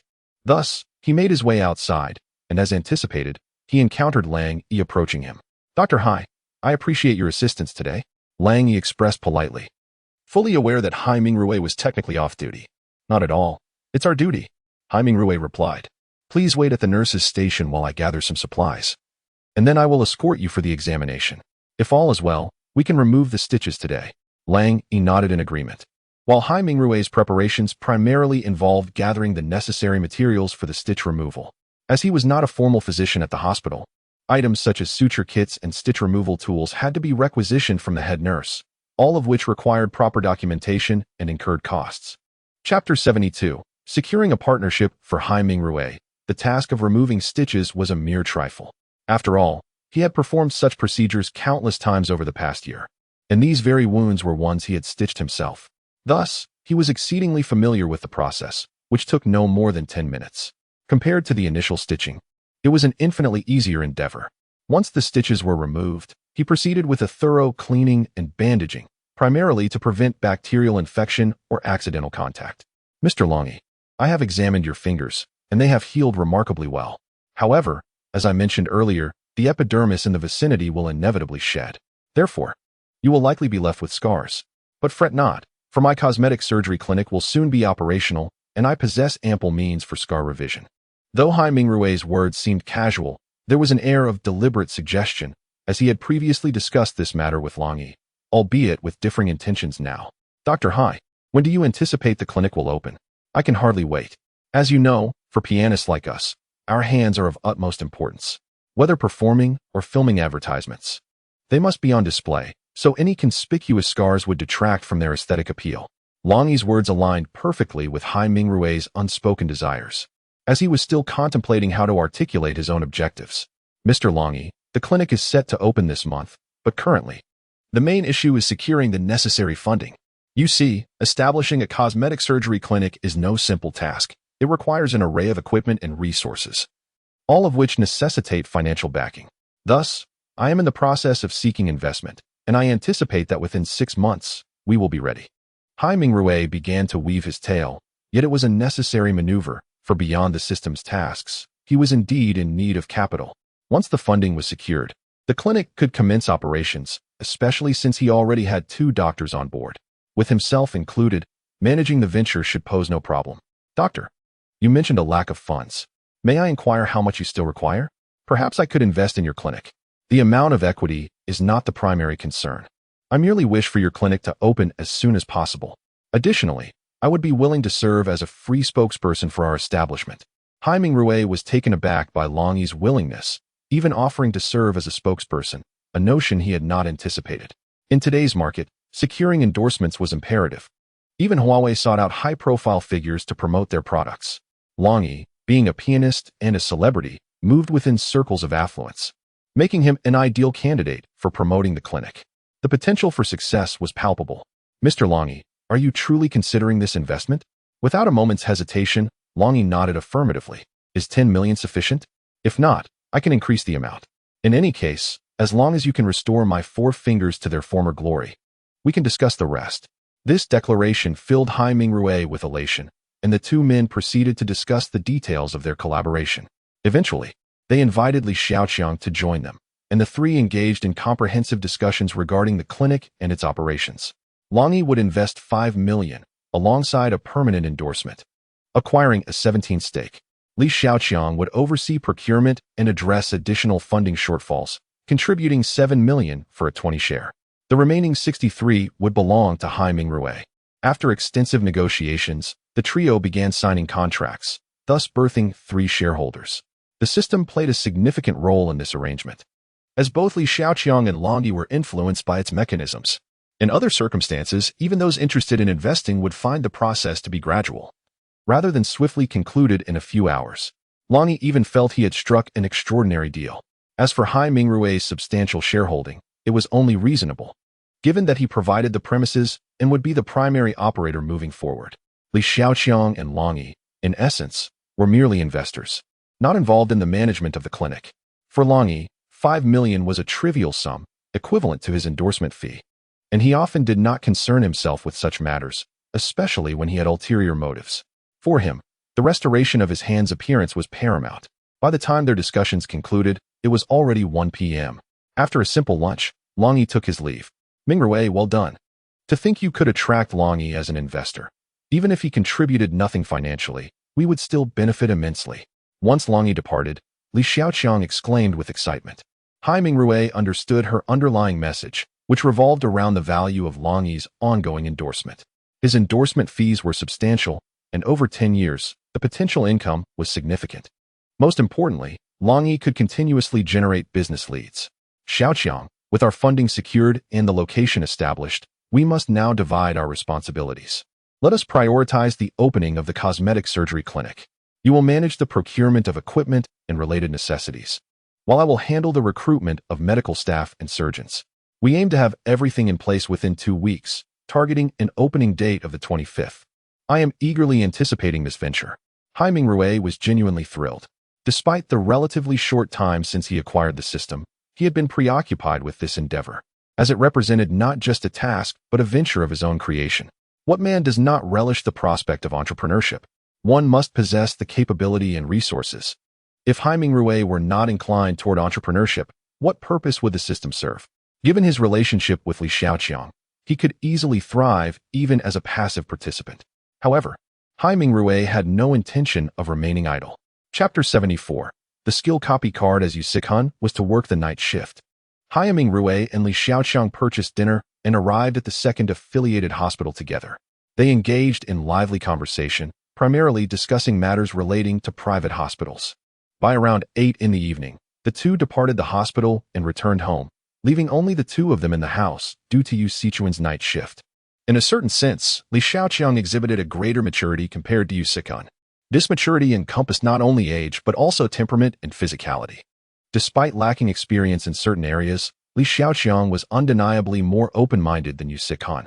For instance, while Yu Sichuan was still hesitant about the idea of a couple's bath, Li Xiaoqiang embraced it with ease and naturalness. Xiaoqiang, what shall we do in the future? Sooner or later, others will find out about this, and when that happens, your parents after their intimate moment, the two nestled together, contemplating the future. I'm not afraid. Why should you be? Besides, isn't this situation becoming the norm? As long as you have the capability, no one will criticize you for having multiple partners. If you lack ability, merely glancing at others could lead to accusations of impropriety. As for my life, it's none of their business. Rest assured, Hai Mingrue understood the rationale behind her words, yet it was impossible for him not to worry. Setting aside the families of the two women, he feared the repercussions from his own parents if they were to learn of this situation. All right, we'll take it one step at a time. My primary focus now is to expedite the opening of the cosmetic surgery clinic. Once that is established, we can address matters related to the clinic. By the way, when will I receive my professional title? Hai Mingrue suddenly recalled this question, which he had intended to ask the previous day but had forgotten. Don't rush, Mingrue. Here is my thought. Even if the cosmetic surgery clinic opens, it won't be overwhelmingly busy initially, so Zhang Kai and Song Nana can manage it for now. By the time it becomes hectic, likely in a month or two, you should be ready as well. Through my connections, I can secure you the position of Associate Chief Physician, and you can add another title. Just visit the hospital occasionally, and by the end of the year, you'll definitely reach the Chief Physician level. This won't conflict with opening your private clinic. As I have authority over general surgery, we can simply navigate the internal procedures. Upon considering this, Hai Mingrue felt it was indeed feasible, given Li Xiaoqiang's connections. His primary desire was to obtain a legitimate professional title, as it would greatly benefit him in the future. After conversing for a while longer, they decided to rest, knowing that they would officially return to work the next day. The following morning, Li Xiaoqiang headed to the First People's Hospital, while Hai Mingrue made his way to the Maternal and Child Health Hospital, primarily to bring breakfast to Yu Sichuan, a gesture that had seemingly become a habit.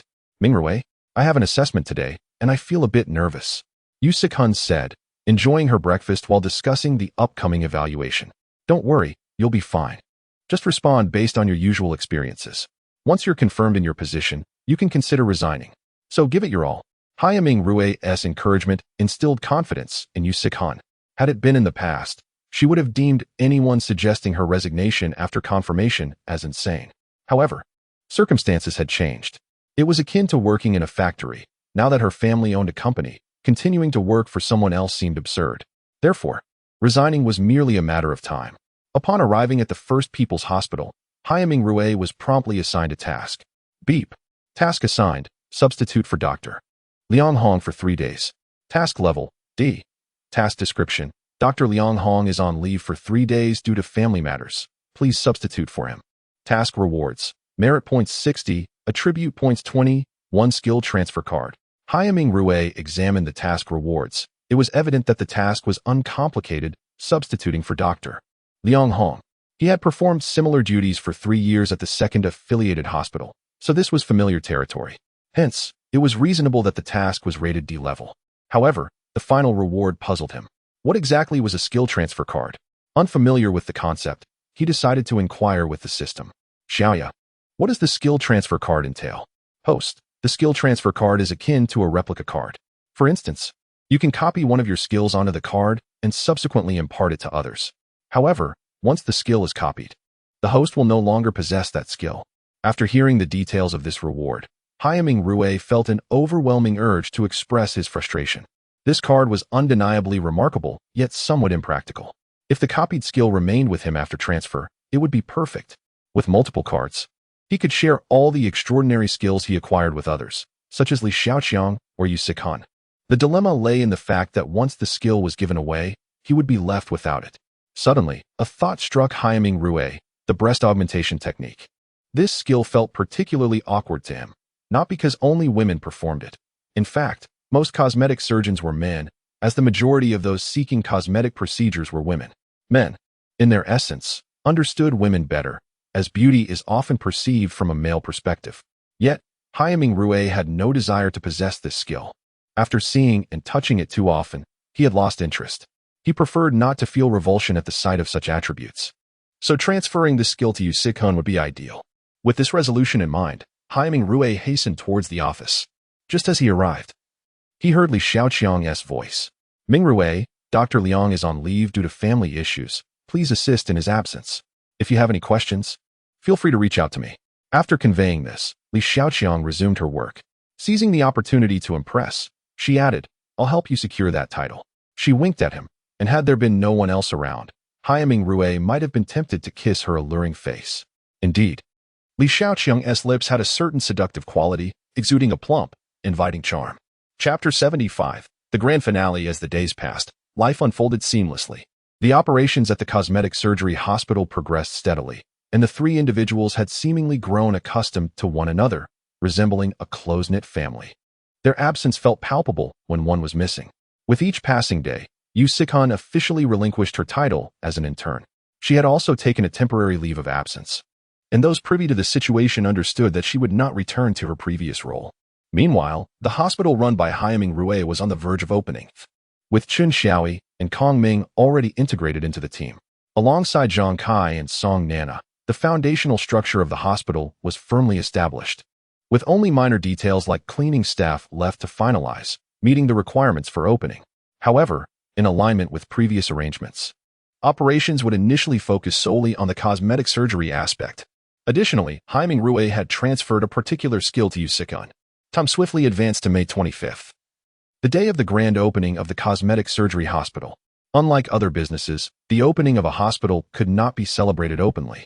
Such festivities could invite scrutiny and negative perceptions regarding the nature of the business. It was akin to celebrating the success of a funeral home, an inappropriate display of joy.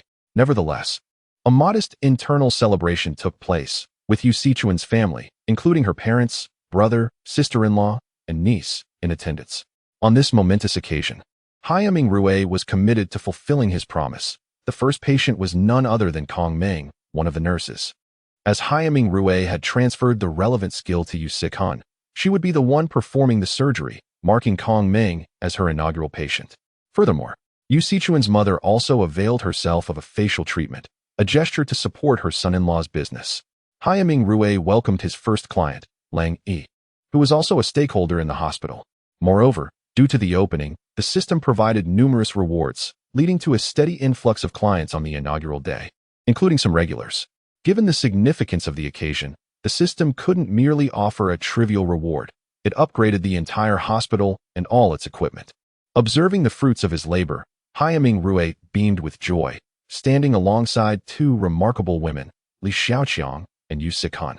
Xiaoqiang, Sikan, my heartfelt gratitude to you both. Without your assistance, I cannot fathom when this hospital would have opened, Haiming Rui expressed sincerely. We are family. There is no need for such formality. Besides, the more we earn, the more we can enjoy together, right, Sikan? Li Xiaoqiang replied, pulling Yu Sikan closer. Indeed, Xiaoqiang makes a valid point. However, should we not also consider expanding our services to include medical consultations? It cannot remain so empty here, Yu Sikan suggested. Haiming Rui was resolute in not allowing the space to remain underutilized. He had diligently completed numerous tasks, whether related to patients or other aspects. Preparations were well underway, as the system was no trivial matter. Just then, the system's voice echoed once again. Ding! Congratulations, host, for completing the main mission. Special rewards. Listening to the extensive list of rewards, Haiming Rui's heart soared with delight. His efforts were finally bearing fruit. With the system's assistance, he felt an invigorated sense of confidence for the future. The story concludes here.